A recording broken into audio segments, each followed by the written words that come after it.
absolutely fantastic, and the place is an institution, so we thought we might as well, and that's that. That's exactly right, James. That's it. It's not hard, it's just that we're struggling to find our feet. I think the lack of fitness is really affecting our team. Joining halfway through the season wasn't most ideal, but you know what?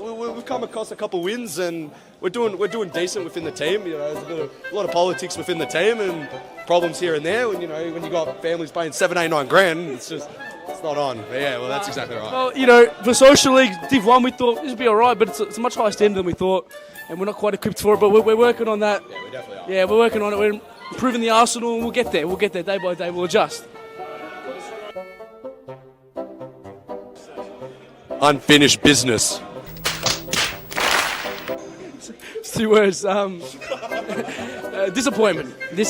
But there's room for improvement, and that's it, man. That's it. Well, that's exactly right. That's exactly right. Signing off. Signing off. James Daniel, starting captain, strikers. Yeah, and send hate to Alex Beckers and Lucas Mara.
We're the Champ Hunters Div 1 Tuesdays.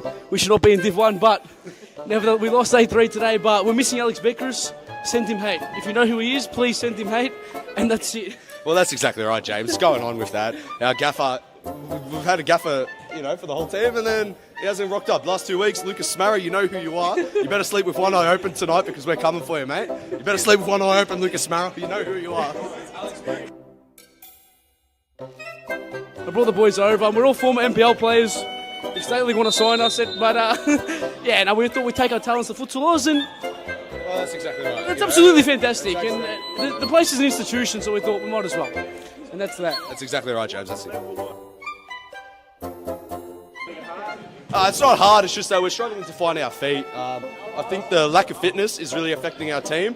Joining halfway through the season wasn't most ideal, but you know what? We've come across a couple wins and we're doing decent within the team. You know, there's a lot of politics within the team and problems here and there. When you got families paying 7, 8, 9 grand, it's not on. But yeah, well, that's exactly right. Well, for Social League Div 1, we thought this would be all right, but it's a much higher standard than we thought, and we're not quite equipped for it. But we're working on that. Yeah, we definitely are. Yeah, we're working on it. We're improving the arsenal, and we'll get there. We'll get there day by day. We'll adjust. Unfinished business. It's 2 words. Disappointment. But there's room for improvement, and that's it, man. That's it. Well, that's exactly right. That's exactly right. Signing off. Signing off. James Daniel, starting captain, strikers. Yeah, and send hate to Alex Beckers and Lucas Mara.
We're the Chep Hunters Div 1 Tuesdays. We should not be in Div 1, but nevertheless, we lost 8-3 today, but we're missing Alex Beckers. Send him hate. If you know who he is, please send him hate, and that's it. Well, that's exactly right, James. Going on with that. Our gaffer, we've had a gaffer, for the whole team, and then he hasn't rocked up. Last 2 weeks, Lucas Smarra, you know who you are. You better sleep with one eye open tonight because we're coming for you, mate. You better sleep with one eye open, Lucas Smarra. You know who you are. I brought the boys over, and we're all former NPL players. If State League want to sign us, we thought we'd take our talents to Futsal, and well, that's exactly right. it's absolutely fantastic. And the place is an institution, so we thought we might as well. And that's that. That's exactly right, James. That's it. It's not hard, it's just that we're struggling to find our feet. I think the lack of fitness is really affecting our team. Joining halfway through the season wasn't most ideal, but you know what? We've come across a couple wins, and we're doing decent within the team. There's a lot of politics within the team and problems here and there. And when you got families paying 7, 8, 9 grand, it's not on. But yeah, well, that's exactly right. Well, for Social League Div 1, we thought this would be all right, but it's a much higher standard than we thought, and we're not quite equipped for it. But we're working on that. Yeah, we definitely are. Yeah, we're working on it. We're improving the arsenal, and we'll get there. We'll get there day by day. We'll adjust. Unfinished business. It's 2 words. Disappointment. But there's room for improvement, and that's it, man. That's it. Well, that's exactly right. That's exactly right. Signing off. Signing off. James Daniel, starting captain, striker. Yeah, and send hate to Alex Beckers and Lucas Smarra.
We're the Chep Hunters Div 1 Tuesdays. We should not be in Div 1, but nevertheless, we lost 8-3 today, but we're missing Alex Beckers.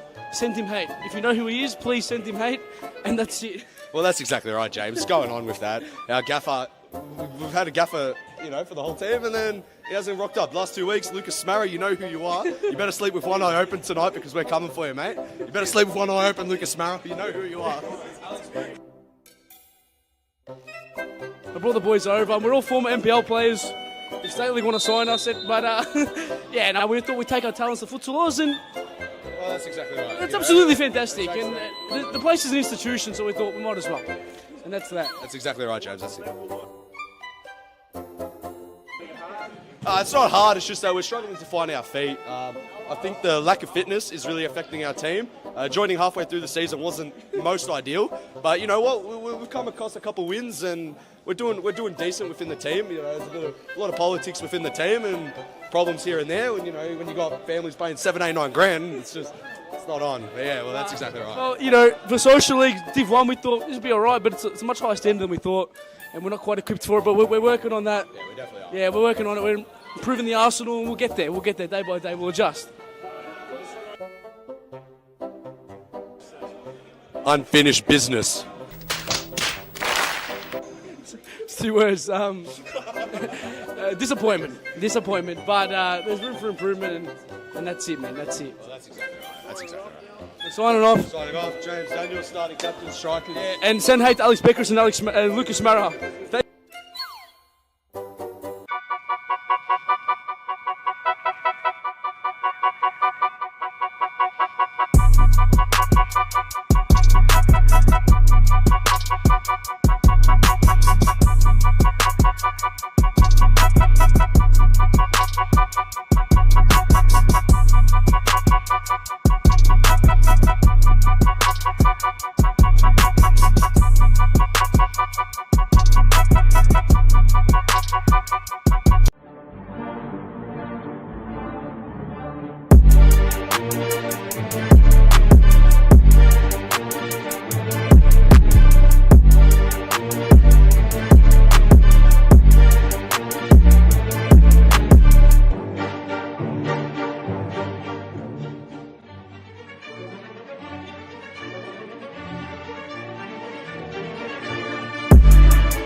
We're the Chep Hunters Div 1 Tuesdays. We should not be in Div 1, but nevertheless, we lost 8-3 today, but we're missing Alex Beckers.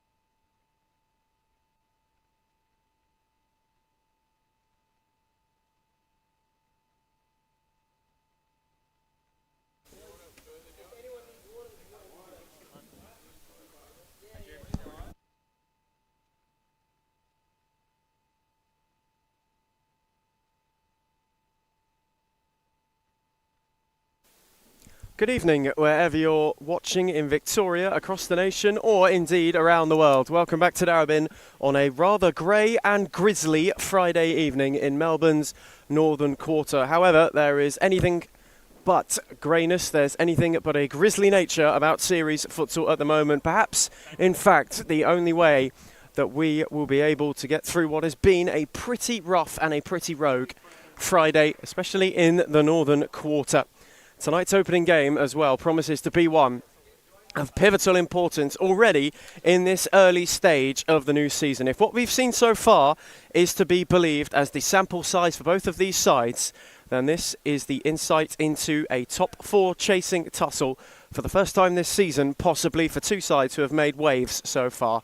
Phoenix gave Fitzroy a fright last week, seconds away from a point before falling short against the leaders. Tonight, they take on an Aku side who themselves have started solidly and are still within touching distance of the top 2. Defeat to Pascoe Vale last week aside, it's been a promising kick-off to the campaign for QEMU's side, and Aku are looking to mix it with the Giants, whereas Phoenix tonight are wanting to push themselves away from a playoff position which they only inhabit due to goal difference, and it should be a big opportunity for them to do so. Both eyeing up what could be the first 6-pointer of the top 4 race for the season. My name's Ethan Rigg. We will be joined by Adam Palombi later on in the broadcast this evening. But for now, we turn our attention to the evening's early kickoff, to the possibility for both of these sides to push themselves further away from the drop zone, but also to stake their claim to show what they are about as we approach the halfway point of the final season of the calendar year. Phoenix with an opportunity to go third. Aku can pull closer to Moreland and close the gap on Fitzroy, but more importantly, perhaps for them, steer themselves away from the dreaded drop zone and from a rather robust and what is looking and shaping up to be a rather uncertain and raucous relegation battle. A few into Phoenix tonight. Juan Garcia, Lucas Hogan, Zach Kamezi and Gio Stelitano all return to the team sheet for them. And here is Garcia. Quickly on for Nicolidis, who was robbed of it by Oscar Yee. Francis Ma. Switch for his brother Noah Ma. Aku last week in particular took it up to Pascovel. 4-1, perhaps not a proper reflection of the effort in which they put in. Were close in that game for majority of it, but a couple of fifth-man goals at the end were their undoing. Phoenix, on the other hand, will be buoyant about their performance last week. Nicolidis' ball back for Garcia. His touch just invited Oscar Yee to come and press and make the challenge. Noah Ma with too much loft. Tyler Lewis, who got the nod to start between the sticks this evening, looked to go with fizz towards Garcia, and Fernandez nodded it back for Maliaros, who's quick on the return, and it's a lovely one at that. Fernandez around Hogan. Lewis made a good smothering save. Garcia could now go the other way. The counter was Phoenix's friend 7 days ago. He's tried to shift away from Oscar Yee, who dove in and did well enough. Francis Ma rolled it for Fernandez, who tried to go around Hogan, and Lewis parried at the expense of the game's first corner. A frantic and fast-paced start to Friday's first entanglement. An early Aku corner. Fernandez for Ma. Stelitano in retreat made the block. Came across just to cut it out. Quickly out for Oscar Yee, who hit it with some force, but without the direction it needed in order to trouble Tyler Lewis in goal. Nicolidis, Stelitano. No Jonathan Cepena as of yet either for Northern Phoenix. Spaniard is listed after his simply stupendous performance last week. Earned him Player of the Week. And provides them just with a different element. Someone who's not afraid to hold it up. And not afraid to give them a different element of attack. Hogan couldn't get beyond Noah Ma. This might be an opportunity for Phoenix to showcase what some of their possession play is like. They're very much springing the trap last week against the Tigers, and were able to pounce on a few errors. Nicolidis, who in particular had a rather good evening. Juan Garcia again tried to go away from Oscar Yee. That one too heavy in return for Nicolidis. Bench as well, packed with talent. Cepena, who has now just arrived. Vu, Sesmakula, all of whom featured last week for QEMU's side. The big query is why Enzo Campagna didn't start from the off. He will also look to impact the game from the bench, someone who's made a rather fine return to Aku colours so far. As well as Jerry Angelatos, still finding his way into the system. JJ Law as well on the bench this evening. Lucas Grigg. Kyota Nakano, all part of the Violet contingent. Stelitano away from Ma, on for Nicolidis, who tried to shuffle it around Yee. Fernandez on the block, Hogan went to drill it. Garcia thought about quickly going down the line and instead let it trickle out. Nicolidis, Juan Garcia went down the line for Hogan. Francis Ma nipped in well.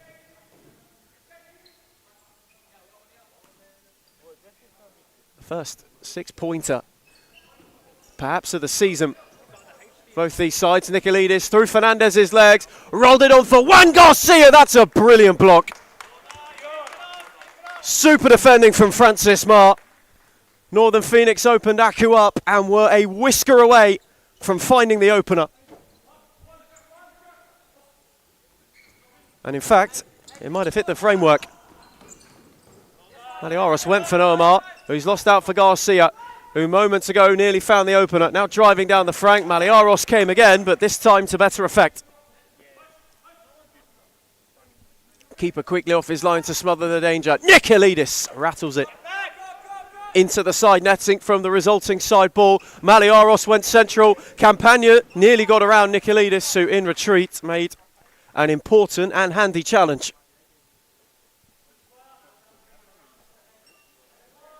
Enzo Campagna's first involvement this evening. Thrust straight into the spotlight and with a burst of energy. Nearly created an opening for himself. Fernandez, Ma, couldn't make his way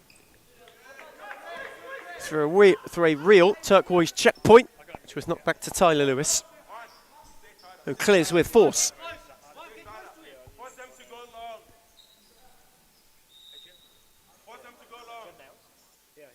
Northern Phoenix going on the high press, perhaps not letting Aku play out as they would like. Fernandez forced long, and Ma might spin him behind and make it work. Nicolidis momentarily had a heart-in-mouth moment, and Aku have another corner. It was a lovely turn from Noah Ma. Nearly spun himself a yard to try and cut it back or fire on Tyler Lewis. Instead he's won a corner. Takes quickly for Fernandez. Stellitano was out there almost immediately, and neither Ma brother could be picked out by the skipper.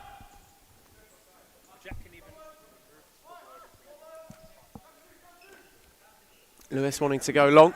Stellitano, judged to have given Fernandez a little shove on his way to try and steer that towards Maliaros. Evening's first foul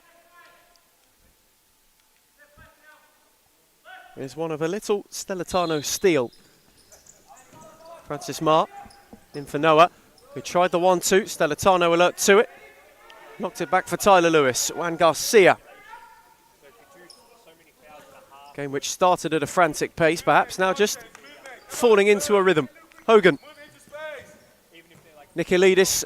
Lovely ball with loft. Garcia's around the ball. That's a brilliant opener. A delightful switch from Nicolidis on the diagonal. Garcia with the deftest of touches to take it round Maliaros and turn Phoenix ahead. And on a night where they have to win, they've landed the first blow. Beautifully taken as well, and Campagna wants to return serve almost immediately. Nicolidis. Nakano in fact didn't foul him. And Nicolidis got immediately back on his feet and made a good challenge. Cepena being prepped already. Tyler Lewis wanted to spear it long for Garcia. Picked neither him nor Stellitano in the end. But as it stands, Northern Phoenix would move into the top three. Campagna tried to clip it for Ma in the channel. Hogan fancies testing the touch of the commentary box. First time tonight. We sense it may not be the last. And here is Campagna. And Galatos, hustled by Garcia. Got it away from Stellitano and managed to squeeze it through to Campagna, who gave him the return. On for Noah Ma, that's a big save from Tyler Lewis. And now it's 3-on-2 the other way. Stellitano. Garcia, who had Angelatos in retreat, quickly applying pressure. And Tyler Lewis, who came into the season carrying a bit of an injury, had it aggravated on opening night. Now just needs a breather.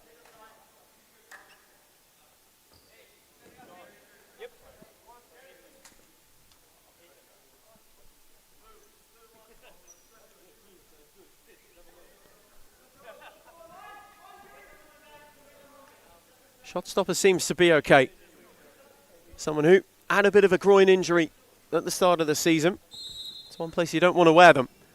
Cepena deftly on for Hogan. That's a spearing ball for Nicolidis, who was bundled over by Nakano. Phoenix have a free kick.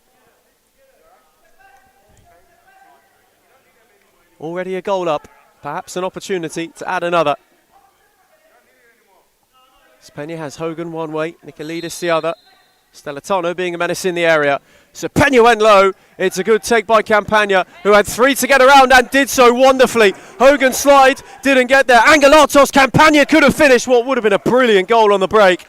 And neither him nor Nakano in the end could turn in for 1-1. A dazzling, delightful run from Campagna. Mazy and magnificent, just didn't have the finishing touch. Cepena split 2, Stellitano. Nicolidis switched it quickly for Stellitano, who tried to cut it back for Hogan and wins a corner.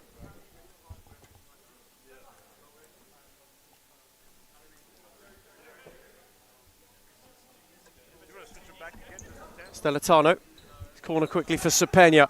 1-2 between those two. Hogan tried to slide it through. Nakano was alert to it, but wasn't alert to Stellitano's challenge. Cepena on for Stellitano, who has Nicolidis on his own. Irwin on the block. Recycled back for Hogan. Nicolidis. Phoenix pressing hard.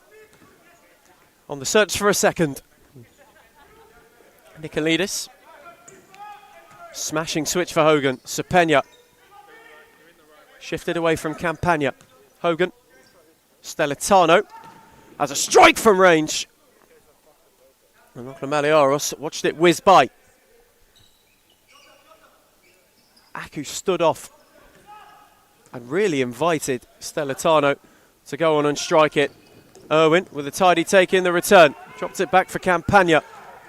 That's a brilliant ball for Angelatos, who stabbed his way in. A wonderful Aku equaliser. Campagna with a smashing ball to split Phoenix wide open. And Angelatos on the poke, turned it in for a leveller.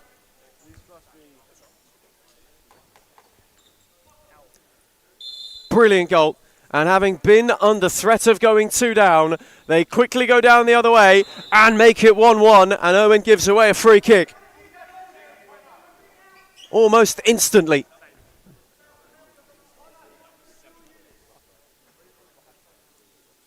Opportunity again for Northern Phoenix.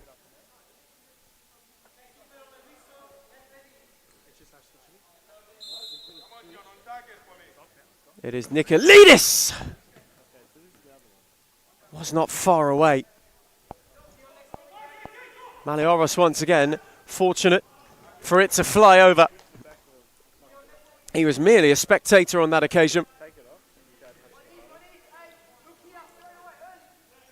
Had that been on target, it would have worried him. However, Aku up the other end, have a corner.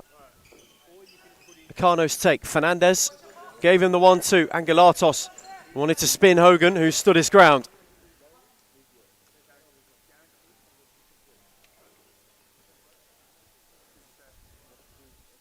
Quick fire start.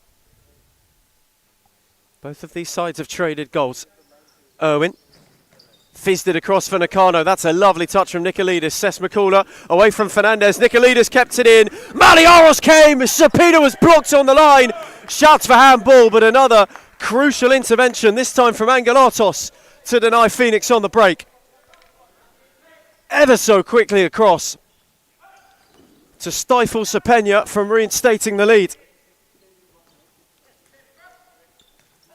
Got himself in the right place at the right time. Hogan spun Nakano. Sesmakula couldn't steer it in. Got inventive on the flick and it was the right idea. Wasn't able to fashion the finish from it. Angelatos. Irwin.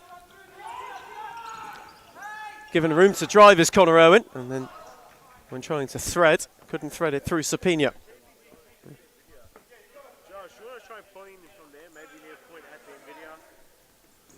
Quickly for Irwin, and they'll have another corner.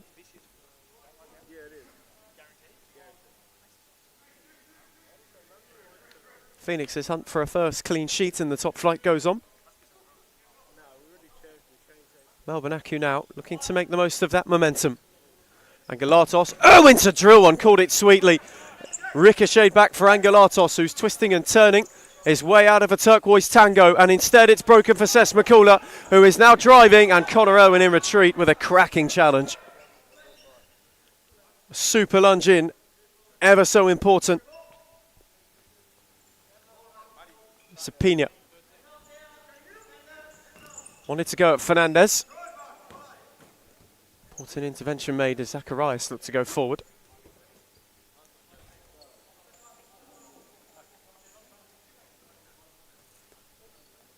Hogan from Sess McCullough's side ball. Sapina tried to drive forward, again took a tumble, nothing doing. Oscar Yee on for Connor Irwin, that's a lovely save. Tyler Lewis with a top stop down low. It broke for Aku fortuitously, and they nearly made the most of it. Brilliant stop from Northern Phoenix's keeper.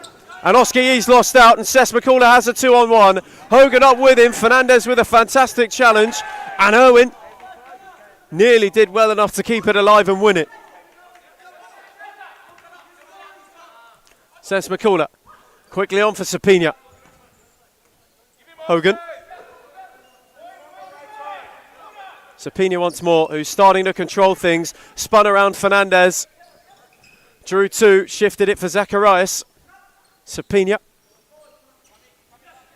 Again this time, wants to go with Oscar Yee. Sapina can't find a way to get around him. Two on the press, and Sapina stabbed it through them both. Irwin's challenge was a good one, as Hogan wanted to go forward. Sess McCullough on the switch for Zacharias, who went early, and it took a deflection off Francis Marr that was nearly unfortunate. Zacharias with a spearing hit. And Phoenix have a corner with some fortune. Sapina forces a good save out of Maliaros, and Francis Marr's now on the drive. Yee's got with him. Oscar Yee wasn't able to turn it in on the break. A really frantic middle period to this first half. Both of these sides inseparable so far. Sess McCullough. Switch once more for Zacharias.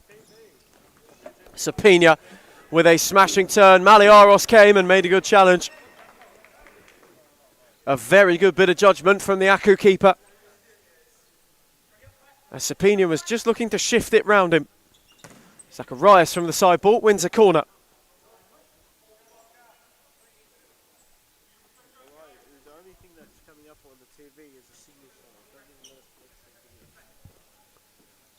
Phoenix corner. Zacharias on for Sapina. He's got around Irwin. Sess McCullough's the retreating option. Beauty of a ball to find him. Trevor Sess McCullough around, and then not around Oscar Yee, who stayed with him the whole way. And just as he wanted to shift back inside, stuck a foot in and made the challenge. Zacharias. Hogan with a lovely spin. And he wasn't far away.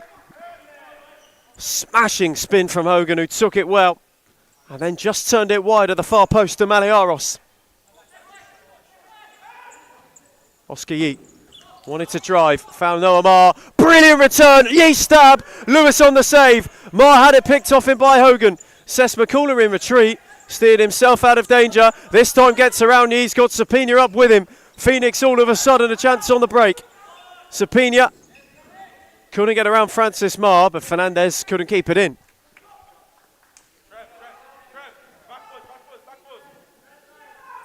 Zacharias, brilliant hand. Sess McCullough flashed it back across the face. Francis Marr picked it up and could only clear his lines.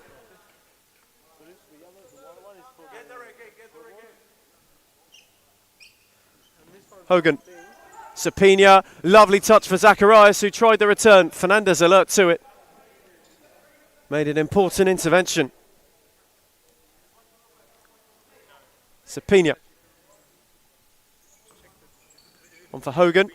who nearly got through the legs of Campagna. Noah Mar then took over, had Fernandez up with him. Mar went alone. It ricocheted for Fernandez, who can't tiptoe around Hogan, forced Lewis into a save. Hogan now went out the other way and stabbed it for Cess McCullough. Campagna made the block, and Francis Mar's flick only finds touch.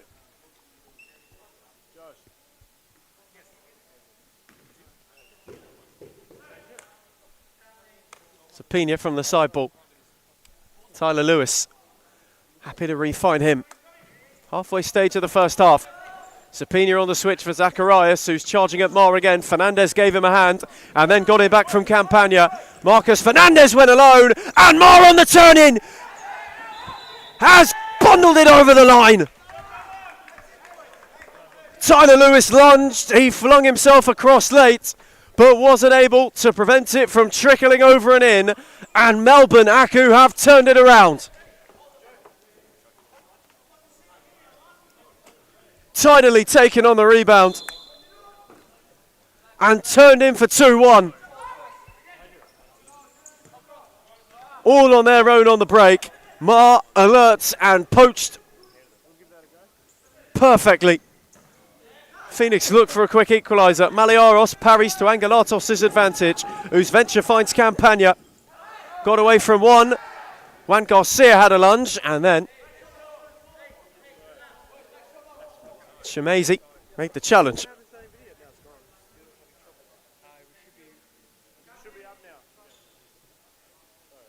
Side ball, Francis Mar. Noah Mar to fizz one.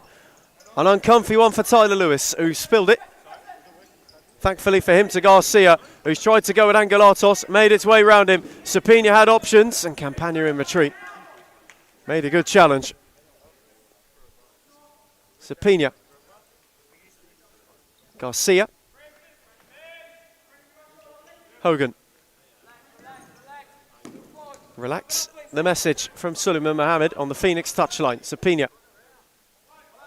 Back for Garcia, who wanted to go at Angelatos. Hogan. Down the other way. Phoenix trying to find an opening. Garcia, glorious ball. Hogan over Maliaros, and Francis Mar with a superb challenge.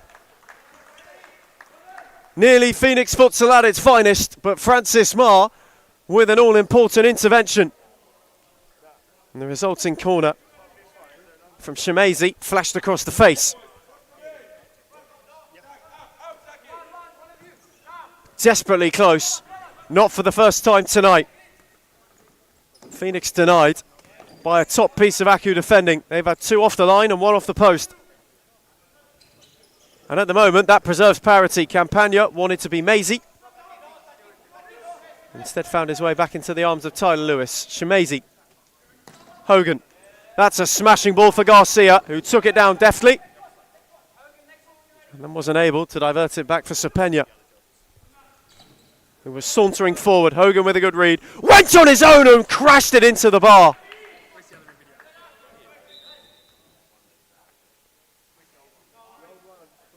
A cracking hit, and in fact, Maliaros got a touch on that. That's a magnificent save. And the froth mop is required for the first time tonight. What a save that is from Maliaros.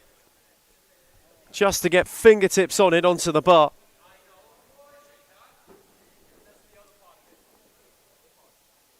As it cannoned off the upright.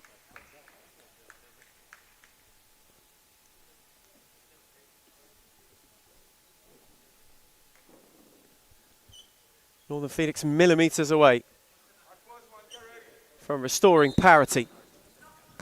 Shemazy forces another good spring out of Maliaros. Made his way across and parried away.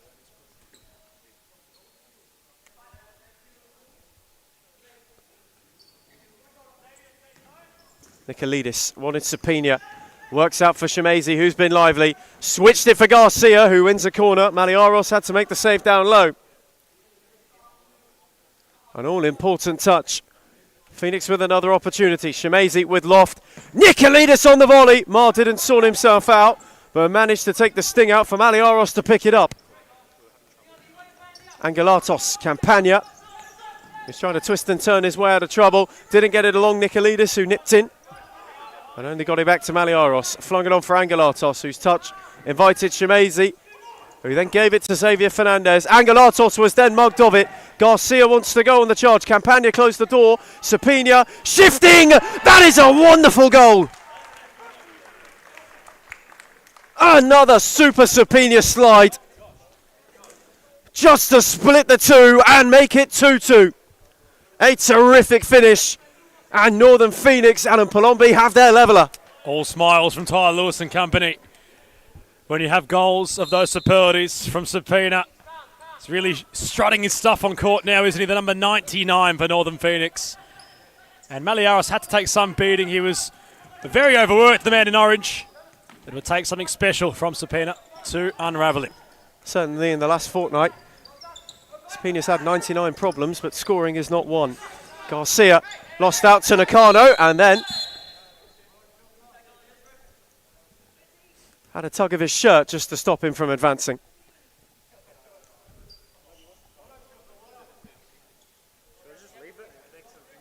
Aku free kick.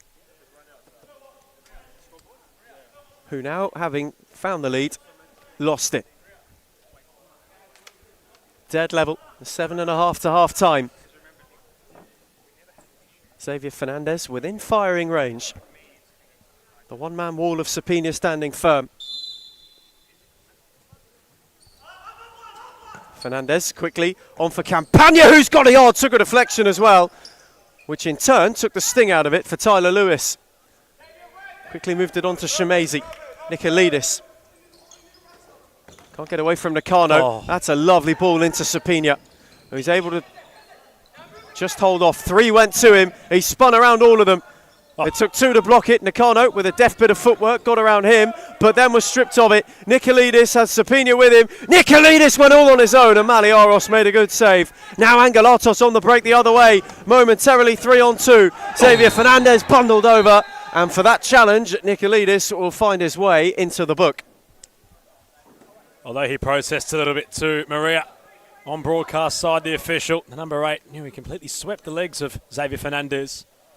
Allowed for an Aku free kick, but this game right now is at breakneck speed, considering both sides have so much acceleration on court.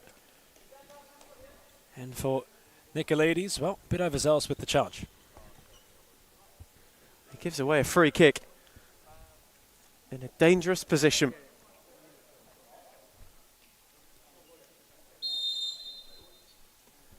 Fernandez with fizz. Nakano didn't know a lot about it. Shemezi did well. Lewis wanted to go quickly. Instead, Sapina dropped short for him and then shifted away from Nakano with ease. Sapina going on his own. Shemezi on the slide.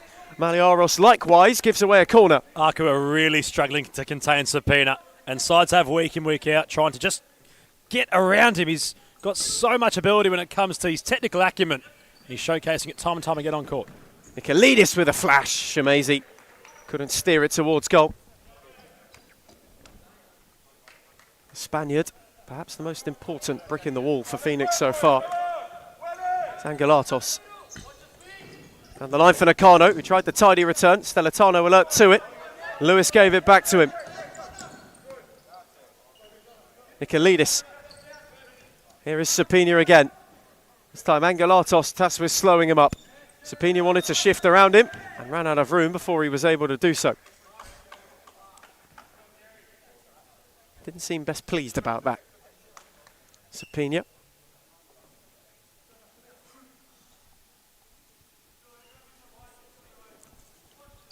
Connor Irwin. Campagna. On for Nakano. Couldn't get around Nicolidis and then shifted it away from Vu. Nicolidis with him all the way. Irwin stabbed it on. Sapina with a deft touch. Had 2 up with him. On for Stellitano. The Spaniard and the Italian looked to link up, but instead Maliaros went long. Marcus Fernandez wants handball, and Tyler Lewis prevents a corner. Bit going on there. Bit going on at both ends with that passage of play. Aki thought the ball might have gone out. And Maliaros had slid in, but speaking of slides, Fernandez on cue.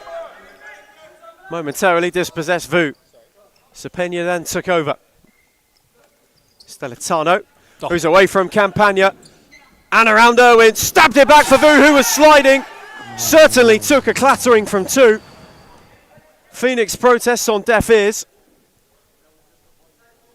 But Vu was careening towards goal and then all of a sudden hit the floor. Well, it was thrown right across the face of goal, the ball. And Vu had to compete for it. He was in between two Aku shirts. He's back up on his feet, but with such pace in the ball from Stellitano, it was inviting for his teammate inside the D. Though the protests might jeer. Full intention for the ball. Fernandez. Fouled by Nicolidis, who just has to be a touch careful. Only player this evening who's already in the book. That's 4 fouls for Northern Phoenix. Similar story to last week. The ice they are on is thinning quickly. Oscar Yee around Vu and gave it a flash. And was not far away. Tyler Lewis was scrambling. And had that been on target, certainly would have been scrambling to get there. Explosive from Oscar Yee. He found half an angle to get his shot away from his right boot. And I tell you what, he wasn't too far away. Stellitano back for Sapina. Fernandez and Owen leading the press. Lovely from Sapina, just took 2 out of the game. Stellitano on for Vu, who wanted to go at Oscar Yee and then gave it away to Fernandez. Sapina in return, lofted over him and to Stellitano. Sapina, and just shifting his way forward, yard by yard, little by little. Stellitano flashed it across the face and Oscar Yee came across the clear.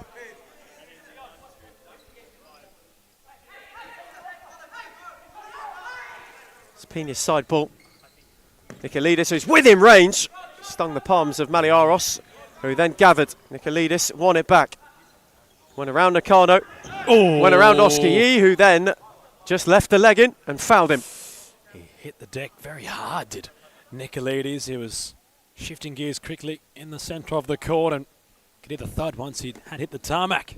Bang! As he draws the foul. No such thing as a soft landing at DCSS. In a first half that has been far from gentle. Maybe the most robust tumble just yet. Another Phoenix free kick. Sapena on quickly this time. Vu nearly shifted a yard. Fernandez robbed him of it and he's got no Amar. Fernandez wants to go alone through Sapena's legs. Tyler Lewis got a stumble and a save. Sapena's touch heavy, perhaps for the first time tonight. Oscar Yee on for Irwin. Tried to thread it from R. Nicolidis. And Owen in retreat stopped it from finding Sapina at the expense of a corner. Aku really just not able to contain Nicolidis and Sapina. Their tricky footwork. It's been a task all night for them. Nicolidis, Stellitano! Called it sweetly, but didn't steer it goalwards.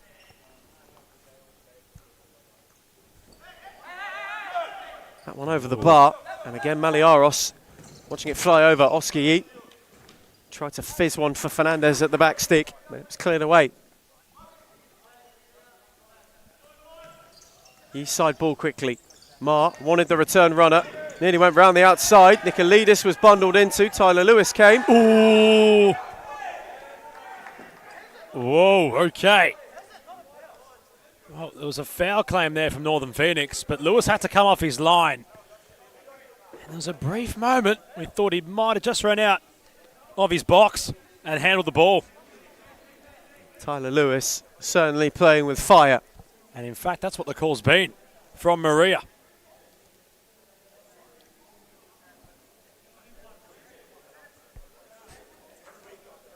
So in fact, a Melbourne Aku free kick means it must be 5 fouls for Phoenix.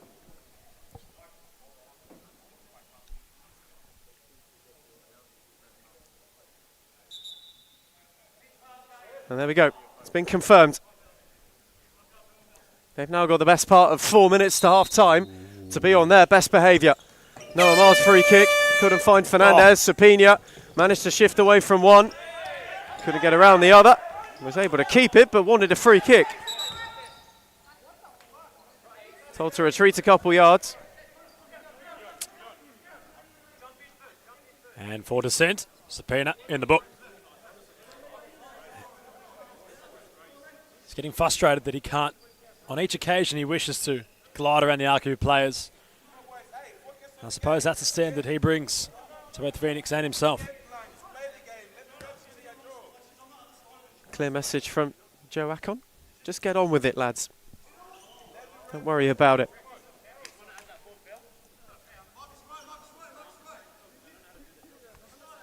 It's been a fiery evening, and Romario Barjo now as well had his words not taken too kindly and finds himself in the book too. Ty Lewis is trying to tell out of the Phoenix bench that that's enough. Let's keep the cards in Maria's pocket.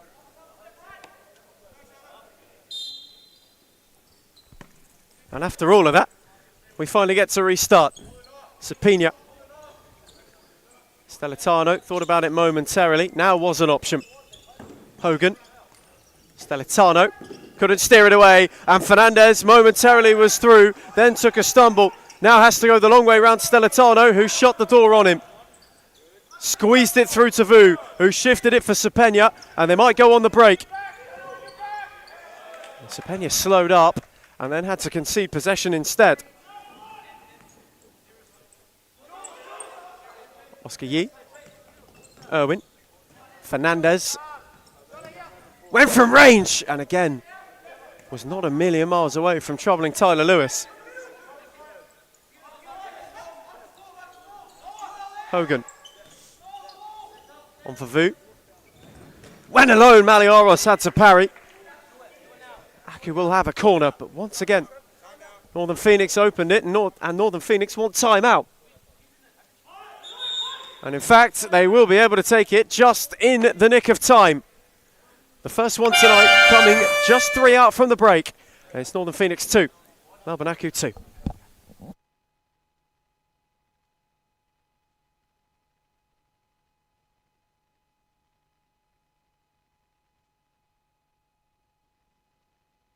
Send him hate. If you know who he is, please send him hate, and that's it. Well, that's exactly right, James. Going on with that. Our gaffer, we've had a gaffer, for the whole team, and then he hasn't rocked up. Last 2 weeks, Lucas Smarra, you know who you are. You better sleep with one eye open tonight because we're coming for you, mate. You better sleep with one eye open, Lucas Smarra. You know who you are. I brought the boys over, and we're all former NPL players.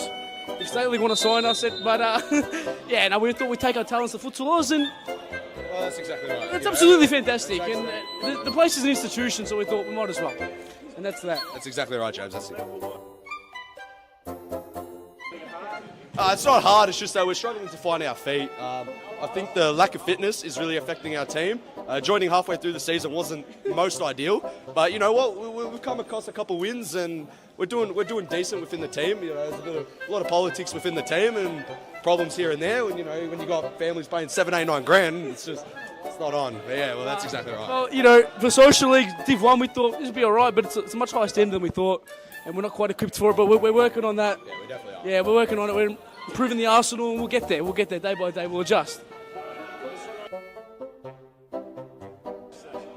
Unfinished business. It's 2 words. Disappointment. But there's room for improvement, and that's it, man. That's it. We return from timeout for the first time tonight, moments away from half-time, in what's been an entertaining and enthralling opening contest to the evening. These two sides inseparable so far. Can either find a way to steal the lead prior to the break. Northern Phoenix will have the first opportunity to answer that question. They have a corner. Feast, Stellitano couldn't flick, and Campagna got away with one. Very much so. Very elusive ball from Vu across the face of goal again. It's the way they like to play. All the crosses coming in. Very even match right now. Aku will really sense an opportunity to hit the front in the next 2.5 minutes. They can draw another foul. No, Mars picks Sapina's pocket. That is their opportunity. Francis Moore on the rebound after Lewis's save. And just as we mentioned they were looking to snatch the lead, they've gone and done just that. Marvellous from the Mars. They combine yet again in successive weeks to score. It was Francis Marr off the volley. His brother had done the hard work. Got his shot away quickly to Noah Marr. Lewis with a reactionary save. That's exactly what those in Aku Vault were looking to do on the cusp of half-time. And they've got the goal to put themselves in front. Hogan on the slide. Tried to keep it in. And from a corner at one end, Phoenix concede at the other. Just how quickly it can change. All in a flashpoint of the first half that's been won in on of itself. Campagna. Around the corner for Francis Marr, who's just put Aku ahead. Irwin. Campagna. Is there one more footnote? Angelatos. Hustled by Ses McCullough, who then bundled him over. No foul given. Walking a tightrope, Angelatos with fizz into the arms of Tyler Lewis. Fortunate, Trevor Ses McCullough really was in that grey area of being a firm challenge or a foul. Wasn't too far away from that being foul number 6. Phoenix walking the tightrope. Sapina. Not around Irwin, stabbed it away from Campagna. Stellitano nearly broke for Sapina again, but Angelatos once more on hand to clear his lines. No right to make that work, did Phoenix inside the box. The ball was practically behind both Stellitano and Sapina. Hogan. Sapina and Campagna's on the charge. Had Hogan to get around, maybe had to go the long way round. Tyler Lewis came and didn't get there, and it is Aku's opportunity. And down goes the board as Sapina has that as he's crash landing. You look at the size discrepancy between the two. It's pace against a complete colossus. And Tyler Lewis had to come off his line. Hogan was a bit too pedestrian with not clearing the ball or playing his keeper. And all of a sudden, it's Aku who can strike again for a 2-goal advantage right before the half-time break. Perhaps could be precious. Two sides who have top 4 aspirations this season. Two sides very close to one another in the table. Saw how quickly it could shift. Phoenix, who were 3rd when they went a goal ahead, now continue to sit 6th. If this is to be converted as well, would already make them the league's joint leakiest defence. Francis Marr from the spot has flashed it over. Jeez, took a chunk out of the roof, did Francis Marr. Phoenix want to go quickly. Lewis went route 1 and Hogan's header couldn't find Stellitano. And well, perhaps Francis Marr thought power over placement. He's completely blazed it over the crossbar. Wasted opportunity for Aku. Aku might make them pay. Phoenix themselves tried to be too rushed, and they have a corner in the closing stages of the first half. Francis Marr. An ever fascinating first half. Been topsy-turvy in every way. Phoenix went ahead early. Aku turned it round and found themselves on the hand of a leveller. And now lead 3-2. Francis Marr's flick on. Hogan, hustled by Angelatos, left it for Lewis, whose clearance wasn't a good one. Angelatos tried to steer his way beyond them. Hogan spared his own blushes and now is on the drive. Stellitano one way, Ses McCullough the other. Stellitano tried to shift an angle for himself. Back for Garcia. Garcia had options streaming, was bundled over by Nakano. And he'll go in the book for it. No complaints, really.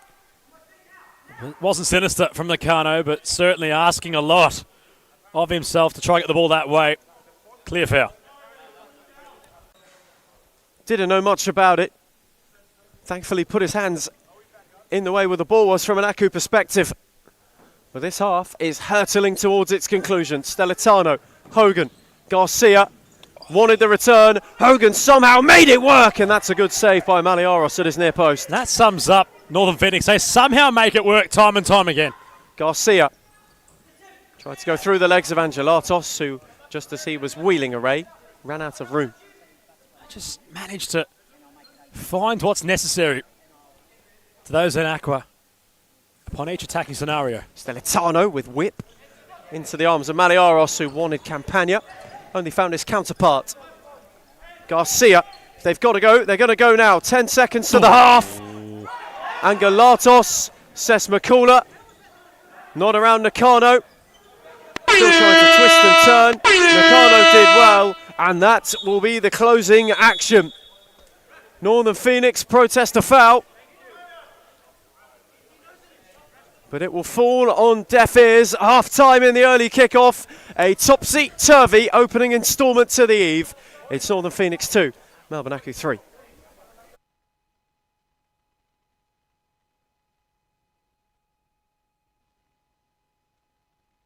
That's exactly right. That's exactly right. Signing off. Signing off. James Daniels, starting captain, striker. Yeah, and send hate to Alex Beckers and Lucas Mara.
We're the Chair Punters Div 1 Tuesdays.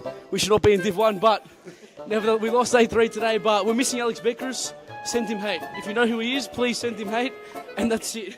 Well, that's exactly right, James. Going on with that. Our gaffer, we've had a gaffer, for the whole team, and then he hasn't rocked up. Last 2 weeks, Lucas Smarra, you know who you are. You better sleep with one eye open tonight because we're coming for you, mate. You better sleep with one eye open, Lucas Smarra. You know who you are.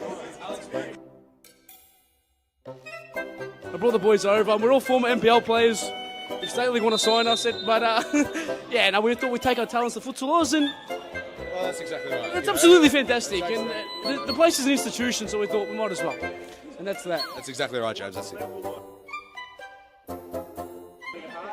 It's not hard, it's just that we're struggling to find our feet. I think the lack of fitness is really affecting our team. Joining halfway through the season wasn't most ideal, but you know what? We've come across a couple wins and we're doing decent within the team. There's a lot of politics within the team and problems here and there. When you got families paying 7, 8, 9 grand, it's not on. But yeah, well, that's exactly right. Well, for Social League Div 1, we thought this would be all right, but it's a much higher standard than we thought, and we're not quite equipped for it. But we're working on that. Yeah, we definitely are. Yeah, we're working on it. We're improving the arsenal, and we'll get there. We'll get there day by day. We'll adjust. Unfinished business. It's 2 words. Disappointment. But there's room for improvement, and that's it, man. That's it. Well, that's exactly right. That's exactly right. Signing off. Signing off. James Daniels, starting captain, striker. Yeah, and send hate to Alex Beckers and Lucas Mara.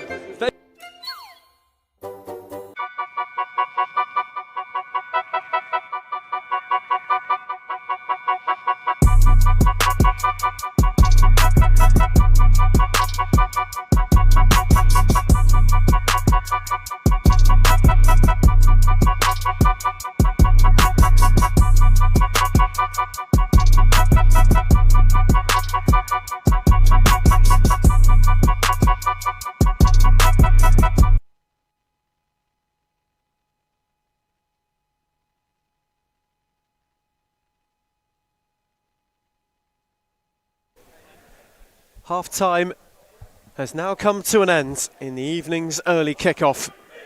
Melbourne Aku, who were a goal down early, who were level with minutes to go, lead Northern Phoenix 3-2. On an ever so important night for both of these two teams' seasons. Although it is still early in the campaign, the table, after tonight, you get the feeling, might start to take some shape. It certainly could. Evenly matched to those two sides heading into the second half. Aku, of course, with that goal right before the cusp of half-time, Ethan. They flirted with the tightrope. Off-5 fouls did Northern Phoenix. And this half's going to start at breakneck speed already, with things happening quickly between Nicolaides and Connor Irwin. Nicolaides, who picked his pocket, was bundled over and has won the second half's first free kick. This result, if it were to stay as it is, takes Aku level on points with Moreland. If Phoenix turn it around, they go into third. And they have a free kick and an attempt to get themselves level. Nicolaides, Hogan, too wide for Sapina.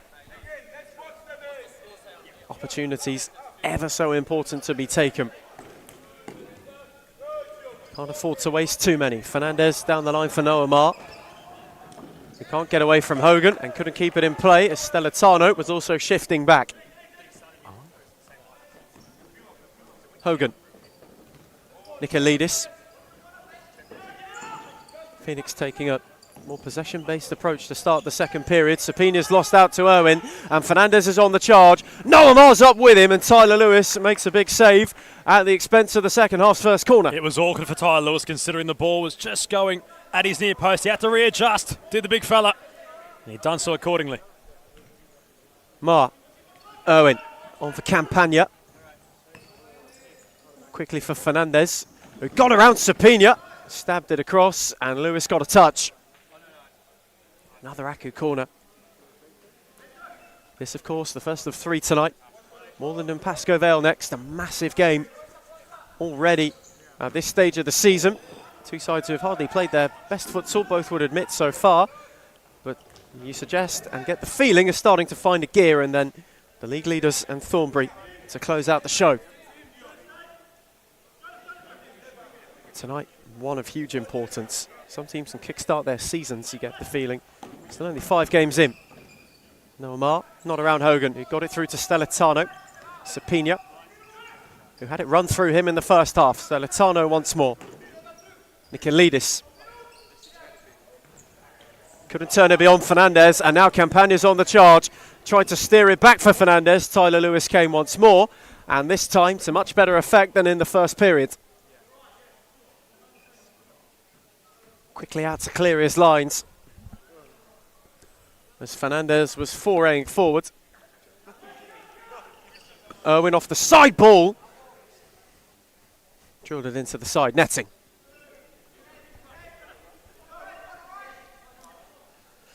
Where the first half started at an explosive pace, the second has been a much more stop-start resumption.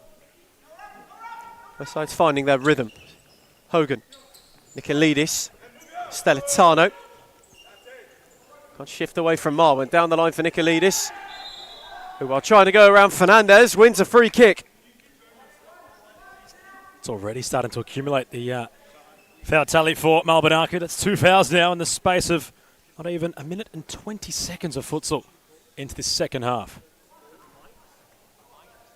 Have to be cautious. We saw last week how important the 5 fouls are, how crucial it is not only not to concede them, but then to go over the top.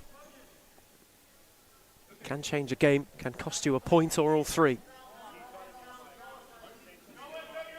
Sapina has a free kick. Went to spirit himself, and Maliaros made a good save. Strong pair of hands from Melbourne Aku's keeper. And it had to be. That was travelling with some serious heat from Sapina, who has it once more from Stellitano. Phoenix trying to turn the screw and get themselves level early. Hogan clipped it beyond Campagna. Sapina around Irwin. Campagna couldn't hold him up either. Sapina squeezed it to Stellitano, who tried the return, and Fernandez made the cutout. Now Irwin's on the break. Campagna up with him. Nicolaides went to shut the door. It's a lovely save from Tyler Lewis. What a save that is. How about the heroics down court from Connor Irwin? He got his own ball, Ethan.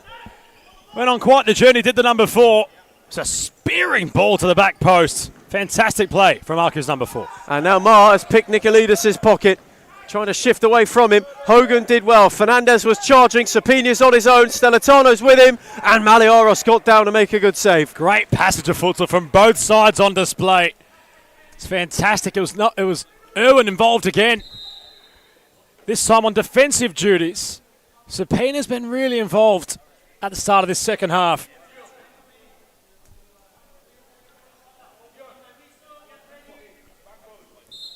In fact, Sapina might have played Stellitano, who was the runner as well. And now Campagna is the runner on the break. Around Nikolidis, that's a beauty! A super solo run from Campagna, who's having a cracking campaign.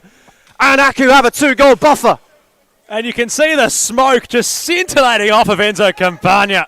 He was too quick, too slick, and too fine with his finish. You're not going to find a goal better than that on a DCSS court. Fantastic from Aku to find their 4th.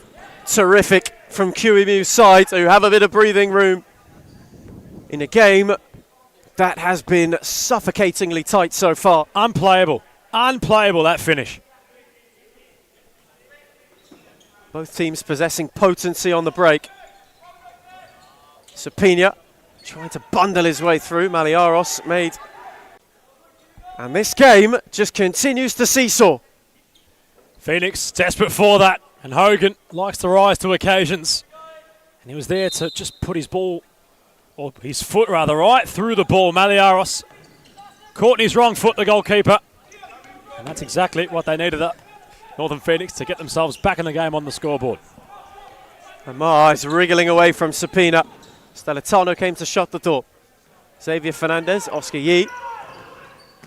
Owen. Good touch. Whose touch was tidy.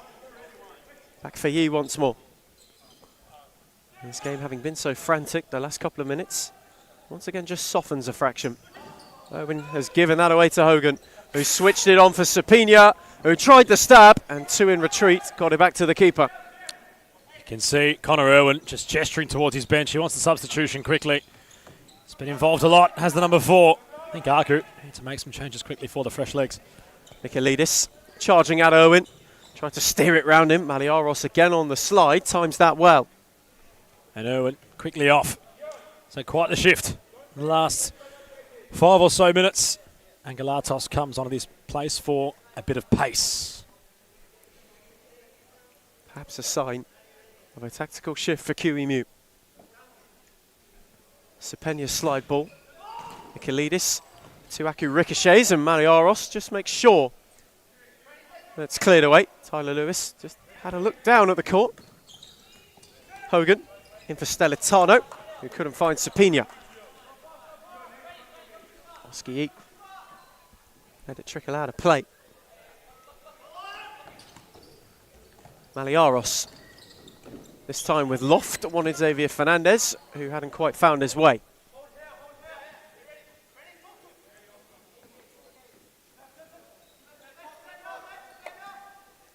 Tyler Lewis looked long. Sapina's flick on. Wanted Juan Garcia, who had galloped forward, but couldn't quite get on the end of it. Phoenix at the moment, just trying to force things a fraction. Lovely ball from Oski and Galatos. Xavier Fernandez, Yee once more. Francis Ma couldn't turn away from Juan Garcia. That one play, that one individual turn, Arakel away from having a chance on goal. They've held the ball well defensively. The transition just letting them down at the moment. You can see them try force it there from Fernandez out to Ma. But Phoenix doing a good job of not allowing Aku to play further up the court. Hogan. Both teams have been guilty of that in the last few minutes, just trying to force an opening. Maybe Phoenix can manufacture one, and Malioros made the save. Oh. Ricocheted only as far as Sapina, whose touch wasn't quite as he wanted.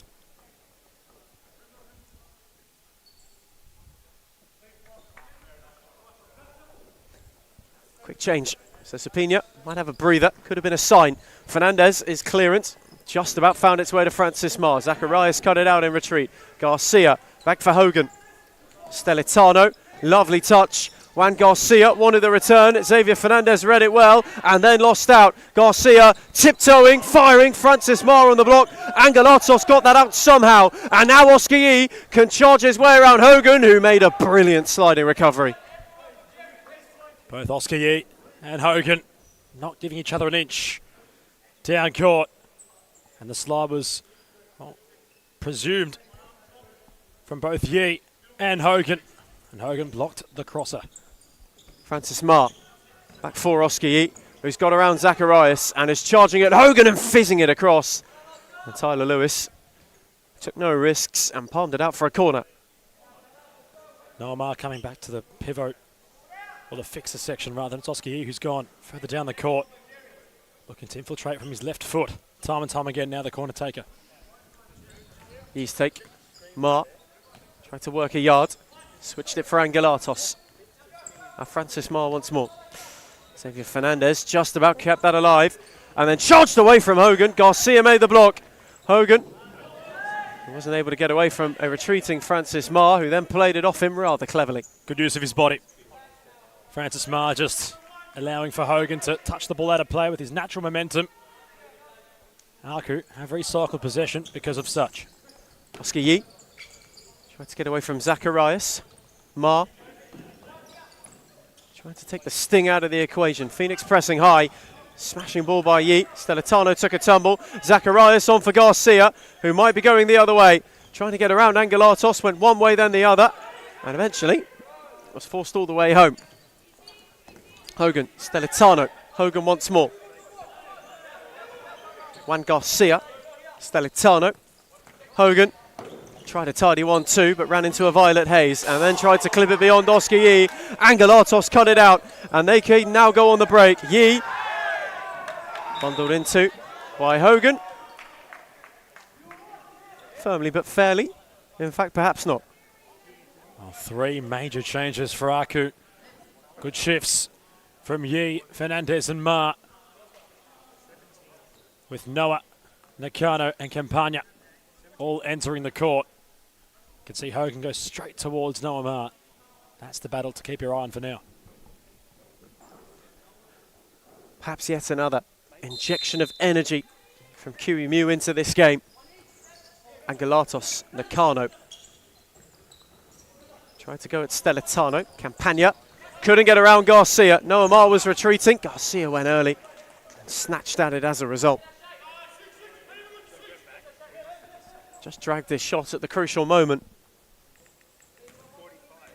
Wasn't able to apply a firmer finish and really make Malioros work. Campagna. Hustle by Zacharias. Got it to Angelatos, who lost out to Garcia. Nodded it down for Zacharias. Garcia, happy to let it roll out. Hogan. Stelitano. Pressed by Nakano. Garcia. Northern Phoenix wanting to practice some patience. Hogan. Back face to Noah Marr. Tried to spin away from him. Nakano came to provide a helping hand. And then conceded possession. Wasn't able to keep it in. Where Hogan again came across firmly, but it was fair enough in the end. Garcia with fizz. Campagna cleared. Only as far as Stelitano. It took a deflection, and Campagna did well. Now Marr, who was adjudged to take it off his shoulder, and Garcia in retreat came across and made the challenge. It was a ball to win for Garcia. Last line of defence had to be strong. Campagna. Into Noah Marr, who wants to turn Hogan. Can't quite shift himself out of danger. And Garcia came across rather lately and gave away a rather unnecessary free kick. Oh, Noah Marr getting into it with Garcia. This match just having those implications, and well, I'm sure that won't be the last time we see those two come together. Those two just quick to say good evening to one another. And Aku have a free kick. Fernandez with fizz. Garcia did his job. Cleared only as far as Campagna. Fernandez again not beyond Garcia, and Campagna on the slide. Timed it to perfection. Had to, considering the official Maria was just around that area. And we've seen throughout the years that Series Futsal, refs be in the wrong spot at the wrong time and inadvertently get cleaned up. Garcia. Stellitano. Zacharias wanted the return, and now Nakano can go. Fernandez one way, Campagna was screaming the other. Brilliant break from Aku, who belted in. Phoenix pockets picked, and Aku make them pay. Nakano rolled it to Fernandez, who was ever so happy to oblige a return, and he finished the move that he started. And all of a sudden, the 2-goal buffer is back. And he readjusts the captain's armband, in which he wears so proudly. When you score goals like such, you can't really deny the incredible ability of Fernandez. His pace, tearing Northern Phoenix to pieces. And they've now got a 2-goal buffer reinstated. Phoenix once more have it all to do. And Garcia is trying to do that. He then had a slide on Fernandez, who gave him one in return. Hogan couldn't get it over Noamar. And the Aku bench, once they scored their 5th, completely up and about. A nice roar from Kuimu and those in his interchange. Nikolidis flashed it across the face, wasn't far away at all. That would have been a silencer. Wasn't far away at all, was he, Ethan? But they've got certain belief now. Do Aku just weathering the storm of the Northern Phoenix. Malioris for Mark, who once again tried to hustle Hogan. We saw it back for Tyler Lewis. Garcia, Sesmakula, not around Fernandez. Nakano nipped in. Hogan with a thumping clearance turned effort, which certainly went high and was certainly hit hard.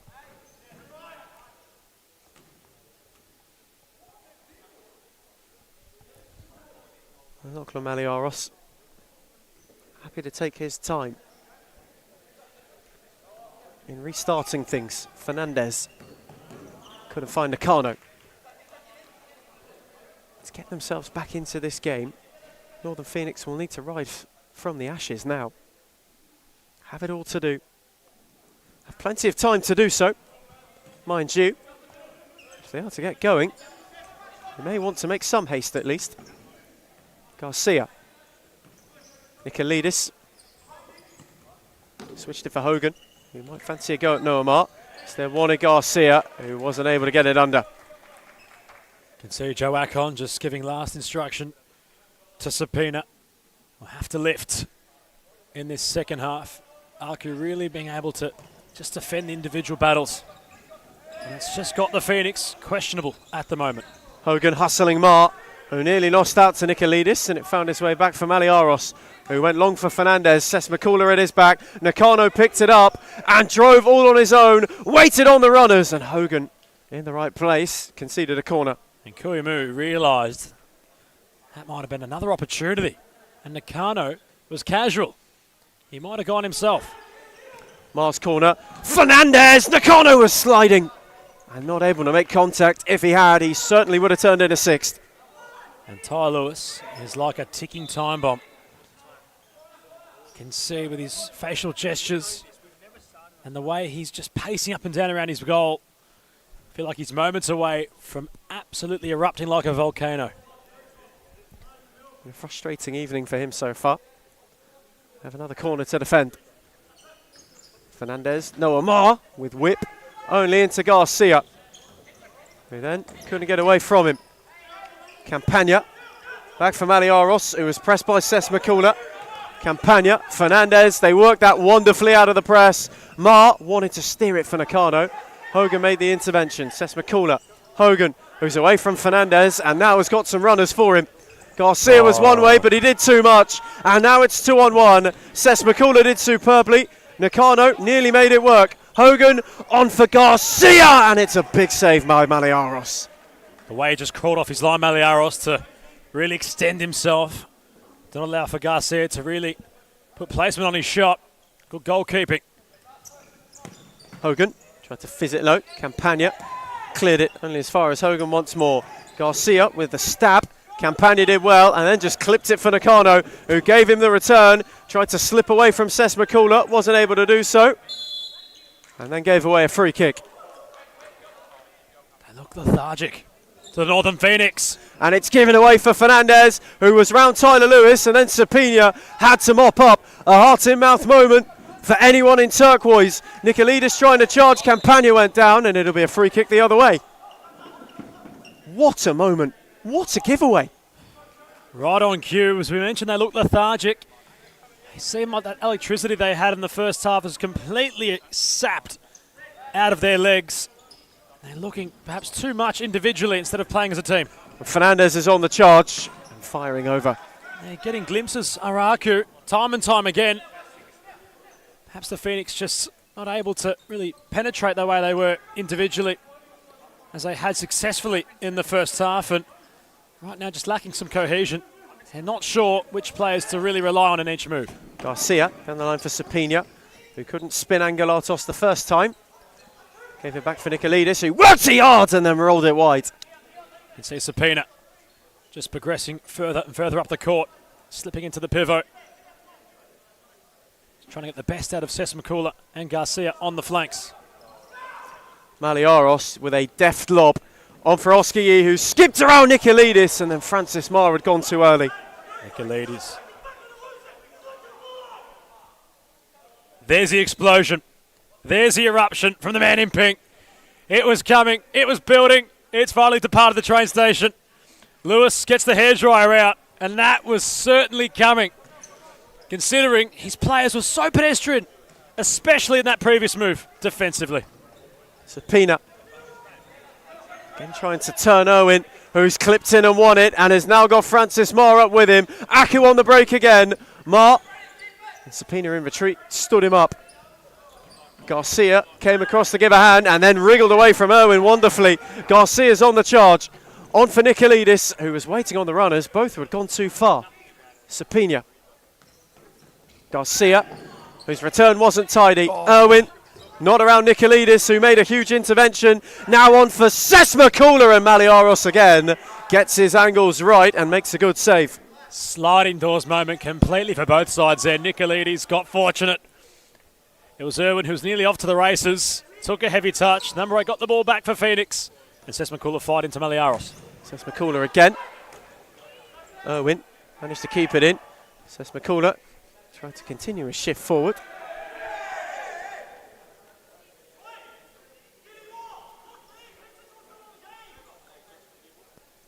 And in fact, Trevor Ses McCullough finds his way into the book. Melbourne Aku bench certainly made their feelings known on what was said. Play had to be halted, just so that could happen. But a fierce and feisty night is not yet done.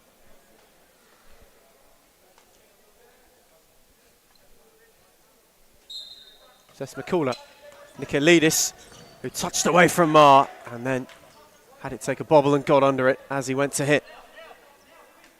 Aku have really made good use of perhaps some half-time tactics implemented by Kuimu. It really worked out how how Northern Phoenix rather, like to move individually. And you can notice there Nicolidis was shifted onto his left. Aku knew that's his preferred foot. Stellitano in for Sapina, who again wants to spin. Irwin not allowing him to do so. He got away from him. And Francis Marr was able to pick it up. Stellitano, hold on the press. Sapina alongside two. And Aku again keep it. Just to mention too, in that last play where Maliaros went long, Tyler Lewis took it upon himself to come off his line and clear the danger, mainly because they'd retreated too deeply and wouldn't have been able to do so otherwise. That's all he could do. He had to contribute somehow to the goalkeeper. That was the most fitting way he could. Sapina, Stellitano. Nicolidis, who again wants to work a yard. Had Ses McCullough momentarily. Looked at Oskiyi. Stellitano. Switched it for Ses McCullough. He can't get away from Angelatos. Nicolidis. Stellitano. Stabbed it down the line, gave Nicolidis one to chase, and Irwin just shut the door on him.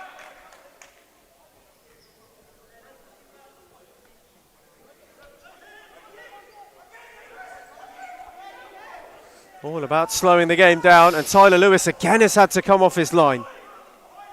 He's not happy at all. He's having some stern words to his bench, is the goalkeeper. Owen to fire. This time was well over. In fact, it took a touch, and Aku will have a corner. It's not the first time that either Francis Ma or another Aku player has found themselves all on their own out the back, and that's why. He's not happy at all as the two-time Golden Glove winner. He's getting his message across. Oscar Yee from the corner. Stellitano in robustly but fairly. Set with a side ball. Irwin tried to fizz it.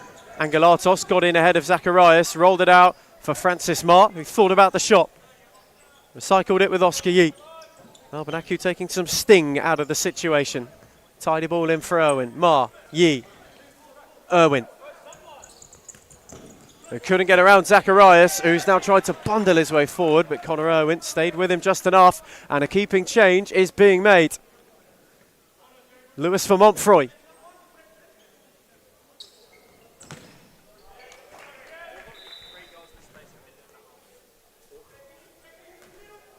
Another Aku corner. In fact, another Phoenix corner. Aku defending diligently. Zacharias. Sapina, super touch. Zacharias couldn't rattle it. Nikolidis. Stellitano. Nikolidis once more. Sapina around Irwin, who on the slide got himself in the way. Phoenix knocking on the door. If they are to make inroads, you get the feeling it may have to come soon now. Time just starting to become possibly a little bit of a factor. They've got the ball further up the court to Phoenix, but yet again, they just can't seem to find their way through Aku. Defensively sound, have their shape set up superbly. And when you see who's about to come on court for them, Omar will have the defensive duties now that Connor Irwin's just going to have a spell on the bench, but Enzo Campagna back on court has the firepower.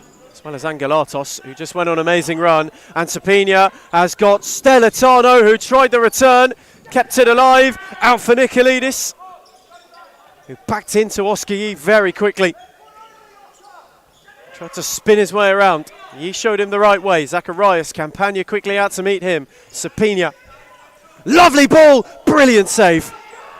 Maliaros prevented it, flung it quickly. Nikolidis on the read, 3-on-2. He might go alone. He rolled it for Stellitano, and Maliaros made the save. Angelatos on for Campagna, who's got around one, got around two, and Montfroy came out just in the nick of time to put him off it. Campagna asking Angelatos, where are you? Where were you? I went on a journey. I can't do it by myself, although I have tonight already. But Maliaros at the other end has really made a game for himself. Has done well to give Aku the advantage they have right now. Nikolidis with a smashing ball. Sapina, Zacharias in it. Campagna nearly turned it into his own net. Inches away from it being a one-goal game once more. Instead, it's a corner. Quickly taken. Sapina. Wanting the options. Twisting, turning, losing out. Fernandez, who tried to go the long way round. Montfroy got a touch. Ma with an open net. What a block! What a brilliant block from Nikolidis in the nick of time. How's he done that? Off the line, the ball was lofted from Ma. He thought he'd scored. He was celebrating almost. Nikolidis with a great deny. And now picks off and gives it to Stellitano, who tried to thread Sapina. Campagna cut it out. Fernandez in retreat, gave some aid. Campagna is all on his own, and Montfroy makes a big stop. Sapina had two around him, hustled by both, and then lost out. Sapina not happy. Sapina not happy at all with the call. That's a sign of the times at the moment for the Northern Phoenix. They can't get the rub of the asphalt. And Aku are having glimpse after glimpse after glimpse. Montfroy with another big save, the goalkeeper. Early involved for his own performance tonight, but Aku looking to seal the deal very quickly. Francis Ma went long. Montfroy did the same. Stellitano tried to duck out of the way and inadvertently got a flick on it.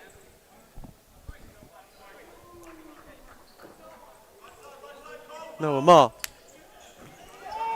Campagna, who was hustled, found Fernandez, who had to concede. Phoenix really piling on the pressure. Zacharias happy to keep it. That's Shemazy. There's one option, Stellitano central. Sapina back stick. Zacharias, Shemazy took a touch. Ma got a foot in. Cleared only as far as Sapina, who shifted around Campagna. Noah Ma dangled a leg, and in the end won it in. Fernandez is on the break, he's all on his own. 1-on-1 with Shemazy, has thumped it in!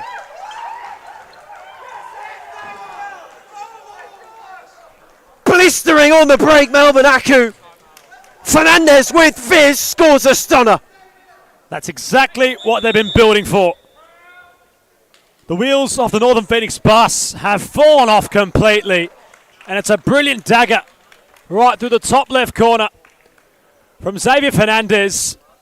And once he was in that one-on-one situation, you saw him glimpse up at the sticks and fire true. And that's the biggest margin they have. Hit the front bar in this game, Marku, right as a timeout was called. We go to it. Phoenix might need it. Northern Phoenix 3, Melbourne Aku 6.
Returning from timeout at perhaps the most pivotal point of the early kickoff.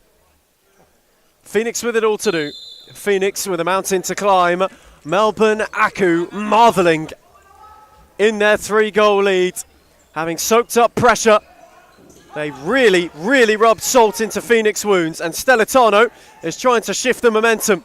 Save once, then twice by Maliaros. Back for Garcia, who wants to go at Noah Ma and can't find a way around.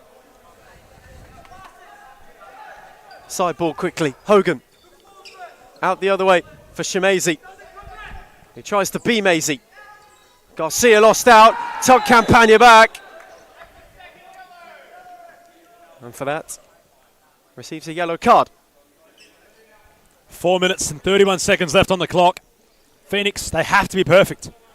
There's no two ways about it if they're to salvage anything from tonight's game. But that being said, they just really haven't done what's necessary right now. Shemazy with some pace, potentially, but Stellitano has to lift. Nakano with a lovely shift around Garcia. Nearly around Shemazy, who picked his pocket, and now can go the other way. Lovely ball to find Stellitano. Garcia, that's a brilliant save. He's pick of the bunch tonight for Lockie Maliaros. Acrobatic with the dive to make the save. And that might have been Phoenix's penultimate play. Brilliant stop once again to deny them. Hogan. Stellitano. Down the line once more for Hogan. Quickly for Stellitano. Shemazy, big block by Campagna. Another sliding doors moment perhaps. Took too much time perhaps Shemazy, but the shutdown was quick from Campagna. Running out of time and chances, especially if they're to mount a comeback quickly. Clock no longer Phoenix's friend, now their foe. Nakano, Noah Ma. Quickly back for Nakano. Who lost out. Hogan in one-on-one has got one back. Within 2. And there's still time. A friendly reminder from the Phoenix that you can't make any mistakes.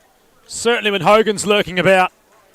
Composed finish. Maliaros out the equation. 3 minutes and 51 seconds left. It might just start now for them. Still with a bit to do. Phoenix now within 2. And Fernandez feeling the heat from Shemezi, who's not wasting any time. Wants to get things going, wants to quicken up the pace. Quickly on for Hogan, who has just clawed one back. Nearly lost out to Nakano. Garcia crafted his way around and forced Maliaros into a save. And Fernandez then flung it away. He rode his opponent well to Garcia. Had the strength. Noah Ma, who got around Garcia.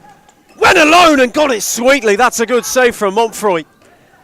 Had to react quickly. Took a deflection off Hogan, which nearly took it into the top corner. Shemezi. Hogan. Stelitano. Couldn't turn Campagna. And Nakano smashed it away. No nonsense, Nakano. Pressure has certainly upped in the last, say, 2 or 3 minutes. Phoenix starting to find that belief again. Hogan trying to drill it. Nakano, this time on the block. And on the press. Hogan hath got around him. Campagna wasn't able to get there. Hogan went for him too. And Noah Ma, the third, was too much.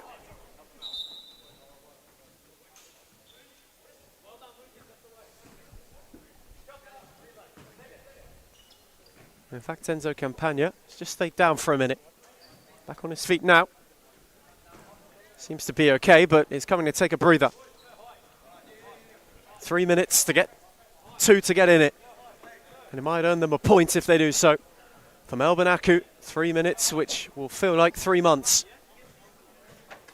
To see themselves level on points with Moreland.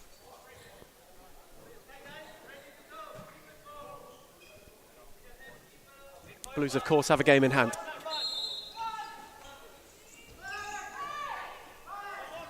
Maliaros to restart. A couple of calls for how long, and instead found his counterpart who fizzed it for Garcia. Tried to flick it over Fernandez and then bundled Fernandez over. He has to be careful. Smart from Fernandez. The official was directly in front of him. And once the captain had turned his back on the play, Garcia knows the situation, got over Zales, and in doing so has actually conceded Phoenix's 5th foul. And off the ball, it's Hogan and Ma who have come together. Maria had perfect view of it. Hogan will claim that perhaps he was held in the build-up. It was all off the camera, mind you. And just as Aku got their 5th foul, they'll now have a spot kick. 2 in a matter of seconds. 2 moments of madness have given Melbourne Aku a golden opportunity. With 3 minutes to go, to make life really difficult and perhaps push themselves into the top 3. Hogan protesting that it was a 50-50. Ma was also to blame as well. But it'll fall on deaf ears. Noma with the opportunity. They've already missed one tonight. Noah Ma to take, and Montfroy save. Ma's following is wide. Montfroy went quickly. Shemezi. Hogan. Stelitano. Hogan was bundled over, back on his feet. Shemezi trying to crash his way through. Somehow, some way, tipped to around 2. And then lost out. Can see Fernandez just slap the ball behind him to waste some time and get his side back in positional order. It was well defended again from Irwin. What a game he's had. Fernandez in for Noah Ma. Hogan again watching him very closely. Those two have just had a couple of moments in the last couple of seconds. There might be contentious. Garcia around 1. Deflected for Shemezi. Maliaros was magnificent. And he says, come on, does the goalkeeper. A double save again from Maliaros. Fantastic goalkeeping. He was there to respond when Phoenix called calling yet again. Phoenix have a corner. Time ticking down. Stellitano. Shifted away from Fernandez. Garcia gave him the return. Stellitano with nowhere to go. Garcia. They have to go. They've got to go now. Shemezi. Garcia. Clipped it. Wanted Hogan. Only found Maliaros. Noah Marr, who clipped it into Shemezi. Connor Owen did too. And some way, somehow, it bundles its way back. 2 minutes to go. Maliaros long for Francis Marr, who had two around him but kept it. That was well done again from Aku defensively, just to have the clock continue to roll. Nearly home. Owen, Marr, Fernandez, not around Garcia, who did well. And then tried to spin, gave it to Fernandez, who flashed it wide. Might that have been the moment to ice it? Considering the rivalry between Aku and Phoenix, especially with Fernandez in their interchange end, that would have been something from the captain if he was to score. Marr, Owen into the roof. Certainly caught it cleanly. Surprised the boarding gets stuck up there with the other one. Hogan. Not with a lot of time. Stellitano, great touch. Garcia side netting. And the froth mops needed. Minute and 19 seconds left. Phoenix with a couple of quick goals required to make it a level ball game. Aku not far away from a true statement victory in what has been difficult for them. Maliaros long. Marr and Hogan again resuming battle. You get the feeling that one might not be so friendly in the dying moments. Stellitano not around Irwin, who did brilliantly to see it out. Good body use, just closed the door. Maliaros, Francis Marr, pressed by Nicolidis. Phoenix have to be careful. Marr, it was too hot to handle for him. They have to find one now. Hogan. Maliaros made a good save. Got through all the bodies, did the shot from Hogan. Everybody deceived, including the keeper. Did well to readjust. Marr cleared it anyway. Nicolidis. Hogan again, this time over. They closed it. Phoenix were forced to go through all the bodies again, and Aku had adjusted accordingly. Marr not away from Hogan. Nicolidis spinning, had Hogan with him and then left it behind. Francis Marr also was lost of it and then fouled Nicolidis.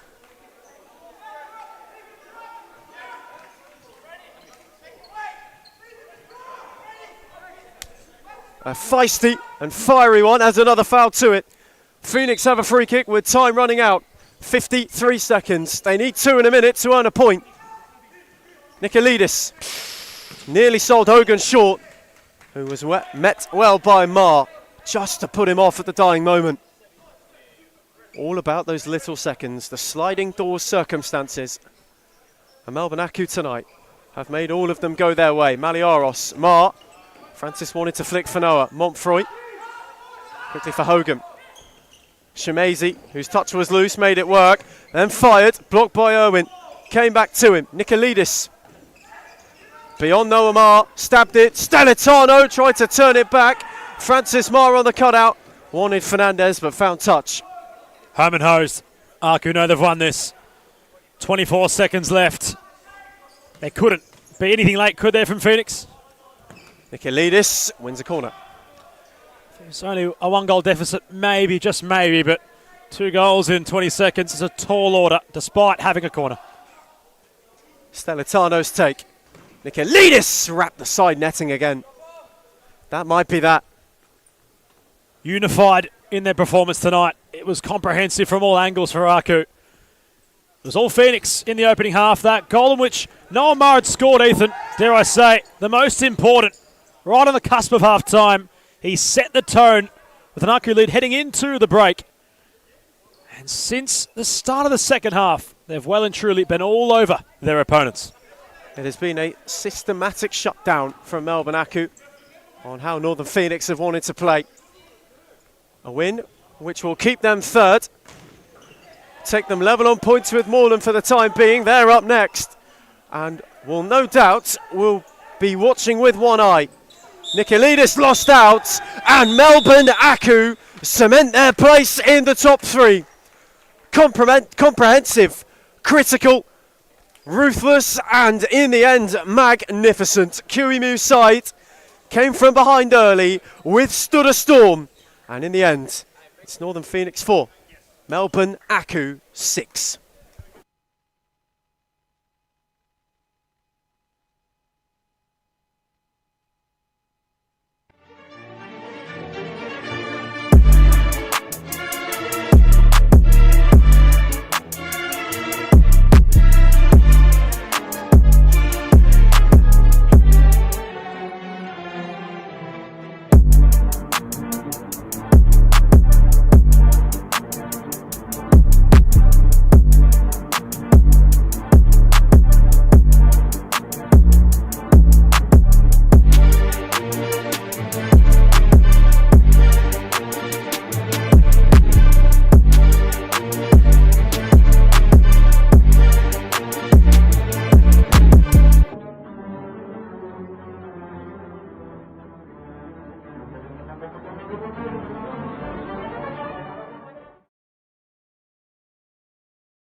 We're the Chep Hunters Div 1 Tuesdays. We should not be in Div 1, but nevertheless, we lost 8-3 today, but we're missing Alex Beckers.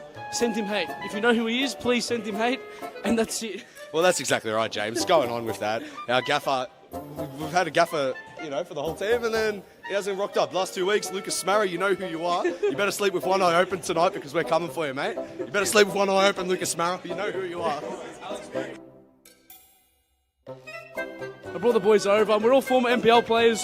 If State League want to sign us, we thought we'd take our talents to futsalers, and Well, that's exactly right. it's absolutely fantastic. And the place is an institution, so we thought we might as well. And that's that. That's exactly right, James. That's it.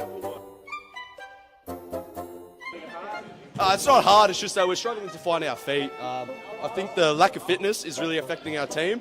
Joining halfway through the season wasn't most ideal, but you know what? We've come across a couple of wins, and we're doing decent within the team. There's a lot of politics within the team and problems here and there. When you got families paying 7, 8, 9 grand, it's not on. But yeah, well, that's exactly right. Well, for Social League Div 1, we thought this would be all right, but it's a much higher standard than we thought, and we're not quite equipped for it, but we're working on that. Yeah, we definitely are. Yeah, we're working on it. We're improving the arsenal, and we'll get there. We'll get there day by day. We'll adjust. Unfinished business. It's 2 words. Disappointment. But there's room for improvement, and that's it, man. That's it. Well, that's exactly right. That's exactly right. Signing off. Signing off, James Daniel, starting captain, striker. Yeah, and send hate to Alex Beckers and Lucas Mara.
match of the round is upon us.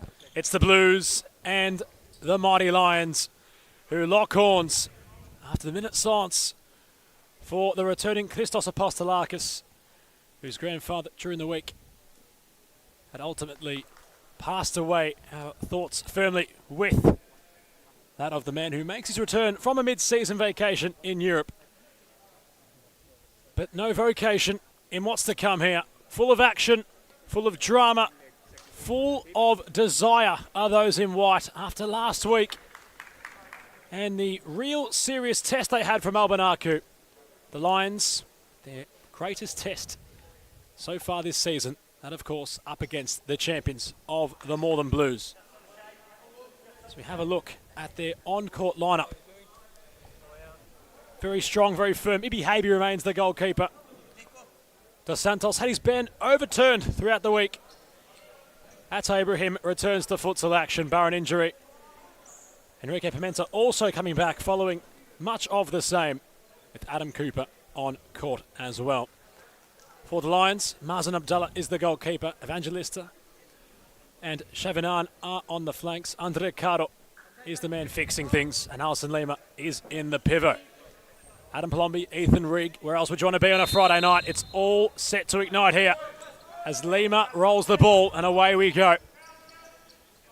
A real test for Pascoe Vale, who have to rise to the occasion. Certainly do tonight in the Premier contest. The interesting talking point, none of Matthias Assumpsao, Michael Newen or Kevin Lamb feature from the start. They will all come from the bench, as will Lucas Vaz, Ferreira, and the new goalkeeping addition in Bin Tran after Jarvis Jin's injury last week. From Orland, Ahmed Swadan, who is the Golden Boot winner, won a 3 last season, is on the bench, as is Christos Apostolakis, Miguel Barragos, and this season's current top scorer, Robson de Souza. Dos Santos, of course, was sent off in last week's matchup. Although, had the ban overturned, the captain, and finds himself on court. Trades possession, it was Andre Caro against his former employer, who recycles the club in which he's called home. Now it's been just over 6 months. Had done for a long, long time before his return, as Arn wasn't sure where to go. Cooper closed the passing lane down broadcast side.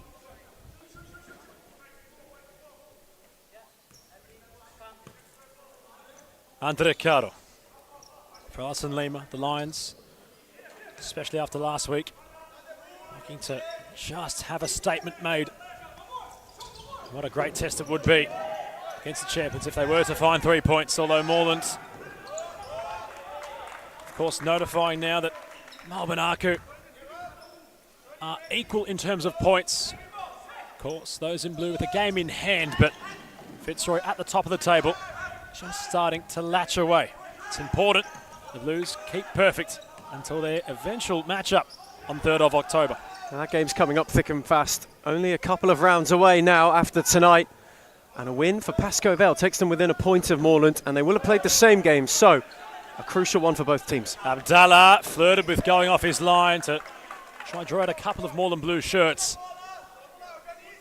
His counterpart goalkeeper of Ibi Habe quickly to do much of the same as Pimenta not measured. Caro won the ball back. The runner's not arriving for the Mighty Lions as a big crash and bang from Pimenta and Habe. It's Evangelista in between them both. It's a big coming together. First one of this game. You sense it may not be the last. This match has started at such a fast pace. But for Moreland, one of the big things they'll be happy to have is Atai Ibrahim Futsalu back in the side tonight. He's a huge re-addition, especially in such an important game for their season. And it was injury in which barred Atai Ibrahim for featuring for the Futsalu's in their most recent expedition internationally. There was this man in possession who took his place as Cooper tried the return pass for Ibrahim. Caro through for Evangelista. Angle got tighter. Habe able to adjust and have the ball bounce out of play. Good save from Ibi Habe. Quickly down low. Evangelista just lets it run across him too much. Might have been better to go early on the left and try and whip it to the far corner. Evangelista. Ferran. Tries to get around Pimenta. Habe with a palm away.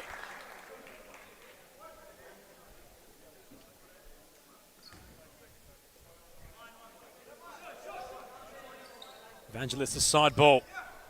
Waits the runners. Carter was deepest. Went to drill it to the doctor. Flushes past everybody and out for Haby's goal kick.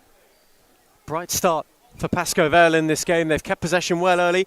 They've looked to try and spring on Moreland whenever they've wanted to play out. And all of the early opportunities have come the way of the Lions so far. Dos Santos. Pimenta trying to go over the top. Cardle to get things moving once more for the Lions. Evangelista. Cardle. Cooper. Off the ball with Evangelista. Arn keeps play alive. Which way is Evangelista going to go? Pimenta just blocking the passing channel. Lions not able to get too far up the court, but still have possession. Lima coming deeper. Cardo, Evangelista, give and go. The flick won't sit up for Evangelista. We ran out of real estate on broadcast side yet again. Pascoe Vale have got so much control early by playing through Andre Caro as the deepest lying player at the moment. He's been able to just clip balls in behind and give the legs of Arn and Evangelista in particular something to run onto. The goal there is to get Lima as the late runner arriving for a cutback to turn in. Pimenta. For Adam Cooper to Santos. Patient remain the champions. Ibrahim. Tried the combination with Cooper. They combine nicely. The touch off the shoulder. Bit too thick from the big man arriving. Now Arn finds Evangelista somehow. And Felipe Evangelista has completely wrong-footed himself. Crucial moment for Evangelista as well, who was down, is okay, but it's a good break. Once more from Pascoe Vale. Atta Ibrahim's touch was a fraction loose and it allows Cara to win in. Lima's drop off a good one. The switch is nice, but once again just lets it run across before hitting. It's like the banana peel in Mario Kart for Evangelista. Completely wrong-footed himself. Perhaps got excited with the half a yard he'd earned. Deep inside the Lions attacking half. Cooper wasn't sure where to go. Back for Ibrahim. Backtracking are the Lions. For Santos lurking. Ibrahim striking. Wayward and out of play.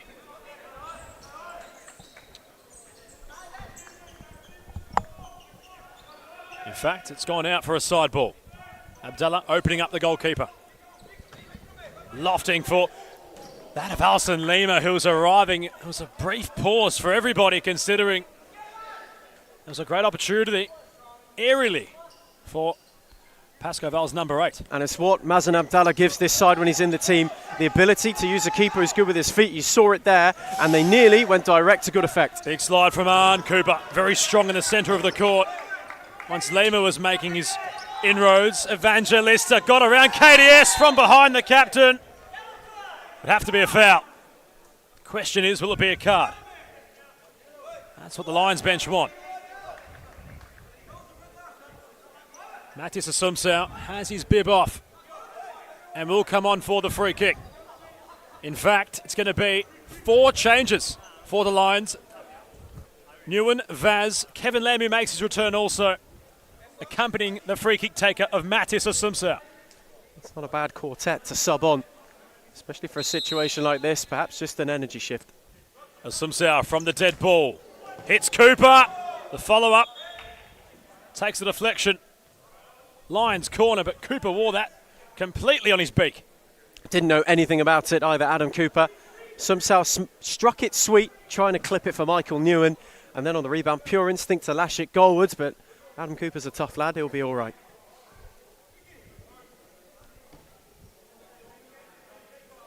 Just over 4 minutes played. Scores remaining level. The Lions with the slight ascension early on. Vaz and Nguyen over combining and conceding possession. Cooper. Pimenta lets it roll. Ahmed Swadan. Cooper wanted the back laterally, a bit too deep. From the Blues, 63. Lamb for Nguyen. To combine, although Lamb's pass just a bit too deep for his captain. And those two at the moment are going to be so crucial for how Pascoe Vale progress the ball forward and how they keep the momentum that they've gained at the start of this game going. If they can get those two to link up, then maybe one of the opportunities they've created could be taken, but they still have to be cautious. To Santos, hop, skip, where's he going to go? Went central. Pimenta to recycle. Goes back to Habe, whose pass was provocative. And Vaz cut it off. Kevin Lamb wanting that one-on-one situation. Vaz is deep. Assumes our deepest. Awaiting the movement.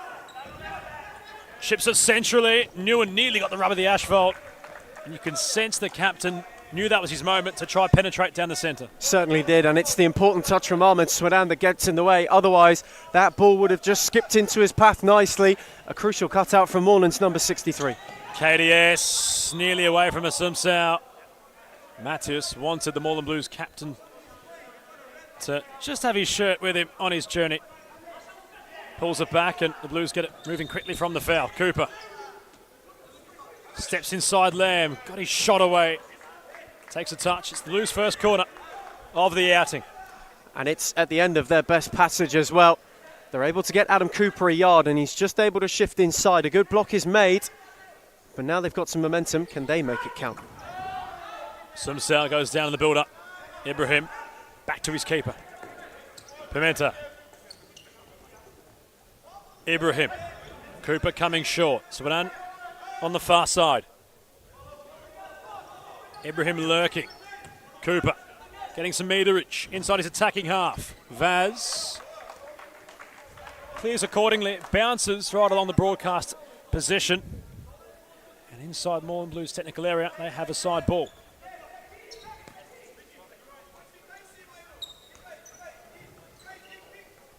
Swadan gets around Lamb Swadan, but not around Assumpção. Out comes Habe. Good goalkeeping from the man in green. He lost his gum in the process and flicked it right into the crowd. Terrific judgment from Ibi Habe. It's a brilliant save. Once again, it's not the first time tonight he's had to come off his line. Every single time he's got the timing right, but he's also judged to perfection. It's very calculated and it's an incredibly good no-risk approach from the Moreland Blues shot stopper. Perhaps inspired to keep his position. And of course the starting one. Assumpção. Bit overzealous in his attempt to earn possession back, and down went Ahmed Swadan. Pasco Val foul. Cooper, of course, scored in the opening clash we saw in 2025 from a free kick opportunity. He strikes underground, it's blocked, and now Lamb tried to shift away, too quick for Newen. And he's rather frustrated with himself, the captain, for not controlling the ball. Just a little bit of that is creeping in for Michael Newen right now, mainly because he's had a couple of maybe moments that he himself will think he would like to capitalise on. The ball has come to him incredibly hotly in this game. He just hasn't had the opportunity to take it down as he would have liked so far. Swadan. Pimenta, central, got it onto his left, did the MVP last season. Explosive from Pimenta. He wasn't too far away of testing the madcap Mazen Abdallah. It's a good hit from Pimenta. Also, again, the first time he's able to really spin in behind and gets the shot away quickly. It's wrapping and it whips, but it whips too late. Pimenta, Cooper just drifting forward. Ibrahim. Swadan had some space to roam into. Pimenta, they try to go down centrally to the Blues. Vaz chipping. Intervening Pimenta, keeps the ball alive. He strikes towards goal. Comfortable height for the Mad Cat. Rolls it quickly. Vaz has remained very deep so far in this opening half. Assumpção. Newen. Flicking for Newen. He keeps it in just. Assumpção. Vaz. Has to try to get around Pimenta. He's going on a journey. The two Brazilians come together. Not separated yet in that individual battle as Vaz is just clutching at the back of his left knee. Never something you like to see. Lucas Vaz just testing it out a little bit more at the moment. Enrique Pimenta went toe-to-toe with him. It was a good challenge in the end. Got the timing of it right, lunging any earlier or later, and he would have fouled him. So he gets it right, and Lucas Vaz, oh dear. Oh dear. The official on the far side just gesturing to Maurizio Novak that Lucas Vaz has to come off. You can see him just wincing in pain almost as he struts off very gingerly. First involvement for one of Pasco Val's newer players. He's right on broadcast side. Can Ferrer do something as he lurks towards the back post? Asumsao. Robson D'Souza on court for the first time tonight. Asumsao thought about the strike. He struck it sweetly, but it just kept lofting. Excellent explosiveness from Matthias Asumsao. D'Souza tries to stand him up. He just shifts away from him so effortlessly, and it's a sweet strike. He just isn't able to turn it into the top corner. The Blues working themselves into a phone box. Dos Santos does really well to find Swadan, who has D'Souza just out of infrastructure. Are the Blues, but they were very nifty in that tight situation. Just to mention on David Ferreira as well. Featured a lot last week, had a very good game. However, this is his first big test since the new move, and a real shape of why Pascoe Vale may have inquired about him. D'Souza isolated, got his shot away. Ferreira wasn't goal side, and Abdallah had to pull off a tremendous save in a one-on-one situation practically. Newen wanted the side ball deep up the court. Had the ball ricochet off Swadan for that to be the case. Nearing 10 minutes played.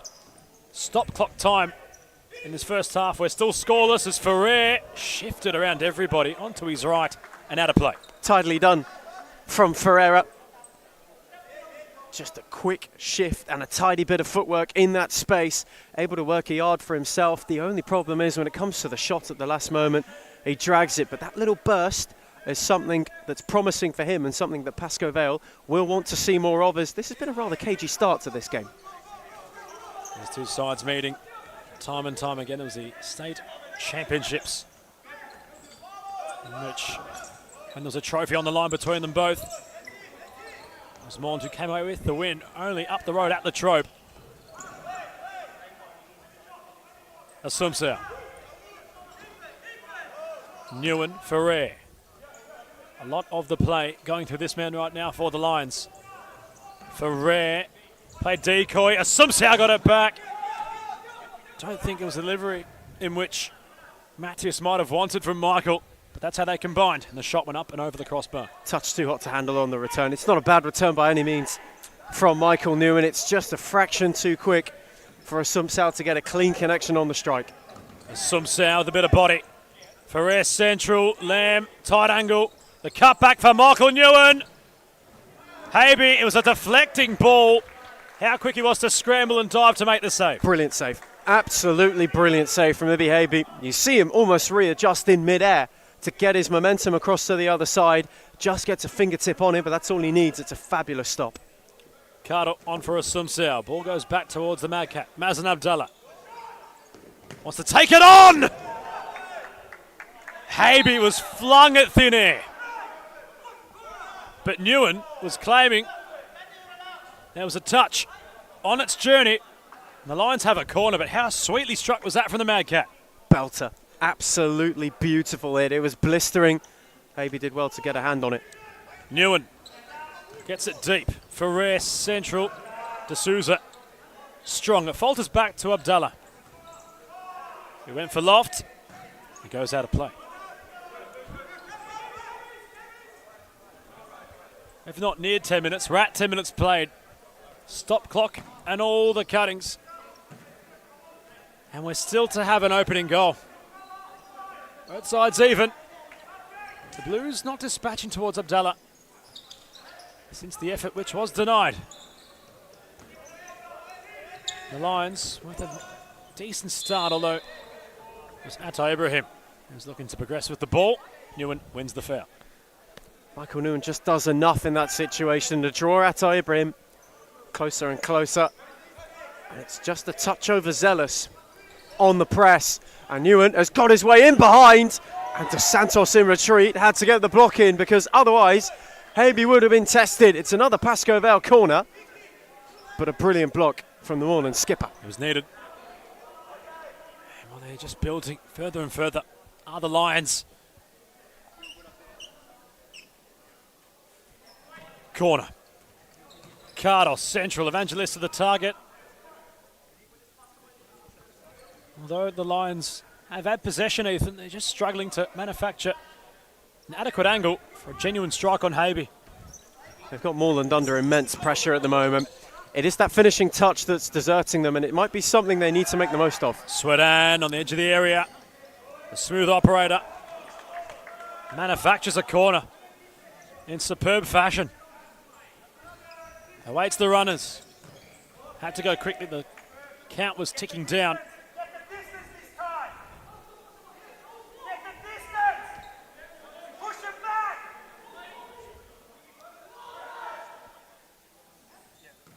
Ibrahim, they work it.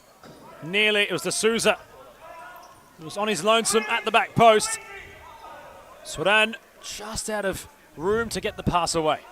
As I was saying, on cue, the momentum comes and goes, it ebbs and flows, and there will be a time where Moreland get on top and they have their opportunities and they could make them pay. That was nearly one of them. Cardo took a bit of a bubble before it reached the doctor. He had to loft long before he was shut down. Pimenta itching to come on. Ibrahim. D'Souza. KDS. Swedan had the movement from his captain, went laterally instead. Ibrahim threads the needle. D'Souza. The doctor standing tall. D'Souza kept going. Routine for Abdallah. He goes over the top. Ibrahim had the best position, and now Newen inside the area. The cutback was clipped for Cardo. It's clipped in front of him, rather. They all got conducive, and the Lions nearly got a shot away. Michael Newen might be thinking he wished he took that on his left. Created a yard for himself in a game of fine margins where chances have been at a premium. One where you have a clear look at a behaviour like that is one which you've got to at least have a look at and make him launch at. Nearly with the lineup they started with. Other Lions aren't waiting to come back on. Cooper reinstated.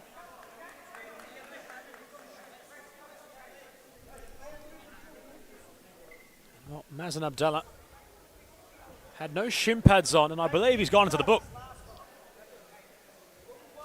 And in fact he has. So the goalkeeper into the book. No shin pads on for Mazen Abdallah. That's the silliest of yellow cards to receive. But all in the playbook as it was left for Cardo. Evangelista just ducking away as I'll try again from the opposite position on the far side. A little bit reckless from Mazen Abdallah. It's a silly yellow card to give away. And in a game of fine margins, it can't be something which is so seemingly inconsequential that could come to matter a lot. Evangelista out of tarmac. And this Blues defence holding firm. Dos Santos in particular has started very well. He's been able to close down and has limited the opportunities. The Mad Cat loves this situation. Stings the palms of Habe. He was commanding of the ball. Nearly took out Pimenta to get it. Cooper. Pimenta wasn't sure where to go. Had to clear long. Maurizio Novak was a big fan of that press. You saw him on the touchline, animated. Really good with the way that they squeezed Pimenta into a phone box and then forced him to loft it anyway. He had one option out the back, however, the angle wasn't there to play the ball. Cooper try going centrally. Just as both Newen and Evangelista were in a 2-on-1. And well, it was a foul centrally. Cooper took it quickly for Dos Santos. Now the Blues turn to build.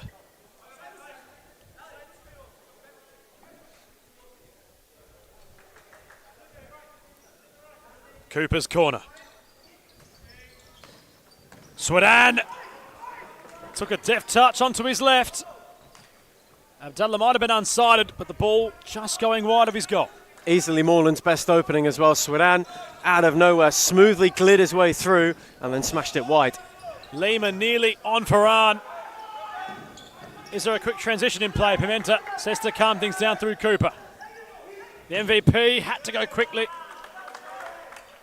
Cooper with his arm up to say that was a bit pedestrian. Pimenta shifting gears, tried to go through for Swedan. Lima read it best. Recycled with Cooper. Gets it for KDS. The return pass for Adam Cooper. Reaction save from the Mad Cat. Abdallah stands tall. Brilliant save. Again, Adam Cooper does the right thing, work the space wonderfully. It's a terrific maul and move. And just as he went to finish, Mazen Abdallah did well. Lima. Swadan went in firm, and a card had to be fitting of a reckless challenge like so. Frustrated as well at the initial challenge on Adam Cooper. Thought it was a fraction too robust, but that one, just a little lash out in anger from Ahmed Swadan, and he now has to be careful. Cooper protesting that perhaps Lima might have done it first. Takes no prisoners, does Alison Lima, former teammates. Cooper and the Pascoval number 8 won't deter. And of the man with white line fever. Abdallah, lovely ball for Ran. Cooper had the long legs to make the tackle. Swadan tried to go around to Cardor, who's in the book now. Lovely shift from Ahmed Swadan, just drew Andre Caro one way, quickly dropped the shoulder to go the other, and the doctor dangled a leg and more than one time out. That's exactly what they're going to get. Goalless, we've been so far in this one.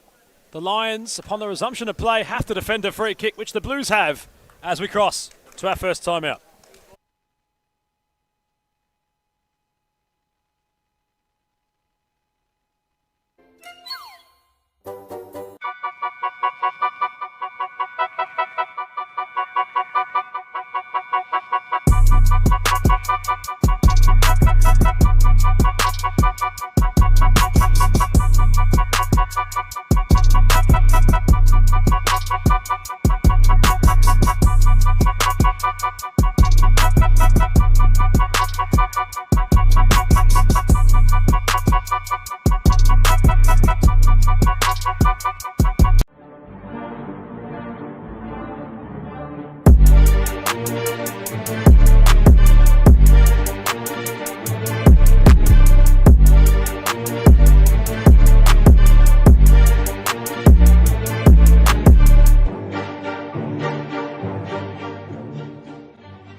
Abdallah organising the wall.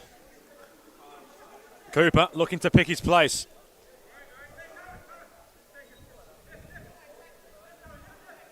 Trying a routine perhaps are the Blues.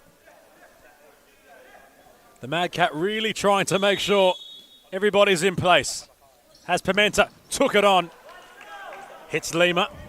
Perhaps a wasted opportunity from the Blues.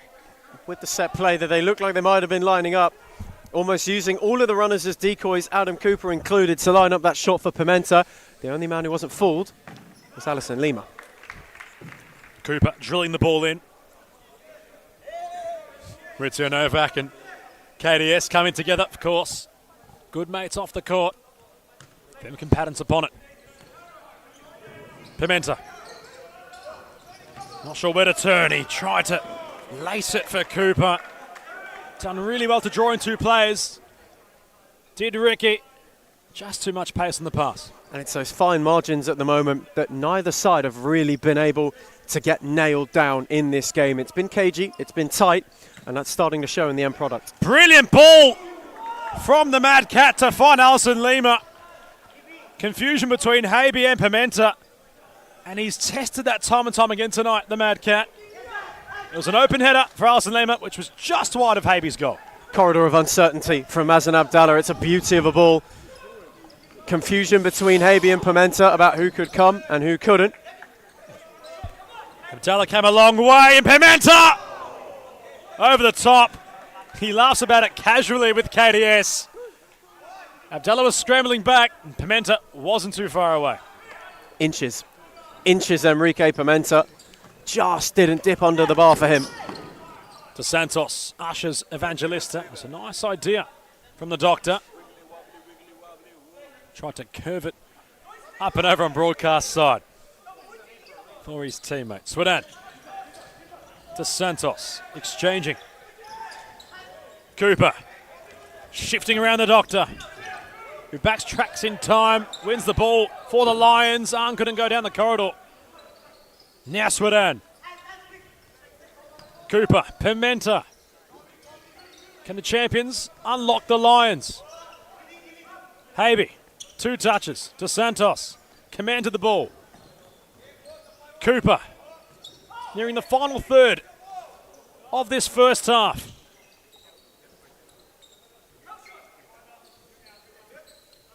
The Lions just blocking the passing lanes.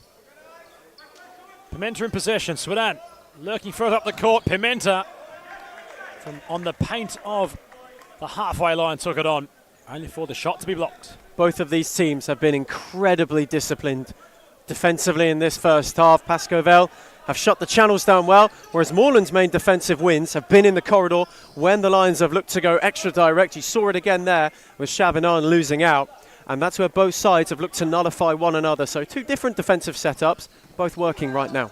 Pimenta to Santos onto his right. Big block by Andre Caro. Lima and Pimenta come together, but nothing more than that. Vaz back on court. So is Matthias Assumpção. Smashing ball from Vaz. The touch from Evangelista. Not the finish. The man freshly on court, Assumpção. That would have been something. Fabulous futsal. Pascoe Vale, the ball from Vaz is a beauty. Evangelistas touches the right thing to do, cushions it for Assumpção, who just isn't able to meet it cleanly on the half volley and steers it over. Swedan, Cooper. Ibrahim onto his right, never got genuine connection. Vaz for Evangelista. Got around Cooper. Ibrahim backtracked in time so nonchalantly. Bouncing ball for Pimenta. Assumpção earns the foul. Matthias Assumpção did well on that occasion. And this is where the fouls could get a bit tasty, 4 each, in what's been a first half which has understatedly been quite fiery. Not in terms of perhaps players getting frustrated with each other. It's been all firm but fair. The next foul crucial. Nguyen wanted Lamb in behind. Ibrahim gets around Nguyen. Matthias with the block.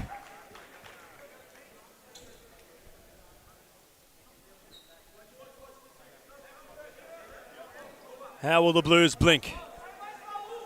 4 minutes and 21 seconds left. Pimenta took it first time. Vaz with the block.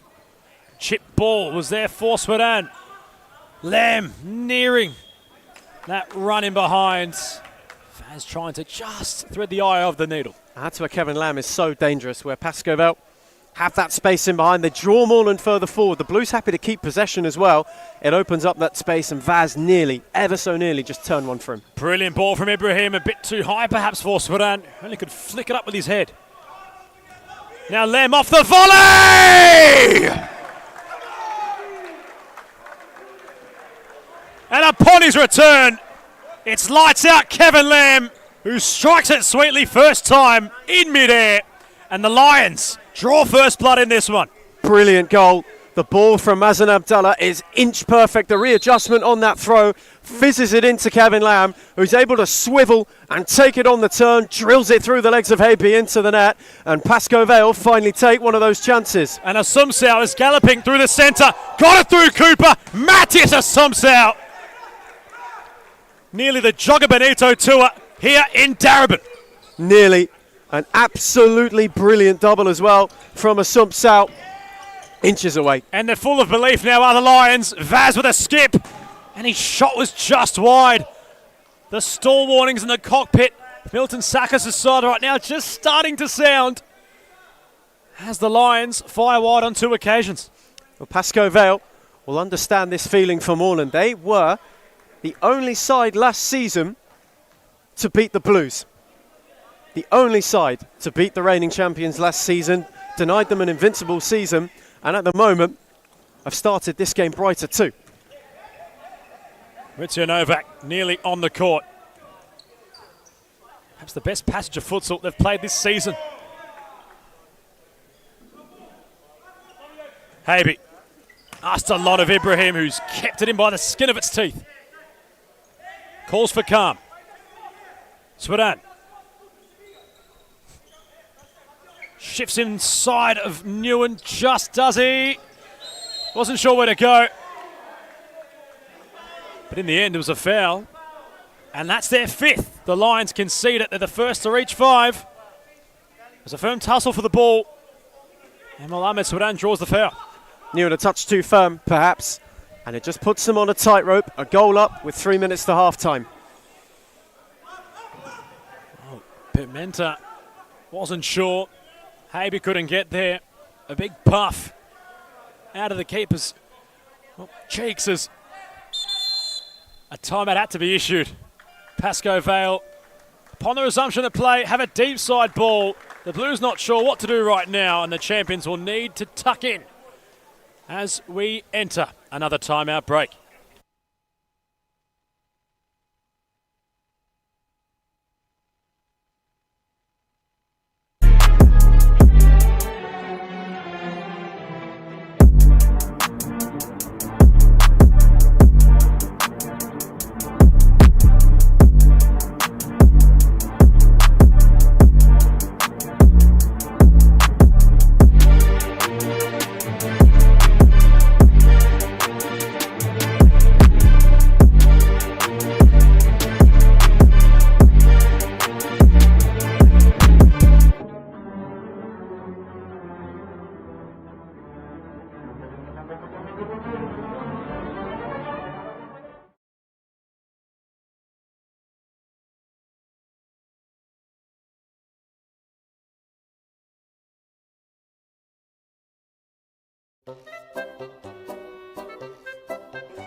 We return from timeout.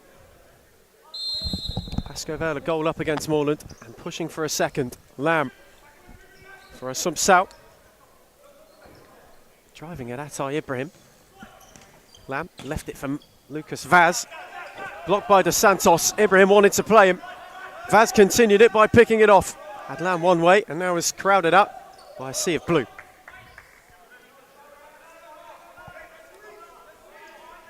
Well done by Vaz to have the ball locked inside his half. Newen. Abdallah. Had his captain on for the pass centrally, although the ball just running out of space. Cooper. The champions conjure up an equaliser. Just over 2 minutes to do so. Dos Santos. Rolls it for Cooper. Chip ball for Ibrahim. Flirting with a corner are the Blues. Looping ball. Cooper controls it. Shifting onto his left. A big slide from Lamb. He wins the ball back. Tried to get around that of KDS.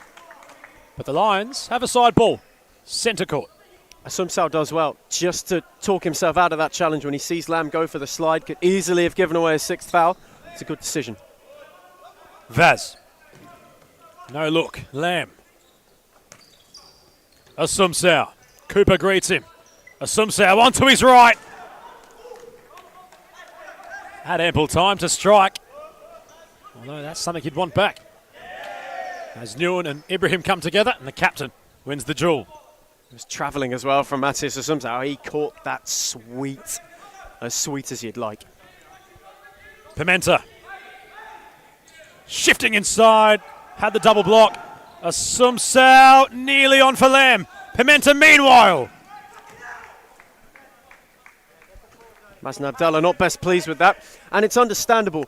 because they're so good at closing down Enrique Pimenta in this first half. They always have the player inside, then come as the second option to block that shot when he goes for it.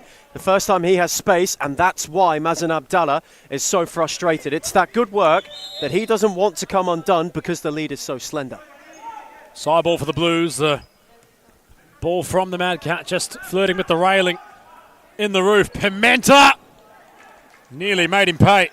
And Abdallah's still protesting that the net railing has completely just done him dirty there. It's one of those things, I suppose, that adds to the elements of the indoor court here at Darebin Community Sports Stadium. You can't get rid of it, so you have to go through it or over it.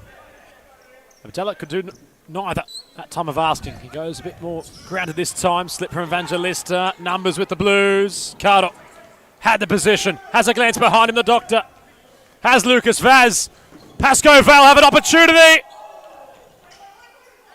Habe didn't blink. Vaz went for the deft touch over the top. Good goalkeeping. Terrific goalkeeping from Ibi Habe. Vaz wanted it on the return. And the Pascoe Val bench unhappy about that. De Santos gets the fouls. Evangelista, who went in reckless. No way, screams Maurizio Novak. But the Blues, just upon the cusp of half-time, will have an opportunity from the spot. Maurizio Novak firmly in protest, but they'll fall on deaf ears. Just told to take a breather. Passion from the Pascoe Vale manager. And this, at the end of the first half, where the Lions have had their opportunities, is Moreland's opportunity now to maybe, just maybe, in the final minute, land themselves a leveller. Atai Ibrahim, upon his futsal return,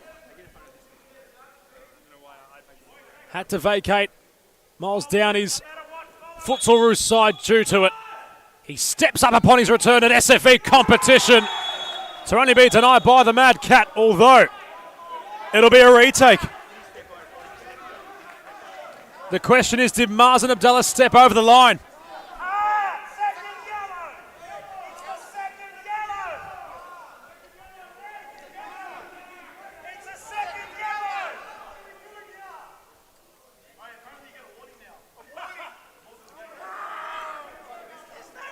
The conversation is because Abdallah had stepped over the line. That is an automatic yellow card. He's already in the book, considering not wearing any shin pads.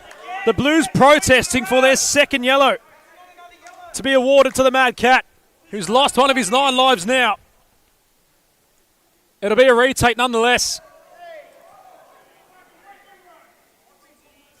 Tense situation developing at DCSS.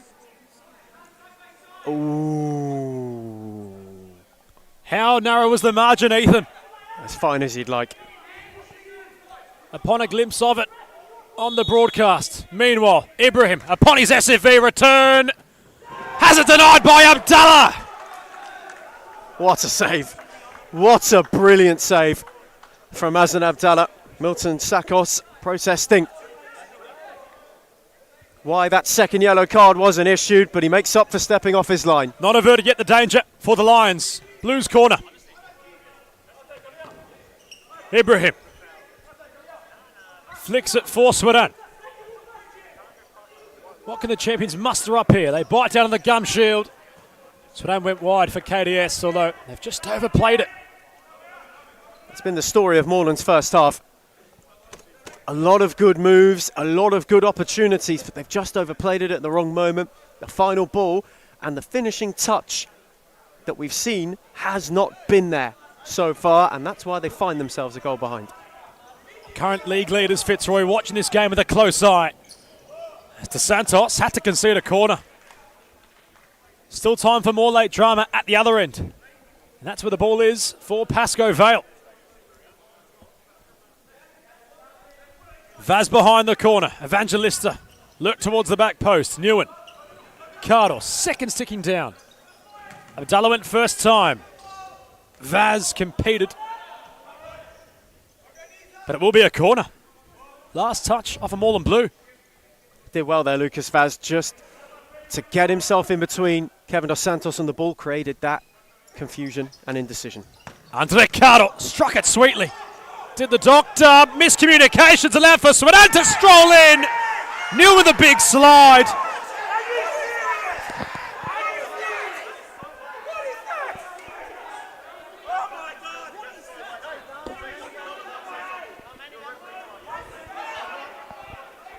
The Blues have the lid taken off completely. They can't believe what they're witnessing. Pascoval looking reserved on their bench and not blinking an eye, and that might just tell you its own story, Ethan. Unbelievable. They are incensed. That slide from Michael Newman, they wanted a foul.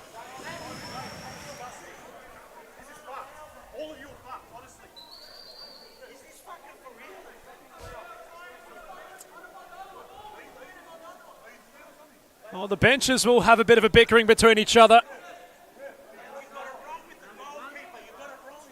How you interpret it at home is your decision. But how do you view that, Ethan? I think Michael Newman and Pascoval right now are walking the tightest of tight ropes. You almost can't really blink with what the Blues are saying.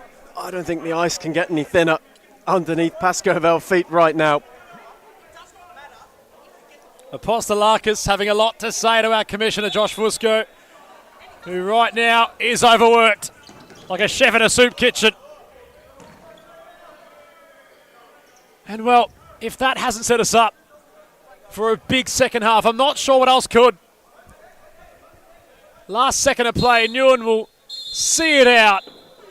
But it all comes to a simmer in what was a very tantalising first half. The difference maker, Kevin Lamb, with the lone goal so far in this one. The protests will ring firmly through half-time as the Mighty Lions have a one-goal lead.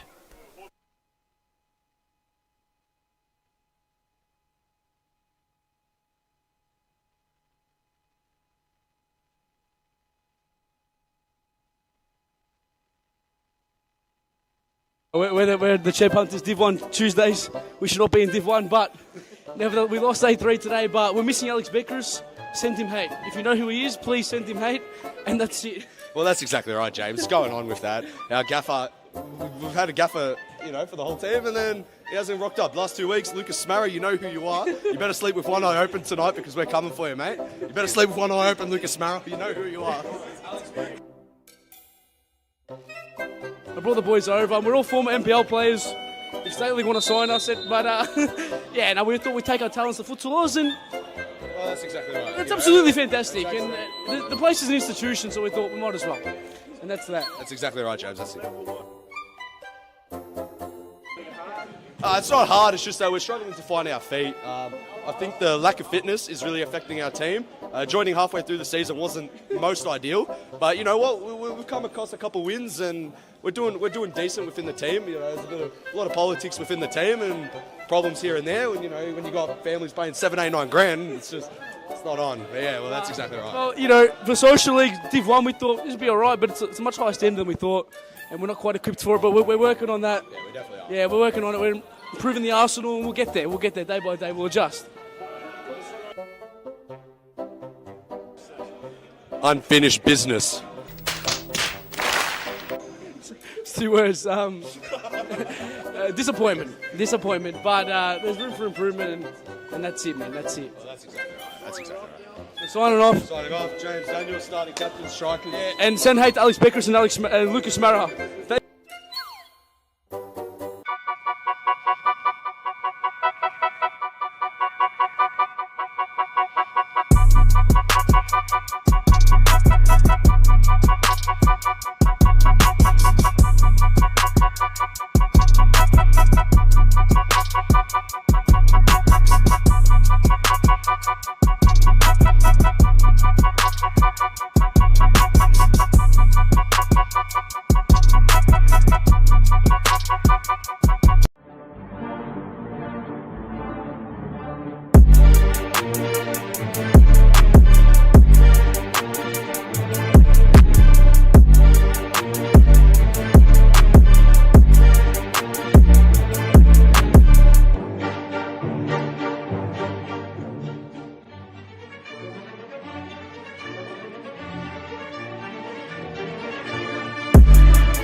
We're the Chip Hunters Div 1 Tuesdays. We should not be in Div 1, but nevertheless, we lost 8-3 today, but we're missing Alex Beckers. Send him hate. If you know who he is, please send him hate. And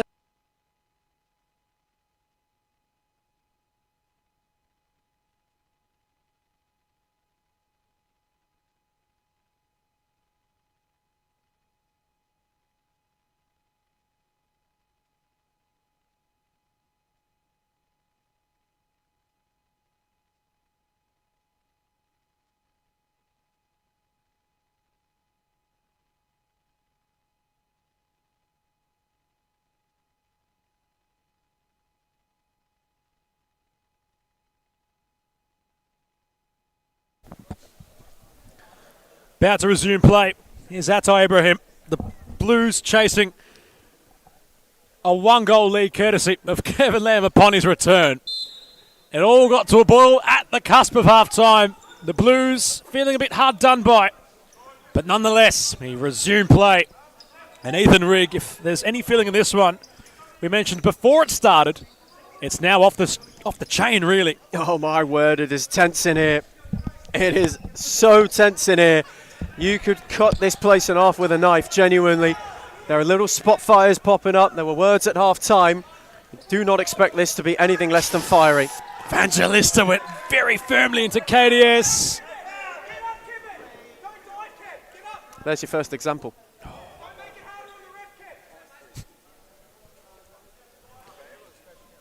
And, well, there's a major crash out from the Moreland Blues bench. Said a couple of people around us potentially might have picked that up. We're impartial. We'll call it for what it is. Blues looking for their equaliser. Swedan shifting for KDS. Abdallah used his positional advantage really well, the goalkeeper, to make the save. It's a good save from Abdallah. He comes out to deny Dos Santos, just makes himself big, closes the angle, shuts the gates. Swedan, Cooper, fizzing ball. It was lofting. Nearly went through for a three-pointer. The clearance off of Evangelista.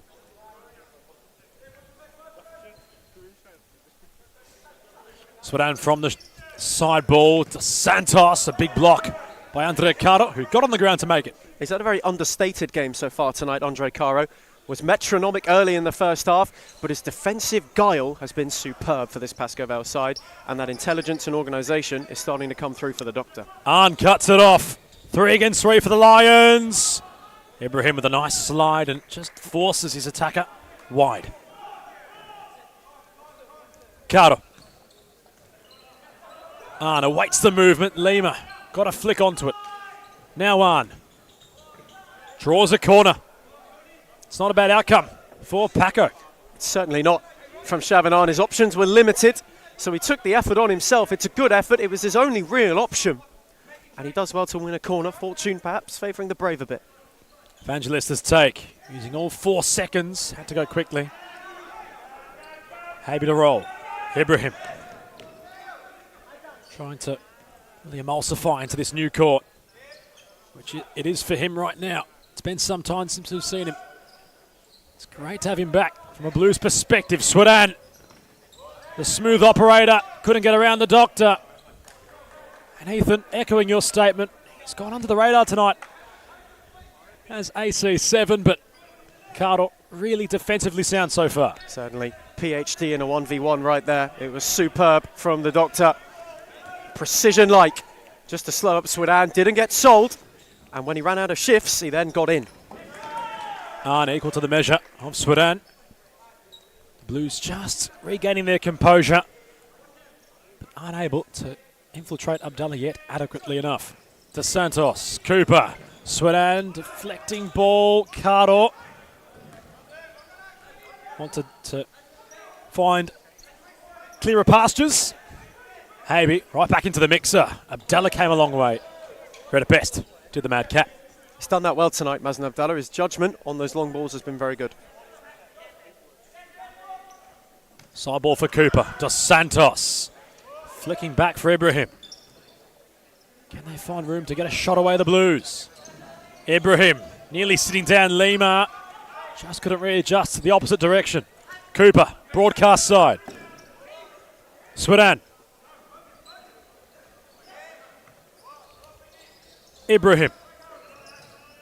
Lateral for Ahmed Swadan. What can the smooth operator do? Dos Santos. Cardo gets the ball back and chips it in for Farhan, who wanted Evangelista. Habe off his line to deter that of the Pasco Vale attacker. There's half a glimpse there for the Lions. Ibi Habe did terrifically well, but Andre Caro, again, superb. And the clip over the top quickly. It was the right idea from Arn, actually, to go with height as well for Evangelista. It just had too much depth. Dos Santos, Swadan, the Lions really tucking in. They've made life hard for the Blues to try find an opening. They've overplayed it there as they moved it wide. Cardo embraced by his bench. On comes Newen. Abdallah had to go. Lima came from the backs. Ibrahim came across. Cooper's lofting ball will set up for Ahmed Swadan. Tried to go around Lima, who gets the possession back for Pasco Vale. Newen was central. Never really had it within his stride. Lovely ball from Swadan. Adam Cooper nearly applying the $1 million finish. So quite the $1 million assist it would have been from Swadan. Off his shoulder, Mario Balotelli-esque. First time Moreland have had a bit of liquidity to their move tonight as well. The ball behind Michael Newen was a fraction behind him, and that's why he left it behind. Swadan's touch scintillating. And it's the first time we can really say that Adam Cooper fluffed his lines in front of goal. Pimenta and Hiroshi ready to come on. His first match minutes tonight for the Blues, number 2. Habe going right down the centre. Dos Santos. Strong was Arn as Mati Susumsau re-emerges. Good challenge from Arn. Had to be done as well because Dos Santos had just worked a yard for himself to spin in behind on the turn if he was to get beyond Shavin Arn. But he stood up tall, and that's been Pasco Vale's position tonight. It's been built on defensive grit. Ibrahim onto his left. Evangelista got in the way. Cooper. One of the side ball. Falls on deaf ears. He jostles off. Pimenta on in his place.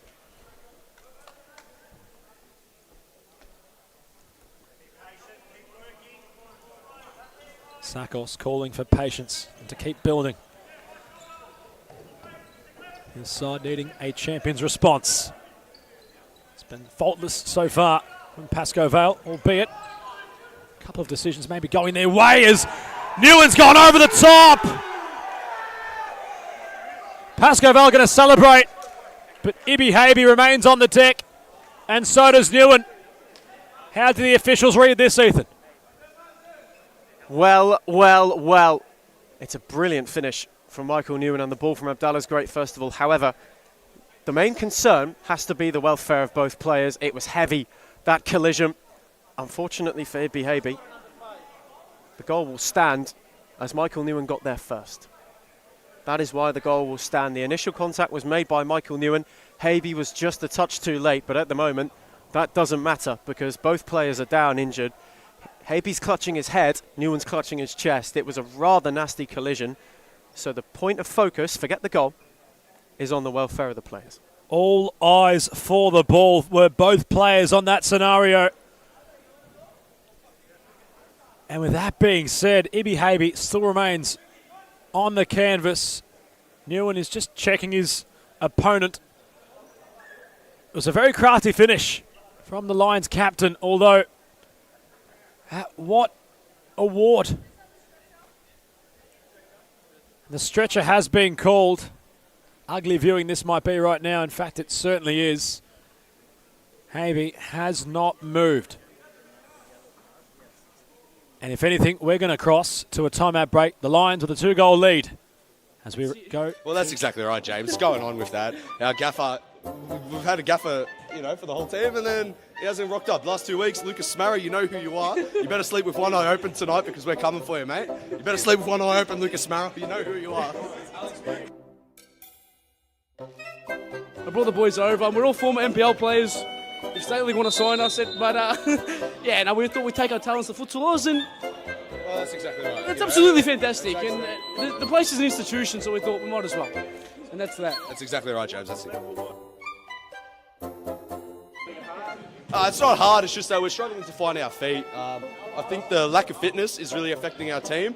Joining halfway through the season wasn't most ideal, but you know what? We've come across a couple wins and we're doing decent within the team. You know, there's a lot of politics within the team and problems here and there. When you got families paying 7, 8, 9 grand, it's not on. But yeah, well, that's exactly right. Well, you know, for Social League Div 1, we thought this would be all right, but it's a much higher standard than we thought, and we're not quite equipped for it, but we're working on that. Yeah, we definitely are. Yeah, we're working on it. We're improving the arsenal, and we'll get there. We'll get there day by day. We'll adjust. Unfinished business. It's 2 words. Disappointment. But there's room for improvement, and that's it, man. That's it. Well, that's exactly right. We're signing off. Signing off, James Daniel, starting captain, strikers. Yeah, and send hate to Alex Beckers and Lucas Mara.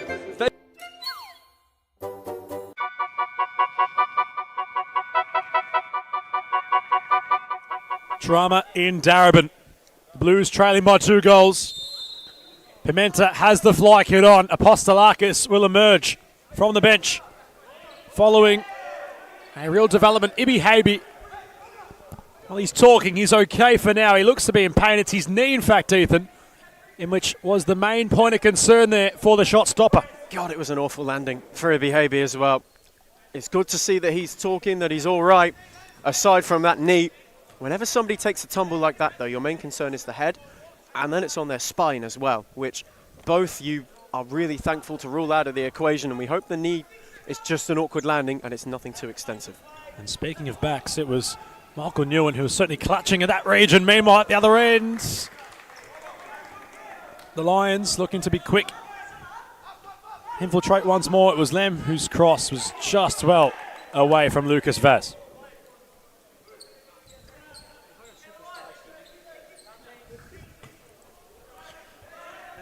Dos Santos. Pimenta has the fly kit on. The Blues aren't going to go for a draw. They want the 3 points. They need 3 goals unanswered to hit the front. Dos Santos wasn't sure where to go. Does well to find Sudan. Lamb hot on his tail. Cooper. Dos Santos. Sudan smashing ball for Ibrahim. He took it on his right foot and couldn't control it. And you can see what Pascovel are going for in the matchup with Lamb on Sudan. They're matching pace for pace. Kevin Lamb's ability and his agility to shift quickly to try and stop Sudan up when he tries to get mazy and dicey. Cooper. Apostolakis quickly off. Pimenta back on. How can the Blues open up the lines? Sudan. Cooper smashing ball. Pimenta the target. The champions with the side ball. Well shepherded by Pimenta. Dos Santos. Ibrahim. Bit heavy on the touch. Newen tried to go through 2. But it will be the line side ball.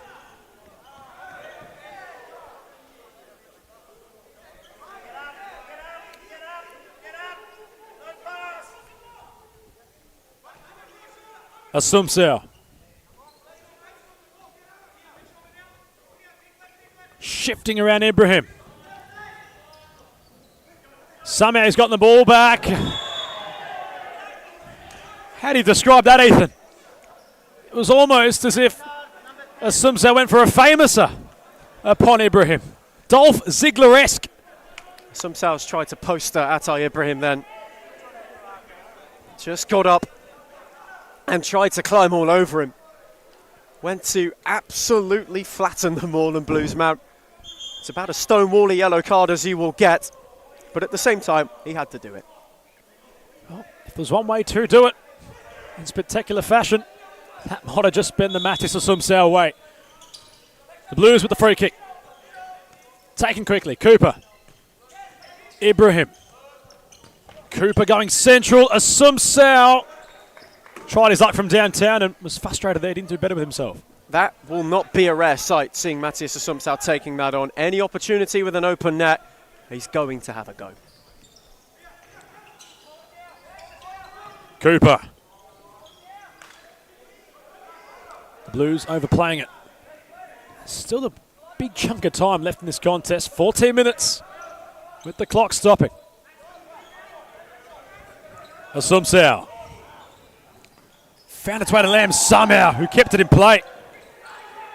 Newen. Lucas Vaz. Assumpção holding things up. Lamb's there also. Assumpção, it's getting up in the air. Apostolakis with his first touch of tonight's proceedings. The keeper claimed. Came straight off. Blues back again with their fifth man. Not blinking are the Lions, sitting off the ball. Cooper. Ibrahim. Dos Santos. Cooper central. They can't seem to get around this man mountain, which the Blues are going for. Abdallah! Would have been his first in Darabin. And it would have been a beauty as well. The Mad Cat inches away from adding a third and taking some wind out of the Moreland sails, but those are the opportunities that will open up for Pascoe Vale as the Blues start to throw the kitchen sink at it. And it's those opportunities now that they are going to have to take defensively. They've been set up superbly. It is now about taking whatever remains in terms of the chances they can create. Cooper, Swedan. The defensive performance so far from the Lions, the best we've seen in some time. Dos Santos, not around Cardo, who's spearheaded that campaign.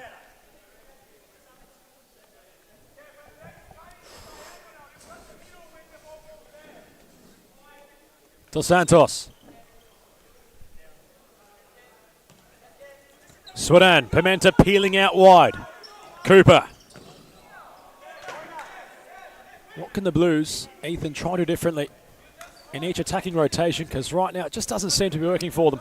Try to force it less. Be patient. You have 12 and a half minutes. That's plenty of time. If you get one back, nerves are a very funny thing. And a team that's looked defensively solid, all of a sudden, will give you a look. Newen got it from Vaz. Cardo. Just not able to play that long switch over the top. Swedan combining with Vaz. The two having a cuddle. Vaz playing instigator. Cooper. Pimenta's on for the pass.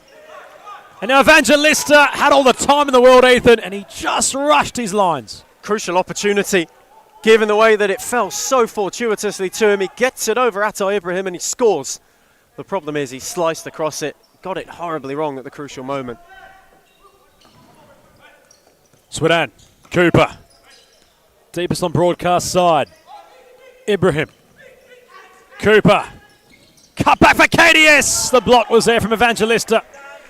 Tighter and tighter are Pascoe Vale coming as the game progresses, but the Blues getting deeper and deeper inside their attacking half. Swedan. Cooper. Drilled across the face. And Swedan fires in Moreland's first. And the champions are back. And that is the goal they needed. They've got one back, and all of a sudden, it's a different game. Unfortunate ricochet off Andre Caro, who's in the right place to make the block. Drops for Swedan, who makes no mistake. They've missed a couple of opportunities, a couple of big ones, but they take the one that counts, and they're right back in it. The smooth operator, no messing about. And he's gotten the ball straight away, and how quickly this could be a quick fire double! And that's exactly what Atay Ibrahim does upon his return. He makes amends for the two misses from the spot. And within the blink of an eye, the Blues are back on level terms. And we said it's a funny thing what nerves are. They give you a look, they poke holes in a defence which a minute ago seemed impenetrable. And all of a sudden, we're back on level terms, and who knows which way this game will go. And that's a minute in normal time. Forget the stop clock. Within mere seconds, the Blues from half a chance had scored through Ahmed Swedan, who then found the ball right in his path. Had Ibrahim on for the pass. And we're back at an even playing field. How quickly has that transpired? And while you knew the intent from when Pimenta had the green fly kit on, Ethan, that they didn't want to settle for a draw, but they've already within a blink of an eye, found themselves on level terms. What a response from Milton Sakos' men. And how it's now on Maurizio Novak's side to try and find themselves back in this contest. It absolutely is. They might have a chance. As Newen drifted away, Apostolakis with his chest out. Play resumes with Lima. And it's going to find its way in. The deflection of Sweden. Bit to unpack here. In fact, there's a lot to unpack here. A red card for Ahmed Sweden, who is incensed. He can't believe what's happening. Milton Sakos can't believe it either. And via the deflection, it's Alison Lima who fires Pascoval back in front.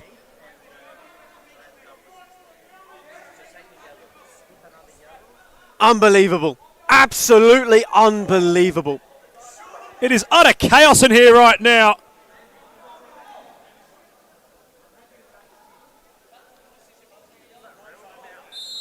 And the second it was made, Ahmed Sweden lost his head completely.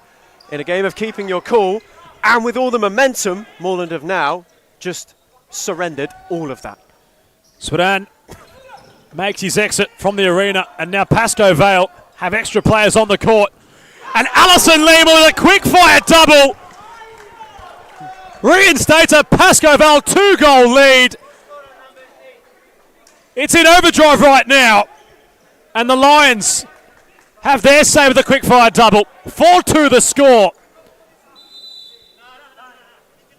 And we're back to the same predicament we're just in only minutes ago.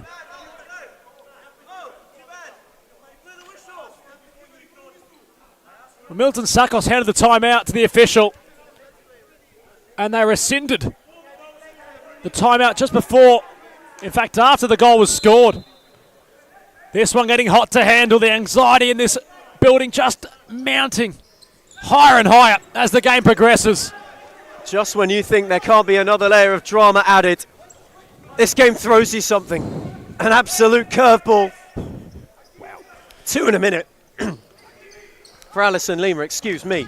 2 in a minute for Alison Lima. Outrageous. Absolutely outrageous passage of futsal. Dos Santos and Cardo tumbling together. Corner the Blues. It's hard to remain composed in here right now, considering all that's just unfolded before our very eyes. But what a finish it was for Lima's second. Completely fired into the top right corner as Cardo tried to catch out Apostolakis. It was quick to read the situation unfolding before him. And now Newen, he took charge. Pimenta had to make a decision. He goes into the book.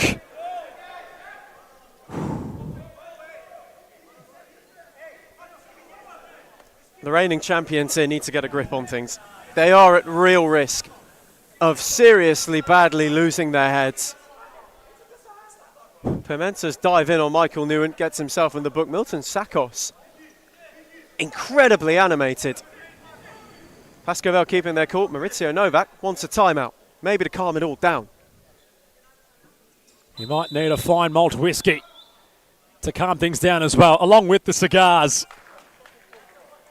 But Pasco Vale are 9.5 minutes away. If they are to hold on, they have a 2-goal lead in which they reinstated within a blink of an eyelid. As we're going to cross to a timeout break, it's the Lions who lead by 2 goals with the scores 4-2.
We return. This one getting very hot to handle. The Tigers, meanwhile, watching this one, seeing all the carnage unfold. From a distance, they await Thornbury in the final clash of the round as the Lions waste their free kick opportunity upon the resumption of play. Pimenta with the fly kit on. D'Souza on court. The firepower there for the champions, who have adequate time to culminate a response, which they had done already in this game. They absolutely hadn't. It's only 2 goals. It was done in a matter of seconds by Moreland not too long ago. Pascoval reinstated it thanks to Alison Lima. But now the onus again on the champions to claw themselves back into this game and to just keep their heads. They keep it calm, the chances will come. Ibrahim, D'Souza has space to shoot. Pimenta, save from the keeper, Abdallah, who had to double up, and he goes over the top, which is an effort that goes wide. It's a good pull from Azan Abdallah on the first one. And then the second is just a good read at his near post. 2 very important saves. But you see again, when they've got it down and they've played futsal, Moreland, they've been able to carve openings for themselves, in particular for Robson D'Souza. We went the reverse pass instead of the shot on goal. Pimenta across the face. Ibrahim's there at the back post. He awaits the movement. Tried to sit down Lima, but they get a corner. Lima might just want to be a bit careful on that lunge as well. It's very easy to give away a penalty, and it's not something they need to do. If they play rational futsal from now on, Pascoe Vale, there's a very good chance that they see this through. The next few minutes pivotal for the Lions if they are to hold on. They can hit the scoreboard yet again. It would make the task even harder for the champions, who are looking to just chip away at this 2-goal deficit they trail by. Pimenta, lovely flick behind himself. D'Souza went down the centre. Pimenta was lurking. Ibrahim's pass for KDS cut off. Good again in the recovery defensively. But that quicker movement from Moreland is where they get the opportunity, and Pascoe Vale come undone. They can't keep up with the speed, especially when Pimenta flicks on and D'Souza runs on. Pimenta, and now Abdallah. Is this the moment for the keeper? And the Mad Cat writes his headline, etches his name on the scoreboard, and the Lions have a 3-goal lead. And he only needed 1 look for practice as well. It's a glorious finish from Mazen Abdallah, no stranger to a long-range beauty. That is first stint Arabin. And it could not have come for Pascoe Vale at a better time for Moreland, and a worse time, as they now have a mountain to climb. And it's worth noting, when these two played each other last time, the last game of last season, Pascoe Vale had a 3-goal lead for a long part of that game. They now have a 3-goal lead tonight. 7 minutes and 23 seconds for the champions to respond. They'll keep at it with the 5th man. Pascoe Vale defensively sound, and now Vaz has an opportunity. Never got genuine connection. Now we could live to regret that. Might have been the opportunistic moment for the number 9, Pimenta, D'Souza. Back for Pimenta. Trading possession. Pimenta and D'Souza on broadcast side. Cooper scooping for KDS. The captains come together. Newen went for it. It sits for Abdallah. Went with the snap off half a step. Ibrahim was there this time for the Blues. KDS. Time a genuine factor as Newen. They leave the door open, and the Lions keep trying to just walk through that opportunity. Only small thing wrong with that finish. Michael Newen goes for whip. Hits it with the inside of his foot on the instep. If he goes to try and drill it and almost go with the laces or the front of his boot, it probably finds the net. Cooper was there. Abdallah nearly dropping it and went for it again, but this time just kept lofting. Hits the roof. Now the Lions, if they are to hold on, will really enjoy this victory. It's a rocky start to the season in which they had experienced. It was Thornbury who pulled off quite the upset, which has been a real talking point of the Lions' campaign so far. But how a win against the champions could really showcase that weeks in futsal can certainly move mountains. especially in this league. Series futsal, no 7 days are the same. The league shifts so rapidly. It's exciting, it's brilliant. The champions now really having to dig deep. Seconds ticking down. Cooper, Pimenta at the back post. Can they find him? Vaz nearly latching on to that loose pass. D'Souza, not around Cardo, who goes over the top. They have adequate glimpses. And you mentioned how important that Thornbury result was. If they were to win tonight, if it stays like this, they'd only be 3 points from the top had they got the first 3 points on opening night. Instead, they're 6 adrift, but they're in the top 4. Ibrahim, ball falls towards him here in the last 5 minutes. Pimenta, Cooper, Newen can go over the top. The deflecting ball is going to find its way in. Michael Newen says goodnight with his hand gestures. And Pascoe Vale are on the Flemington straight now as they pull away. And that is the difference. Michael Newen keeps his cool this time. No instep, just stabs it. Gets the right trajectory, gets a handy deflection. The net was open. It's a brilliantly taken goal from the Pascoe Vale skipper, who tonight has shown some of his best for the first time this season.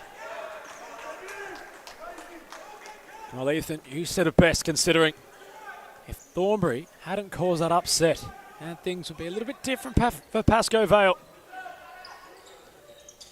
Although that result, which they experienced that night, has maybe inspired them that step further against their champions. Postolakis is back in goal. Newen went through everybody, but not Apostolakis, as Vaz gets the ball back. Couldn't strike in time. 4.5 minutes left. Lions with a 4-goal lead. The doctor just echoing the message for his side to continue working. And that is all they need to do. If they keep it the way it is now, they will be home and dry for a massive 3 points, the biggest of their season so far, and it's not even close. Cardo, it's going to remain in play. To Santos. Pimenta had to clear. Ibrahim. Wasn't sure where to go, lost possession, and now Lamb isolated. Had the composure. Cardo, nearly for Newen. Pimenta! Oh yes! Enrique Pimenta stormed in, drilled it low, and might have just given more into pulse. It's a Pimenta perler as well. What a brilliant goal that is. Caught it sweetly, drilled it. And maybe, just maybe, the margin is only 3. Had no right to score from downtown to Pimenta. It's exactly what he's done. Could it still be on for Milton Sakos' side? 4 minutes, a 3-goal deficit. You do the maths at home. Lima, back for Abdallah. Evangelista takes charge. And has his effort just not be bothersome of the keeper Apostolakis. What a brilliant touch. That was from Felipe Evangelista. Killed it dead into his own path. The strike he drags at the last second, mainly because the angle's a bit far. The ball's too far out of the shooting arc on that left foot. But he does superbly. Pimenta really taking the game on now. Gets a foul.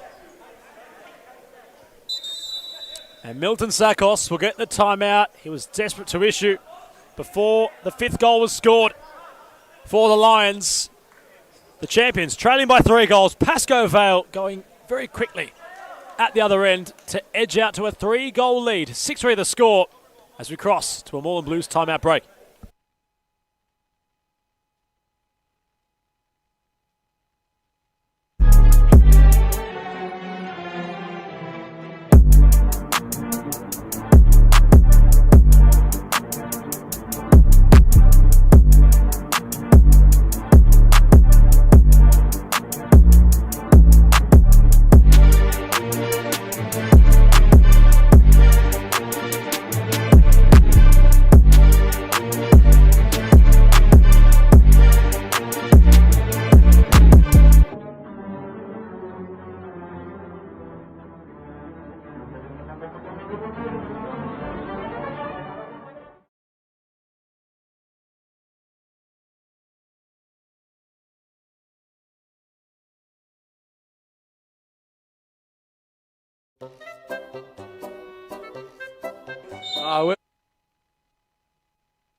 Cooper with the fly kit on now. Another roll of the Milton Sakos dice. Can they score quickly? The champions. D'Souza blocks off a Sumsau. Ethan, you said it best off air. If the champions are to conjure up a comeback, they have to score within the next, say, 30 seconds. Absolutely. It's when the momentum is at its strongest for them, especially off a timeout, especially when they've had that team talk. The message is freshest, and that's when you can catch a side out. So it is really now or never for the kitchen sink to be thrown. Pimenta, Cooper, back to the MVP, Dos Santos. Cooper, precious seconds being shaved off the clock. The Blues got to fire quickly if they can find a shooting opportunity. Cooper, Ibrahim, tried roaming centrally. D'Souza, back to Cooper, who bends it. Denied by Abdallah. Ibrahim still going. That's a fantastic save from the Mad Cat. Had no right there, did he? What a brilliant save. Unbelievable. Elastic, reactive. That was superb. He's got the Mad Cat namesake for a reason. As nimble as a feline. Save, dare I say, of the year from Mazen Abdallah. He's certainly on that shortlist for it. Incredible keeping. Meanwhile, Evangelista, nearly inadvertently, it's embraced by the Mad Cat at the expense of a Moreland corner. 2.5 minutes left. No imperfections now for the Blues. Ibrahim. Pimenta. Cooper. As the time shaves away, Ethan. Pascoe Vale. Moments, seconds, minutes away from a very big result in their books.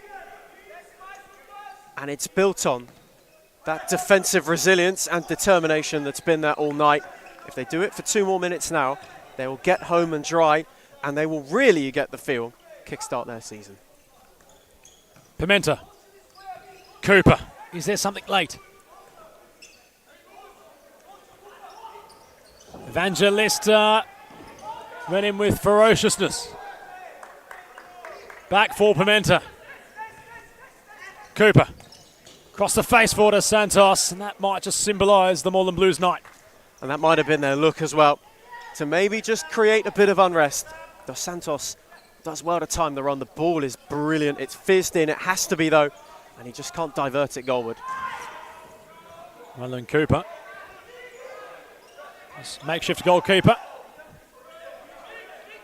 Newen leading a protest that he might have just been off his line. Last 90 seconds.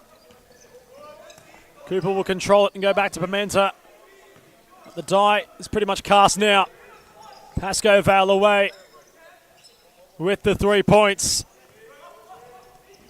Many might have had the question mark firmly upon the top of the Lions' heads after that Thornbury encounter.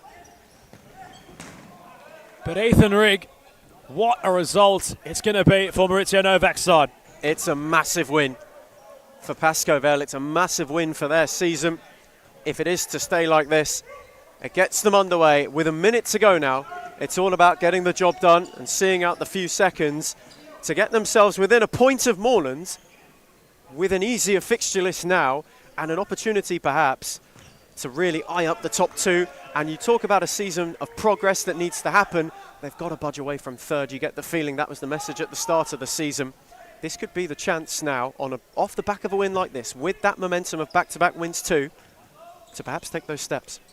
Coaching contingent of Fitzroy off the screen, just all embracing each other. Gabriel Zabias having a chat with Jason Ishak and Jimmy Soufis. And I'm sure he might have glimpsed at the scoreboard and the time and realised the predicament. Fitzroy really enjoying seeing this result as a Sumsau has a glimpse. Has to get around Pimenta. He will do so, and Mattis Sumsau will put the full stop on it for Pascoe Vale. Put the full stop on a statement as well. Done dazzlingly by a Sumpsau. There's no other way he'd do it. Wouldn't take the easy route of a loft over. Had to go around Pimenta to find the net.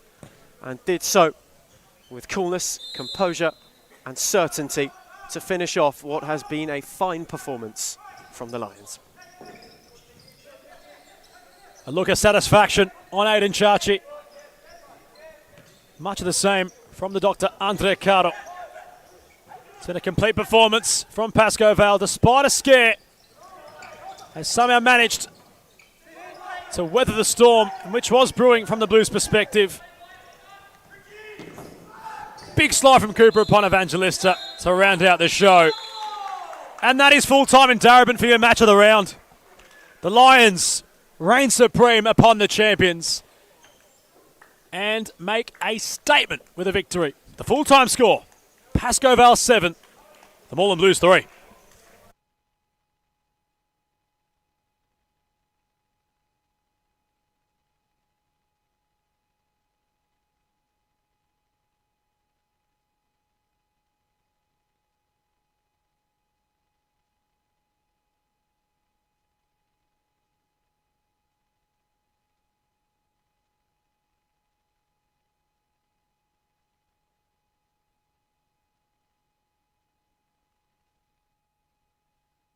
We're the Champ Hunters Div 1 Tuesdays. We should not be in Div 1, but nevertheless, we lost 8-3 today, but we're missing Alex Beckers. Send him hate. If you know who he is, please send him hate, and that's it. Well, that's exactly right, James. Going on with that. Our gaffer, we've had a gaffer, for the whole team, and then he hasn't rocked up. Last 2 weeks, Lucas Smarrow, you know who you are. You better sleep with one eye open tonight because we're coming for you, mate. You better sleep with one eye open, Lucas Smarrow. You know who you are. I brought the boys over, and we're all former NPL players. If State League want to sign us, we thought we'd take our talents to Futsalers, and Well, that's exactly right. it's absolutely fantastic. And the place is an institution, so we thought we might as well. And that's that. That's exactly right, James. That's it.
We turn for home on round 5. The major talking point, what just transpired on court between the Blues and the Lions, but at the top of the summit, it's those in yellow, Fitzroy, who lock horns with Thornbury. To round out the night, it has been Ethan Rigg, Adam Palombi, you know the duo. If you don't by now, you best get your head checked. Certainly a game that could throw up perhaps something to close out the show. It's been a night of drama, a night of a lot of discourse, of course, where Fitzroy were given a fright by one promoted side last week. They now play the other to round out the show this evening. A Thornbury side who have made a relatively bright start to life in the top tier. They were in the top 4 at the start of the evening, however, results transpiring means they come into it 5th and will need to respond in kind, if they are, just to keep themselves away from the peril that is the drop zone. However, they are not facing an easy task. A Fitzroy side who know that tonight they can already pull 8 points clear at the top of the league. 8 points clear. And we're not even in round 5 yet. Things just separating themselves at the bottom end of the table. Signs all being conducive and coming together. And it's benefiting that of the 11-time champions, looking to make it 12.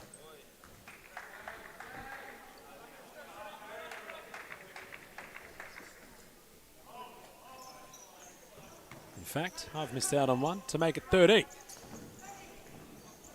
It's been so many, so many successive seasons, you almost lose count.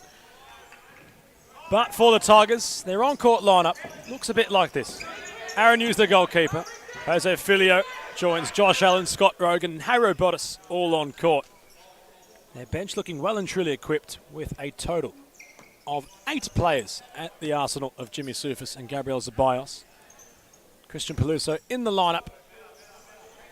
The number 9 has been in and out of the squad in recent weeks, but finds himself ready to immerse himself in this one.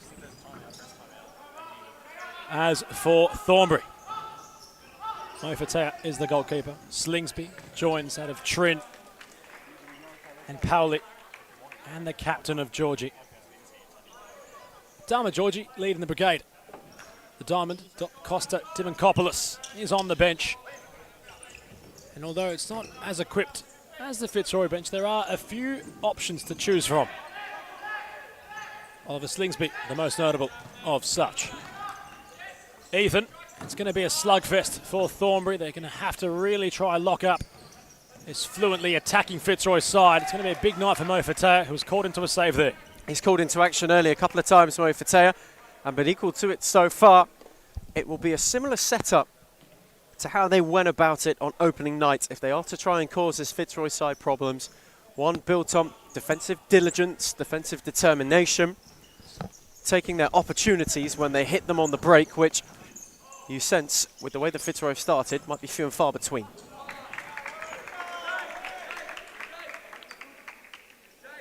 Slovenia, another player who will certainly catch some eyelids.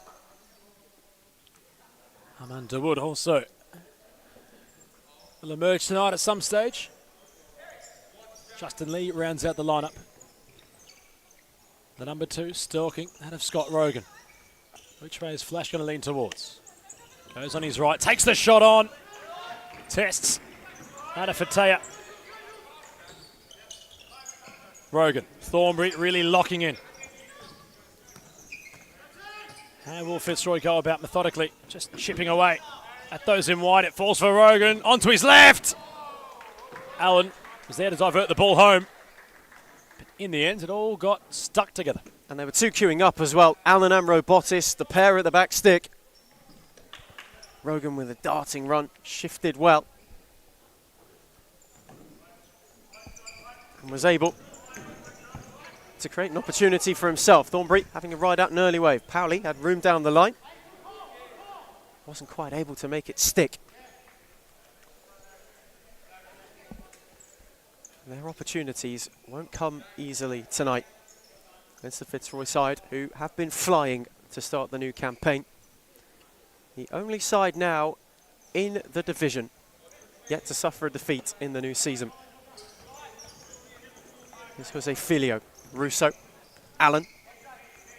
Looking to turn the early screw and give themselves yet another look at Fatea. Josh Allen once more. Rogan.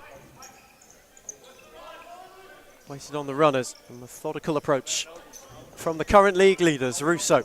Allen. Filio.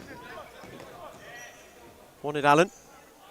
Lovely touch from Russo. Allen has tiptoed his way through. Fatea came, got enough contact on it. It broke for Pauli, who tried to go around Filio, but only found touch. Lost his footing to Josh Allen at the pivotal moment. Fatea quickly off his line. Try to cause some confusion. Did just enough, the goalkeeper. As Filio exchanges with the sniper, Kazi Russo. Morerio on court. You coming up higher. As Parthamos gets his first touches. Allen. Russo, Rogan, just a bit behind. That of the captain. Play just fizzles out for the current league leaders. Pauli. Slingsby down the court. Thought about trying to get around Rogan, who's drifting away on broadcast side, went for the back post. Not to be yet.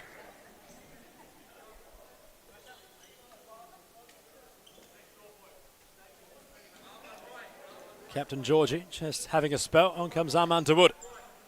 Of course, has some experience with the Tigers. Intricate passes. Ways to try and lock Thornbury. With a go for the Tigers. Combination just faltering. As on comes Chu. Rogan. Chu with his first touch. Back to Scott Rogan. What can the Futsalroo do here? Awaits the lateral support. Chip pass. Does really well to find Chu. He wanted Russo. It's a nice involvement. The ball over the top from Rogan to pick out his teammate. Lovely ball over the top from Rogan. Chu times it well. Does the right thing in trying to cut it back for Russo too. He just isn't quite able to get the pace on it that he would have liked, but it's more positive signs for Fitzroy so far. Parthamos, he got it back from Russo. Wicket. Wanted to find Parthamos again. Dawood cut it out. Broke for Slingsby. Pauli. Turned round the corner and Pauli might get there. In fact, was being pulled back and wins a free kick.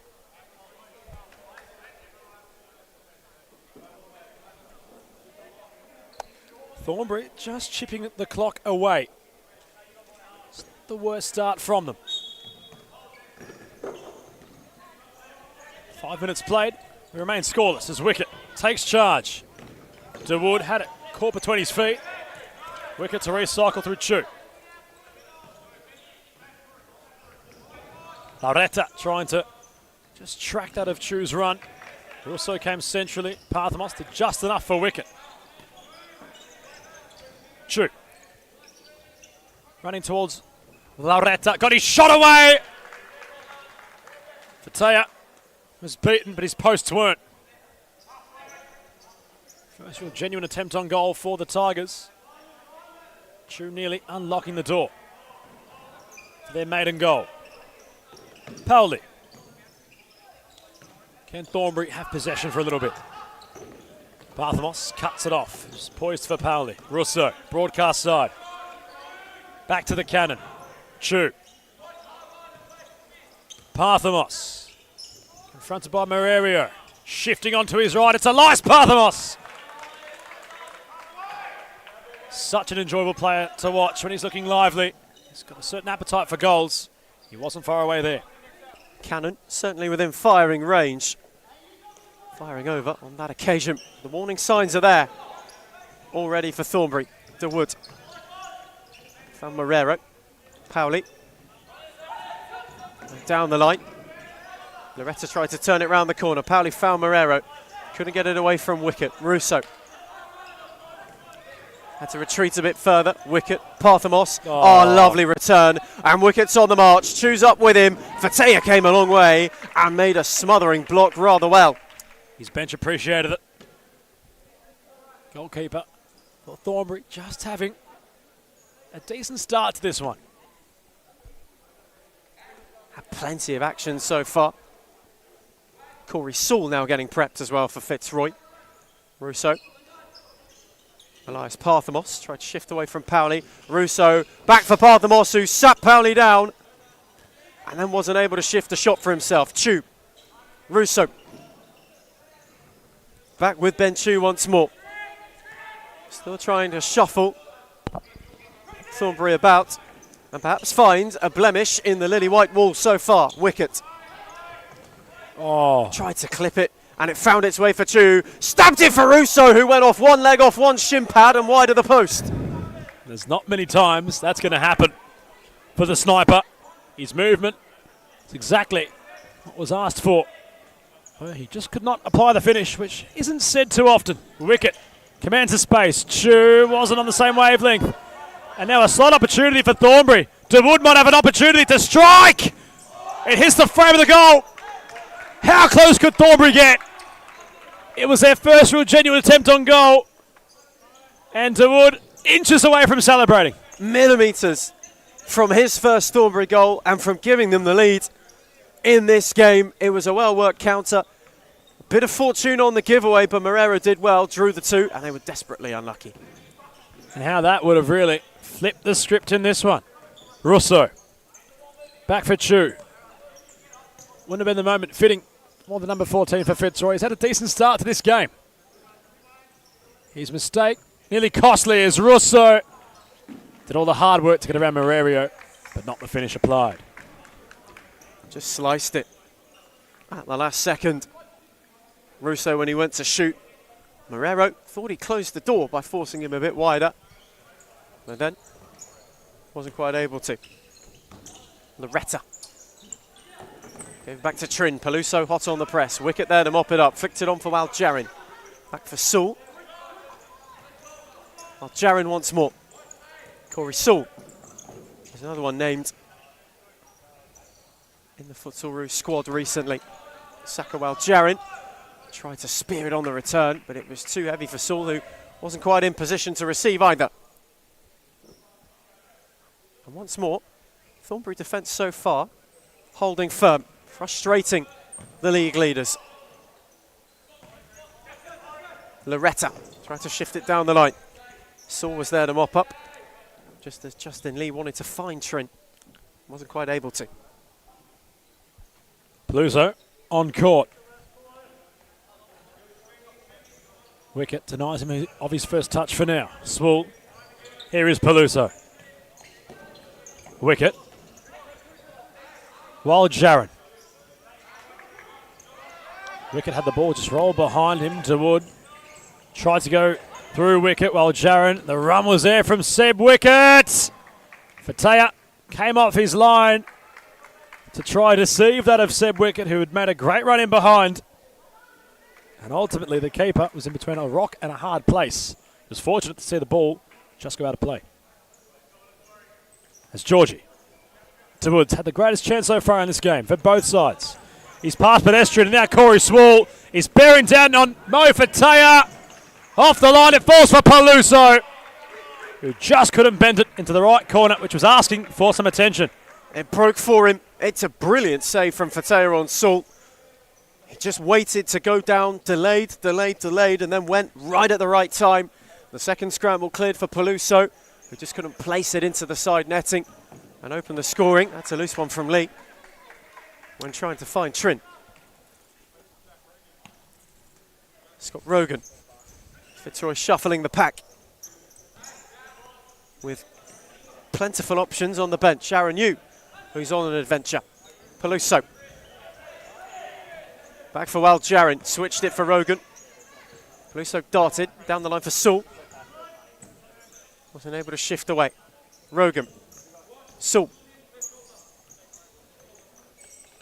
Fitzroy taking their time. Rogan wanted to go around the corner. And Charbot will see it out of play.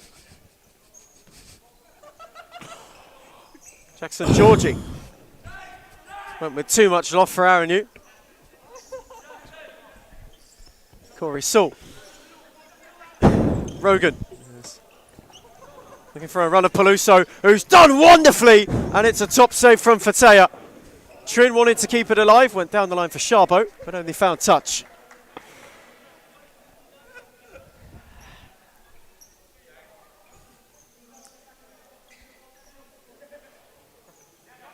Fitzroy just at the moment not able to unravel Thornbury. Defensively, been up to the task so far. Meanwhile, at the other end, flirtatious with a penalty was Rogan against his counterpart opponent, Peluso. For Rogan, while Jaren's wide. Blocked by Georgie, the captains come together.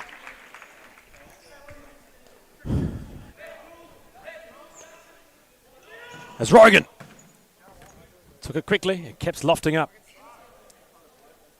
But so far, 10 minutes and 30 seconds played, and still nothing to speak of in terms of goals. Seems all familiar, doesn't it, Ethan? It's been a cagey evening all evening. Game before was like that.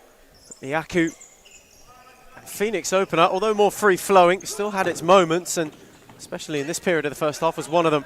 But while Jaren is wriggled away, on a run, Peluso again! Fatea makes another good save. Terrific. And he's the reason that Fitzroy haven't found a way through yet. Wanted Sharbo, whose touch was heavy as Rogan was hot on his tail. Fatea's presence has certainly made things difficult for Fitzroy. Seems to close the angles. Although they've tried to go underground and through the gates, he's been there to just have all the answers so far. Saul tried to spin. It's cut out well by Charles Lavinia. Sharbo had one poke, then two, while Jaren won it back. Peluso, Rogan, they're just drawing them out of their shape now. Saul, but Charles Lavinia in the way to make a good challenge. Well done from old Jaren. Right in the engine room to get the ball back. A deft flick had to be measured. It was Georgie who was there to try cut things off. Just enough to allow for Fitzroy to manufacture a move forward. Rogan trying to shift away from Sharbo, who got the block in. Thornbury being tough to break down. A real show of grit and guile so far. Rogan. Saul. While Jaren wanted to go at Jackson Georgie, chose to recycle it with Saul. Rogan. Fitzroy still unable to find a way through so far. Peluso, while Jaren. Peluso, Saul, who had room to shoot and dragged it wide. Another half chance, another snapshot opportunity, and one which they weren't able to take.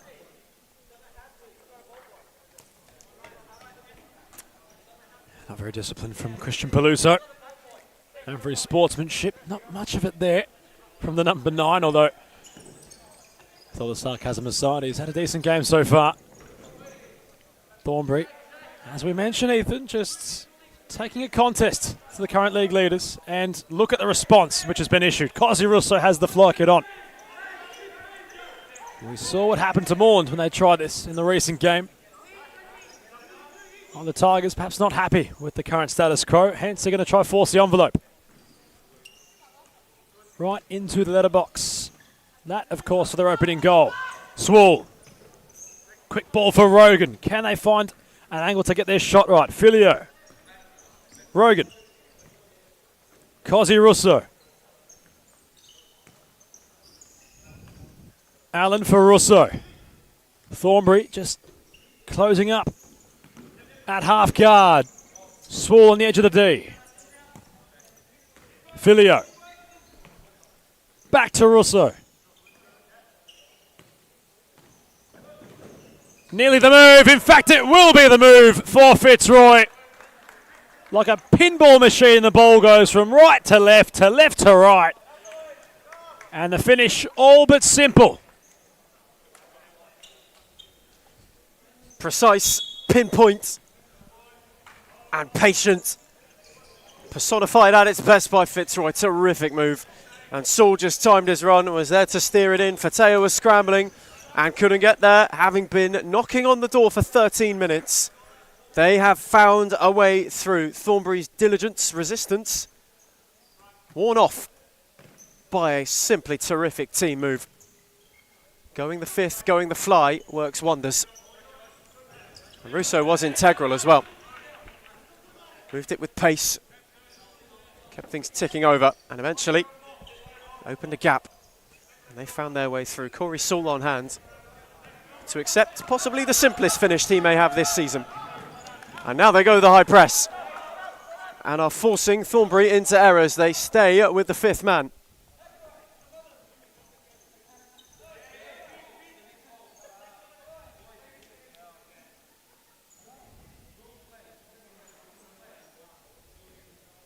Bifilio's side ball. Back for Allen. Rogan. Allen left it for Filio. Trying to again turn their way around Thornbury. Parthamos was pressed by Charles Lavinia. Got it back to Rogan. Parthamos. Switch for Russo, who's got a yard, and Fatea makes a good save at his near post. Thornbury, in fact, wants a timeout, I think. Well, they're looking to issue one quickly as Fitzroy still trying to infiltrate with the fifth man. And Thornbury will get their timeout.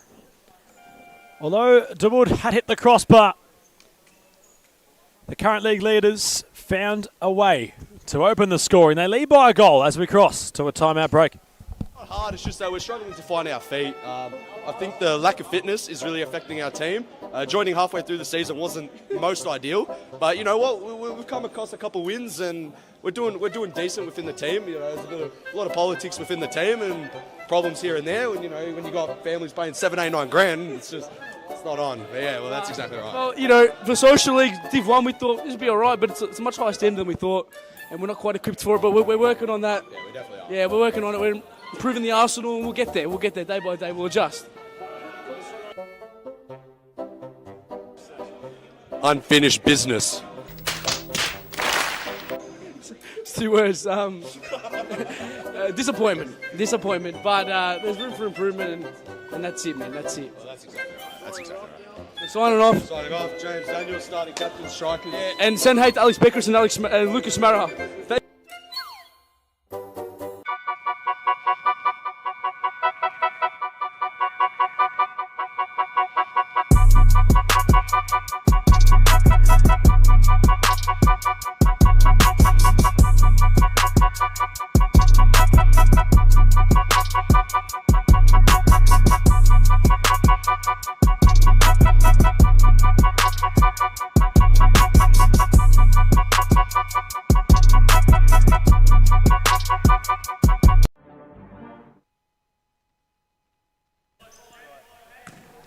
Return from timeout.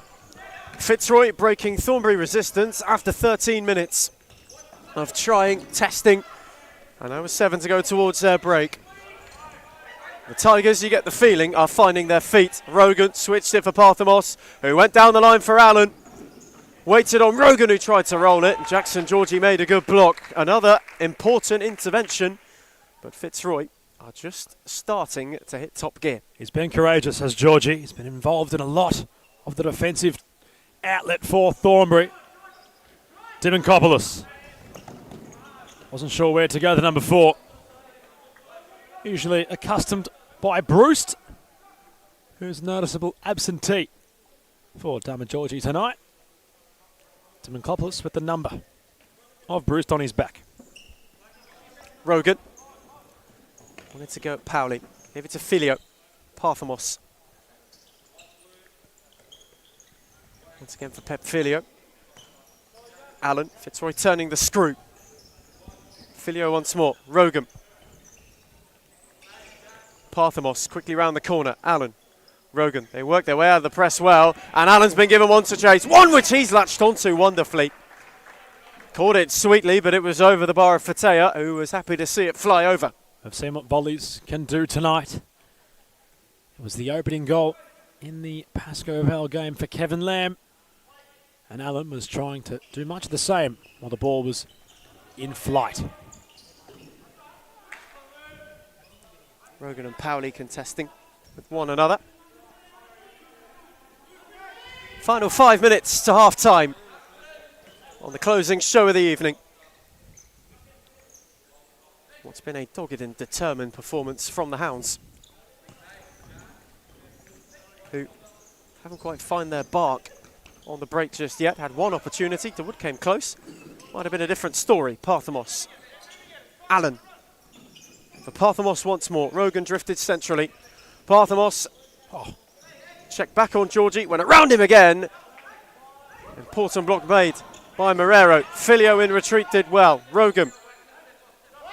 Filio. Allen. Quick change made. Russo's got the fly kid off, now reinstated. Rogan. Allen. Fitzroy taking a calmer approach. Allen saw the space. Russo gave it him back. Georgie made a good challenge. Quickly by Pauli. Marrera. Pauli. Diamantopoulos quickly turned it down the line. Rogan read that best and went on a charge himself, but ran out of room before being able to make up more ground.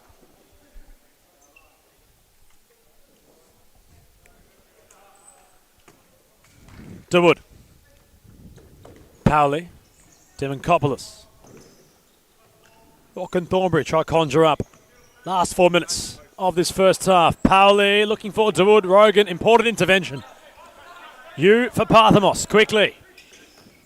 Tried to shift onto his left. Marrerio's done well. 50-50 ball to be won. Rogan has the experience to glide beyond that of DeWood, although Diamantopoulos hits the tarmac. Play to resume.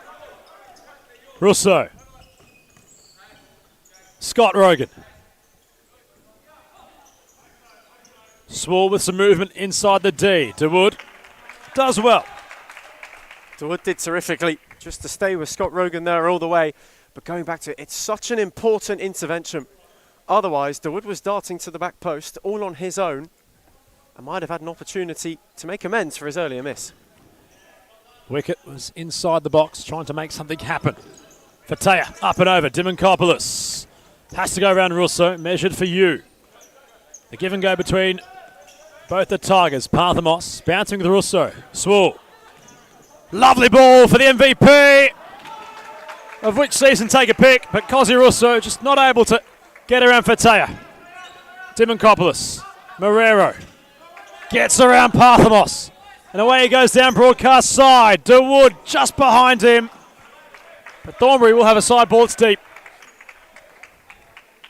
Perhaps a sliding doors moment for them on the stroke of half time. That ball a fraction behind DeWood, but him and Marrero are making things happen when they get the chance to break. Pauli stings the palms of you. Wicket had it behind him. Marrero nearly. That could have been another moment potentially for Thornbury, although they just have the ball roll out of play.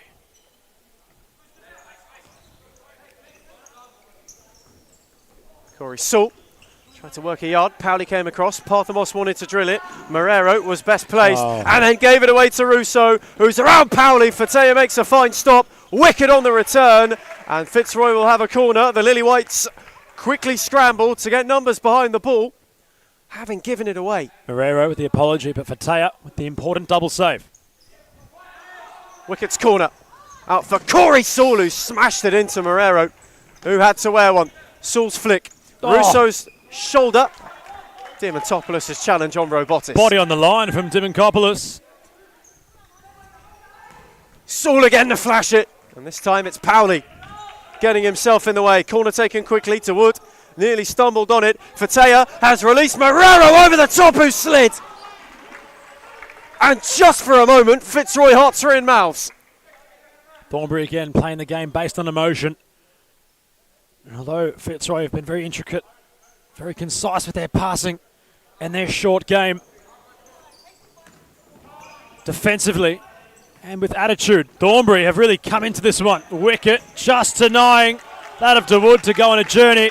Diamantopoulos with a slide upon wicket. He takes a side ball quickly. Russo, Robotis. Back with Seb Wicket. Salt. Wicket once more. Perhaps just taking the sting out of a game which had opened up unfavourably for the current league leaders. Wicket face to face with DeWood. Tried to dance around him. Rolled it back for Corey Salt. Round the other way for Robotis, who had Pauli. Salt. Robotis. Corey Saul once more. Russo just peeled, worked to yards and flashed it over. But they turned the corner and they turned the screw ever so efficiently. Terrific Tiger move, and Jimmy Soufis wants timeout before they can take a corner. Dying moments of the first half, and when we come back, Fitzroy will have a set piece as they lead Thornbury by a goal to nil.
We return from timeout. Fitzroy corner. Given away quickly. Powley charging at Saul. Ran out of room just as he was going on the break. Nearly a flash point before half time. Wasn't sure.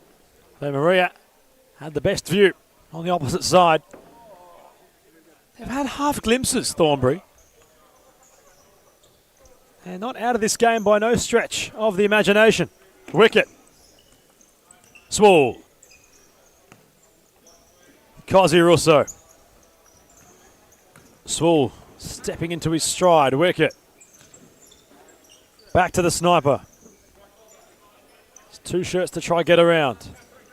Wicket for Bottas. Holding things up.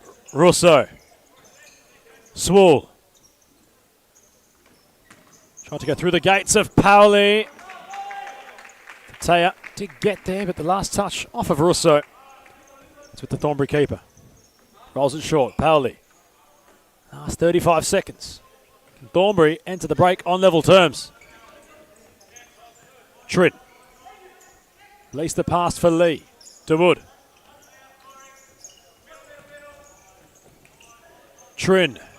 DeWood. 20 seconds left. Powley, is there something late? They have to go now. Trin has DeWood on for the pass laterally. They shift it left and right, although Lee tried going the killer blow.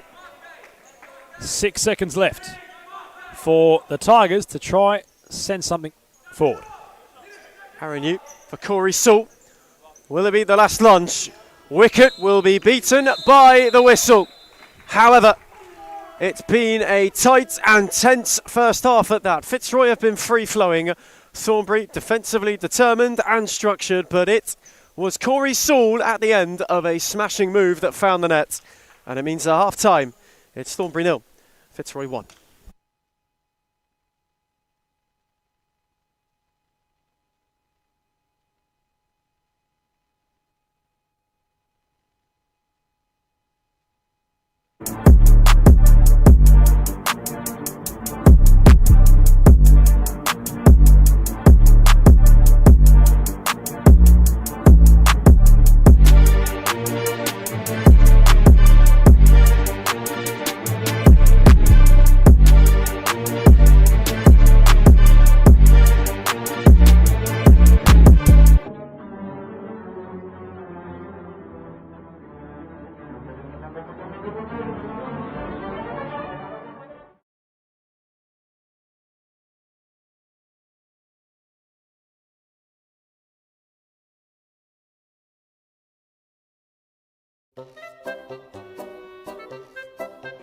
We're the Chep Hunters Div 1 Tuesdays. We should not be in Div 1, but Nevertheless, we lost 8-3 today, but we're missing Alex Beckers. Send him hate. If you know who he is, please send him hate, and that's it. Well, that's exactly right, James. It's going on with that. Our gaffer, we've had a gaffer, for the whole team, and then he hasn't rocked up. Last 2 weeks, Lucas Smarra, you know who you are. You better sleep with one eye open tonight because we're coming for you, mate. You better sleep with one eye open, Lucas Smarra. You know who you are. I brought the boys over, and we're all former NPL players. If State League want to sign us, we thought we'd take our talents to futsalers, and Well, that's exactly right. it's absolutely fantastic. And the place is an institution, so we thought we might as well. And that's that. That's exactly right, James. That's it. It's not hard, it's just that we're struggling to find our feet. I think the lack of fitness is really affecting our team. Joining halfway through the season wasn't most ideal, but you know what? We've come across a couple of wins, and we're doing decent within the team. There's a lot of politics within the team and problems here and there. When you got families paying 7, 8, 9 grand, it's not on. But yeah, well, that's exactly right. Well, for Social League Div 1, we thought this would be all right, but it's a much higher standard than we thought, and we're not quite equipped for it, but we're working on that. Yeah, we definitely are. Yeah, we're working on it. We're improving the arsenal, and we'll get there. We'll get there day by day. We'll adjust.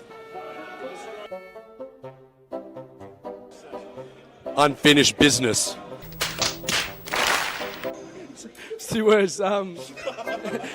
Disappointment. But there's room for improvement, and that's it, man. That's it. Well, that's exactly right. That's exactly right. Signing off. Signing off, James Daniel, starting captain, striker. Yeah, and send hate to Alex Beckers and Lucas Smarra.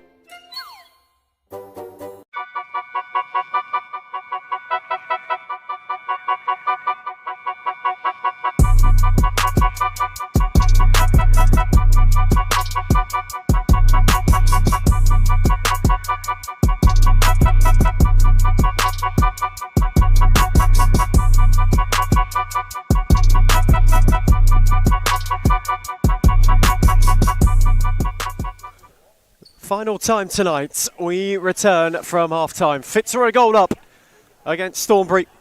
Having played free-flowing futsal, they just haven't been able to capitalise on the opportunities created for themselves, which perhaps Adam Palombi leaves the door open for the Hounds to pull something special off. Well, if they can get half a glimpse on goal again and take full use of that opportunity, they might just, although Fitzroy have started out the gate very quickly with a kick-off routine, which has them already flooding forward. Rogan. Swool. Tried the flick for Peluso. Nearly. The door's opening for Trin. Play just all coming to its culmination as Russo went for Peluso, who went out of play. Quick fire start to the second half.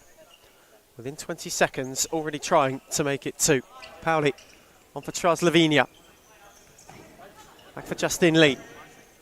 Charles Lavinia, Trin, turned it round the corner for Pauli, who had 2 around him and was bundled over by Corey Salt, winning himself a free kick.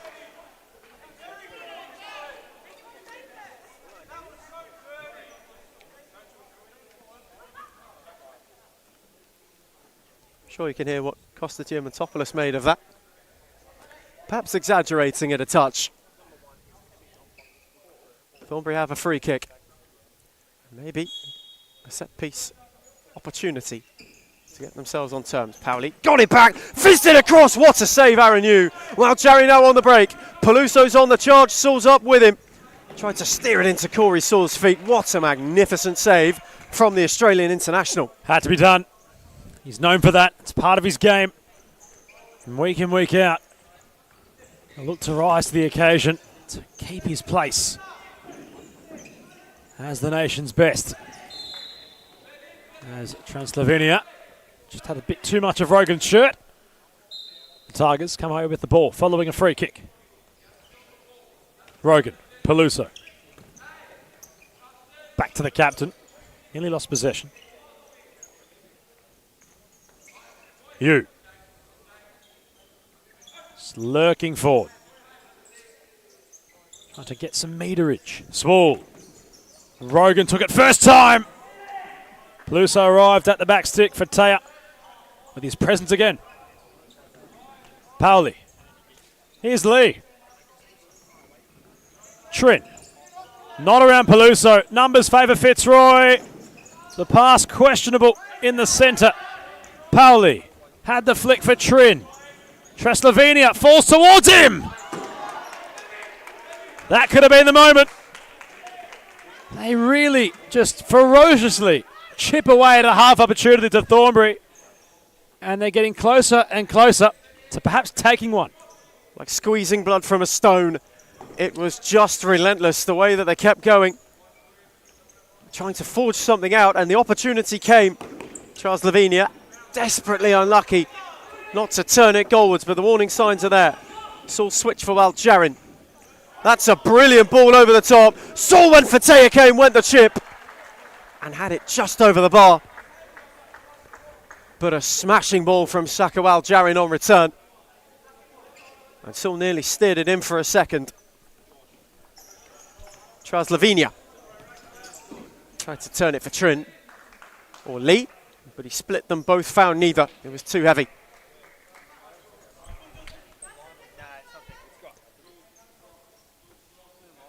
Troy side ball, Parthamos, Aaron Yu. He's had plenty of involvement so far. Going on a journey into Thornbury half. Parthamos just sitting deeper in case. Rogan. Switched it for you once more. Parthamos. Rogan. Trying to work an angle. Well, Jared, terrific. Around one, around two. Back for Rogan. They tried to wrap it for Peluso, but it was too far behind him. Well, Jaron just showcasing his dribbling acumen. Certainly has the flair. It's one of the real gold staples to his play. Jabo. Slovenia. Rogan closed the door. Jaron makeshift 2 against 2. Recycled with Parthamos. Wanted Rogan, and now an opportunity for Slovenia to latch on to Peluso. Had the read. Required. Rogan. Now Jaron gets away from Jabo. He's touch a bit heavy as he looked to dance around for Taya. A let off perhaps for Thornbury. Intricate moving on and off the ball from Fitzroy to allow for that half opportunity. Meanwhile, Rogan takes charge, Morerio on skates. While Jaron. Rogan. Peluso. Recipient. Not around Slovenia, and Ethan Riggs' life, mind you, and Ethan Stone's life just flashed right before their very eyes. Clearance headed towards us. Ethan Stone perhaps in more trouble than I was. Turned towards Jarin, who took a fall. Chabo got around, tried to find Slovenia, wriggled away from a second. Rogan, Parthamos shifted a yard, blocked by Pauli. He kept it alive, out for Rogan. Morero with a good read, and then ran out of room again before whacking it forward.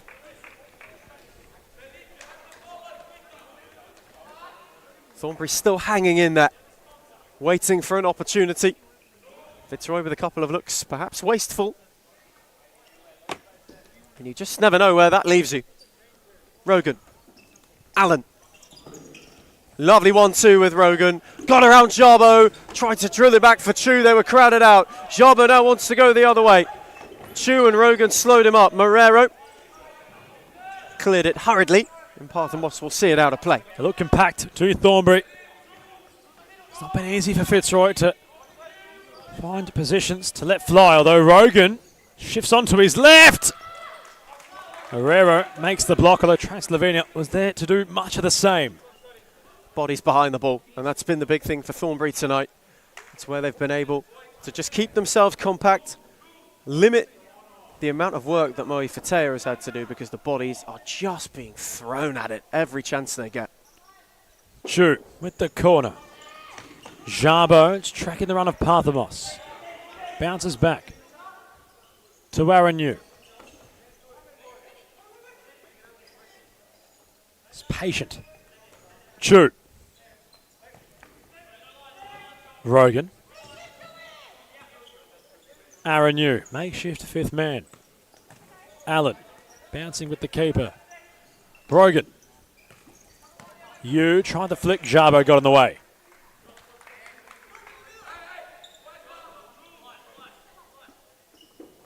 Brogan takes it on his stride. Jabo with another block. Georgie ready to get busy. Brogan fizzed in for Allen. Now Slovenia isolated. Had to take on all comers. Allen got the shot away, which ricochets out for a deep Fitzroy ball. Powley's block just getting in the way, making sure that Fitzroy aren't able to venture forward further. Had a lot of opportunities to start this second half. Allen, Parthamos face to face with Marrero. Lovely return for Allen. Charles Lavinia cut it out and then ran into his teammate. Allen locked it up. Marrero's handled that. And it'll be a Fitzroy free kick.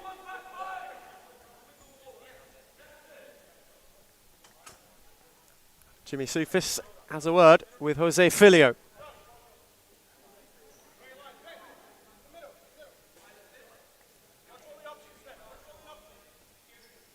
Patea sets his wall.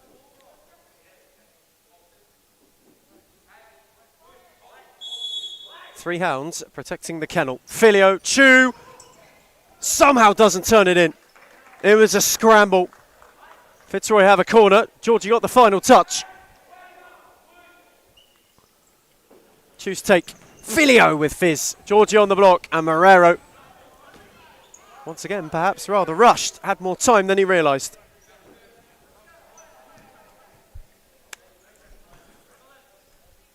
Known as Pep is on court, took the side ball. Parthamos.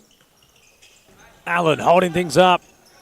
Marrero comes away with possession and takes it on. Aaron, you've plunged to make the save, although Thornbury believe it's a corner. Keeper's ball. Parthamos. Filio. For EP. His pass not on the same wavelength as his teammates on court. You really got to give credit to how Thornbury have just been able to have a rock-solid foundation tonight. They've taken the game to the league leaders. It's now a matter of how they can try open the scoring at their end. Parthamos. Filio and Allen both wide. Parthamos electing the broadcast side wing instead. And there it is from Josh Allen. He shifts onto his left, strikes truly, and Fitzroy are good for their double. Pressure paying off for Fitzroy, who've been knocking on the door from the start of the second half. There is nothing Moe Fatea could do about that. Just rewards for some very good futsal and a few chances created which went begging. And now for Thornbury, the task is made harder. Not only will they have to find one, they will have to score twice to earn something. Marrero went to mash one forward. Wasn't far away. He certainly looked lively when given the chance to roam this evening. Aaron Yu finds Chu. Sul. It's Filio. Tried to return it to Sul, who didn't know a lot about the first touch. Tried to steer the second. The Wood was with him all the way. And then tests out my prospects as a goalkeeper. Ethan Rick might have just saved my life without me even knowing it. Filio. Tried to turn it for Chu, who had dropped off. Powley happy to see it trickle over the line. Gets it back from Fatea quickly. Jackson Georgie. Powley. Marrero. Spun away from Chu. Marrero worked hard and Saul came across to make the block at the expense of a corner, but in the nick of time. And that may have tested Fitzroy's number one. The Woods corner.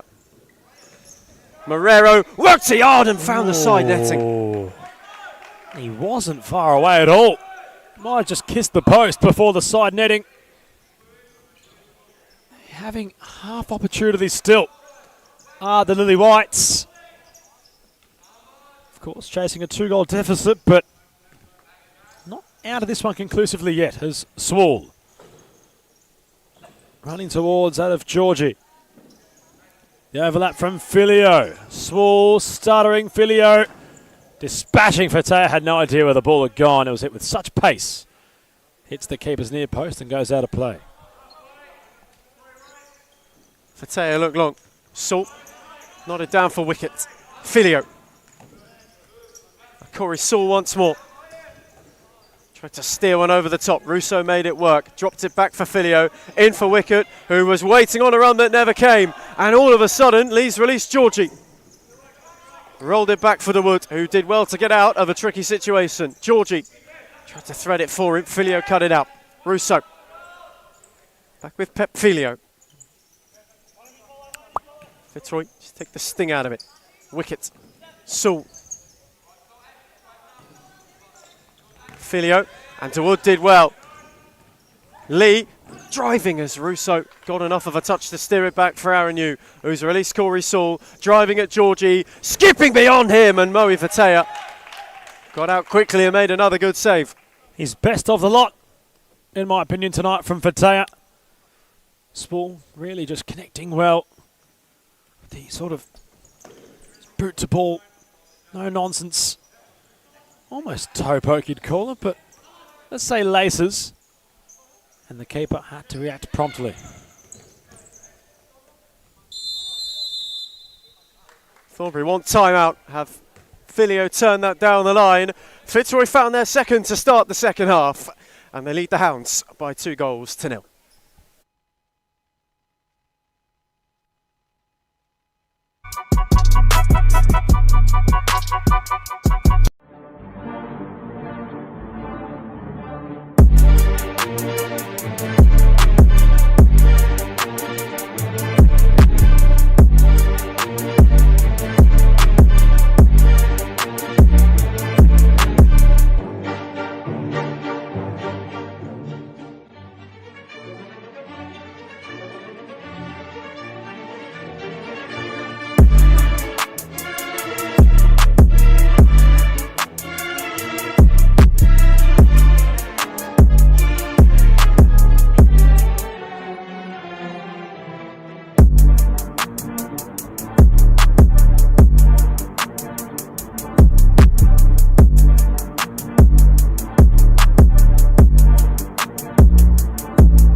Armando Wood's side ball.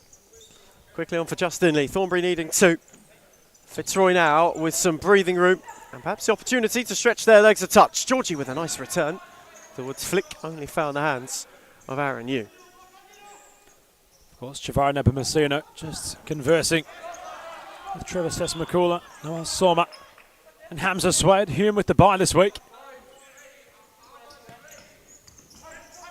Robotis holding things up, wicket. Wasn't sure where to go. Dawood done really well to just bully his opponent off the ball and keep it with the Lily Whites. Georgie, Dawood. Robotis thread at best. Georgie had to concede the tactical foul, and for his efforts will go into the book. The captain makes no real protest. He knew that was coming. So Robotis was raring to stroll away. So unsure if Chavar Nepomuceno is just being omitted this week for fitness or injury reasons. Perhaps giving some other Fitzroy players a run. It was Jimmy Sufis. Nonetheless, Swall fizzes across the face of goal. Could have cruelly gone in off of Fatea's last touch, although the keeper does get fortunate. And it rolls away from the goal line. Wicket for Russo. Deflecting ball. Hits the crossbar. It's the second time in this game. The sticks at that end have shaken. With a hand from Fatea as well, who makes a rather handy save. Once again, Fitzroy knocking on the door for a third. Inches away from finding it. Saul. Pressed by DeWood, squeezed it through to Russo, who gave it him back. Corey Sauls on the drive, wanted the cut back to him, and Topoulos cleared it. Only as far as Wicket, who played it off to Wood and was able to keep it. This will be a real test of Thornbury's stamina now to see how they can go through to the end. Justin Lee with a good read. Adam Palombi with a minor jump. As we've seen plenty of action this evening. I thought we might be in for some more. It's Cosy Russo. Wanted to go at Diamantopoulos. Down the line for Saul, who spun away beyond Georgie. Rolled it back for Russo. Has Robotis on the far side. Back for Russo again, who just couldn't catch it sweetly. Costa Diamantopoulos closed the door well as well, which just denied the Australian international from finding a way through. DeWood down the line. Georgie away from Saul. Not beyond Rogan, who's now leading a 3-on-2. Saul one way, Robotis the other. It's Corey Saul, it's turned white. He went for the finesse, did Corey Saul. He came in a wave to the yellow tsunami of Fitzroy. It's 3 against 2. Saul was the man utilised on the far side. His finish nearly went across the face of goal. Robotis cuts it off well, and Rogan has a one-on-one opportunity. Went the flick for Taya with the slap upon the ball to deny the captain.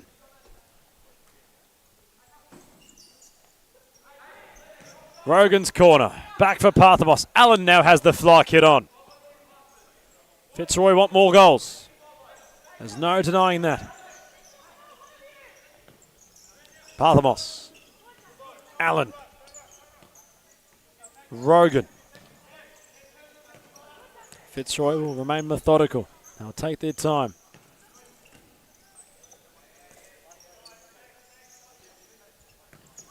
Allen. Back to Rogan.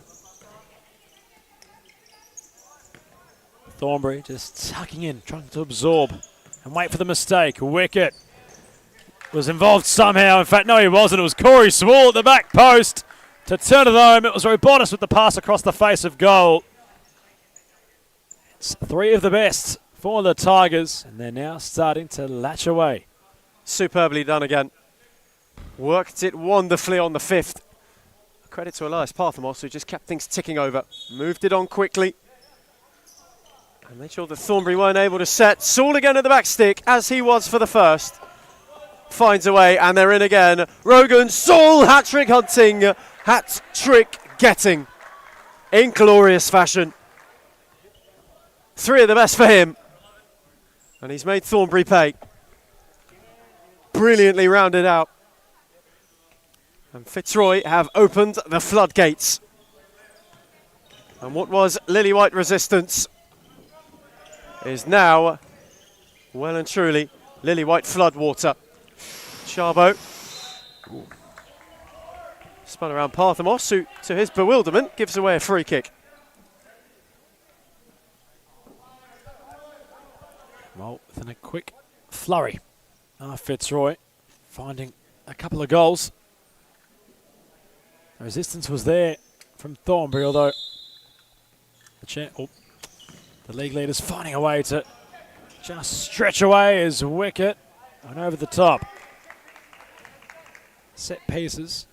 That's what Parley was saying to his teammates. So perhaps the route to finding their opening goal in this one. 8 minutes left, and Transylvania looks up to the sky. They'll want that moment back. Alvaretta was on for the pass. Allen on with the fly. Fitzroy wanting to get their goal difference up perhaps. Robotis. Rogan wanting the ball. And his arms up to say, where is it? Allen now. Back to Rogan. Back to Allen. Rogan asked a bit of wicket. Goes out of play at the far side. Fitzroy utilising different players in the fly kit tonight. Going at times for explosiveness. Now, perhaps for a bit more technicality and tick over in Josh Allen. Now that the game is in a much safer position than what it was merely 5 minutes ago. That's how quickly things can turn. And as it stands, they're headed for 8 points clear at the top of the tree. Sharbo with a lovely shift beyond 2. But Rogan in retreat. Again across to make the challenge.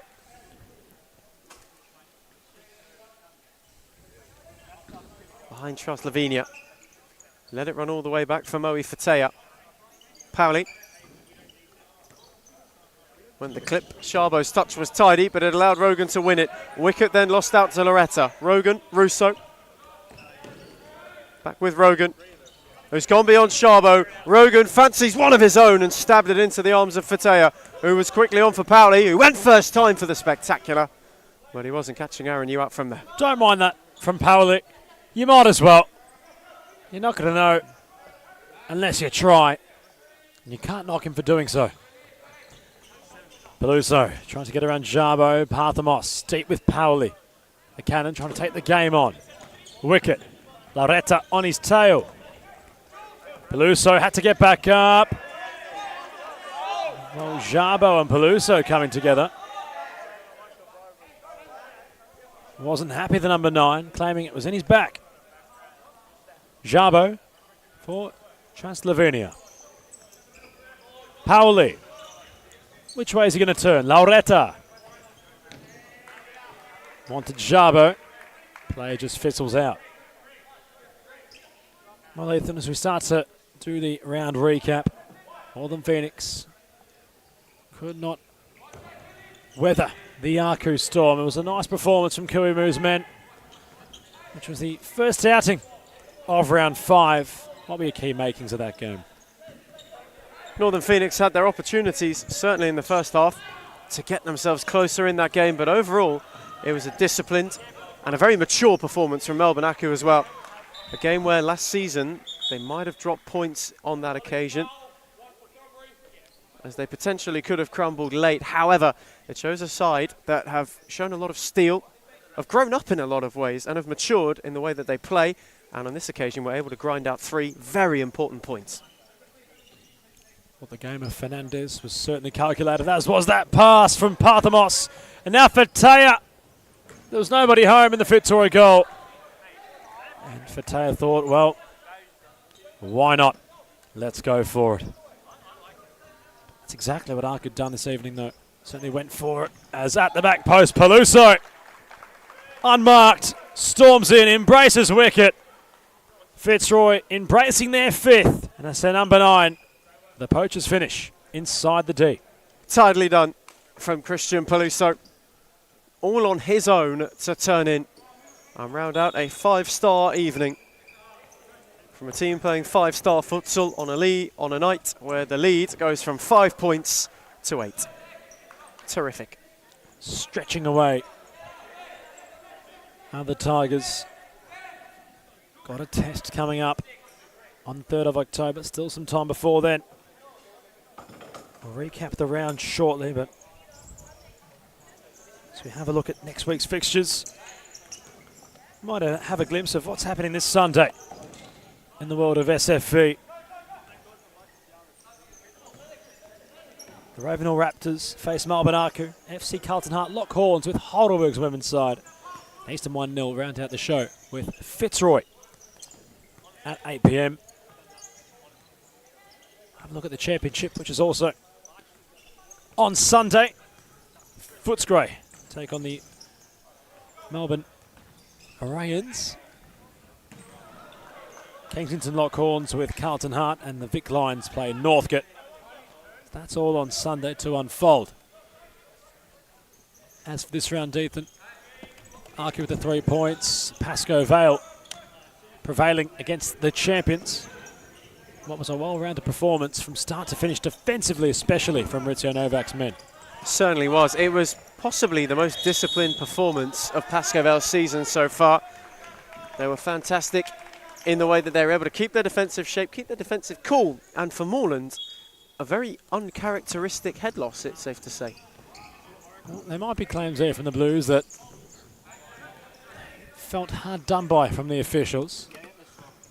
Of course, our view always neutral. Georgie, meanwhile here, wanted a consolation prize.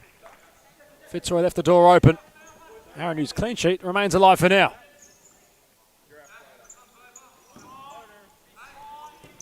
Alan looked long. Georgie again with a good challenge. Filio. Russo, once more they pour forward. Alan once again. Fitzroy trying to turn the screw, but back to that game that came before it. It's a big statement win for Pascoe Vale, but what does it mean for the defending champions? It's a fantastic question, Ethan.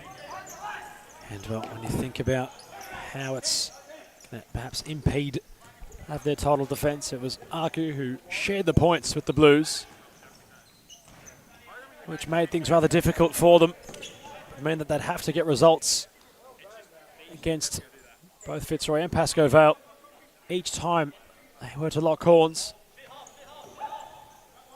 That being considered, you really think about how that Pascoe Vale loss to Thornbury might come to haunt them and how the table would be different for the Lions if they were to be victorious in that major blemish they incurred at the start of the season. On the flip side of such though, Ethan, it might have just galvanised them to really lift against the likes of the Blues on the opposite end of the coin, but all considered, it's a tall order for Moreland now. They have to get wins against Fitzroy. They have to be practically imperishable and not face a blemish. Draws won't mean too much either. They need wins against opponents like both Pascoe Vale in the reverse fixture and Fitzroy. Both times they are to lock horns. That, of course, on the assumption that they get over the line against all the other clubs in the competition. So a bit to do for Milton Sakos and his men. I wonder if there are any international signings to be sprinkled into the Moreland Blues contingent. Time will tell, of course, but right now that is their predicament. They have the bottle, they have the players, they have the talent. It's simply a matter of if they all can get their cards well and truly in order for those tests. But not the Lions. They were certainly impressive tonight. They showcased that, oh, perhaps they can take it to the big boys. You mentioned the difference in that. Had Pascoe Vale beat Thornbury, the Lily Whites would be bottom instead of in the top 4. And Pascoe Vale at the moment would be 5 points from the top of the tree. Instead, well, you can't knock it exactly from the Lily Whites, considering they've been competitive. In each of their games, they gave Aku a genuine test, only losing by a goal. They beat Fitzroy. By the same score they lost by against Aku.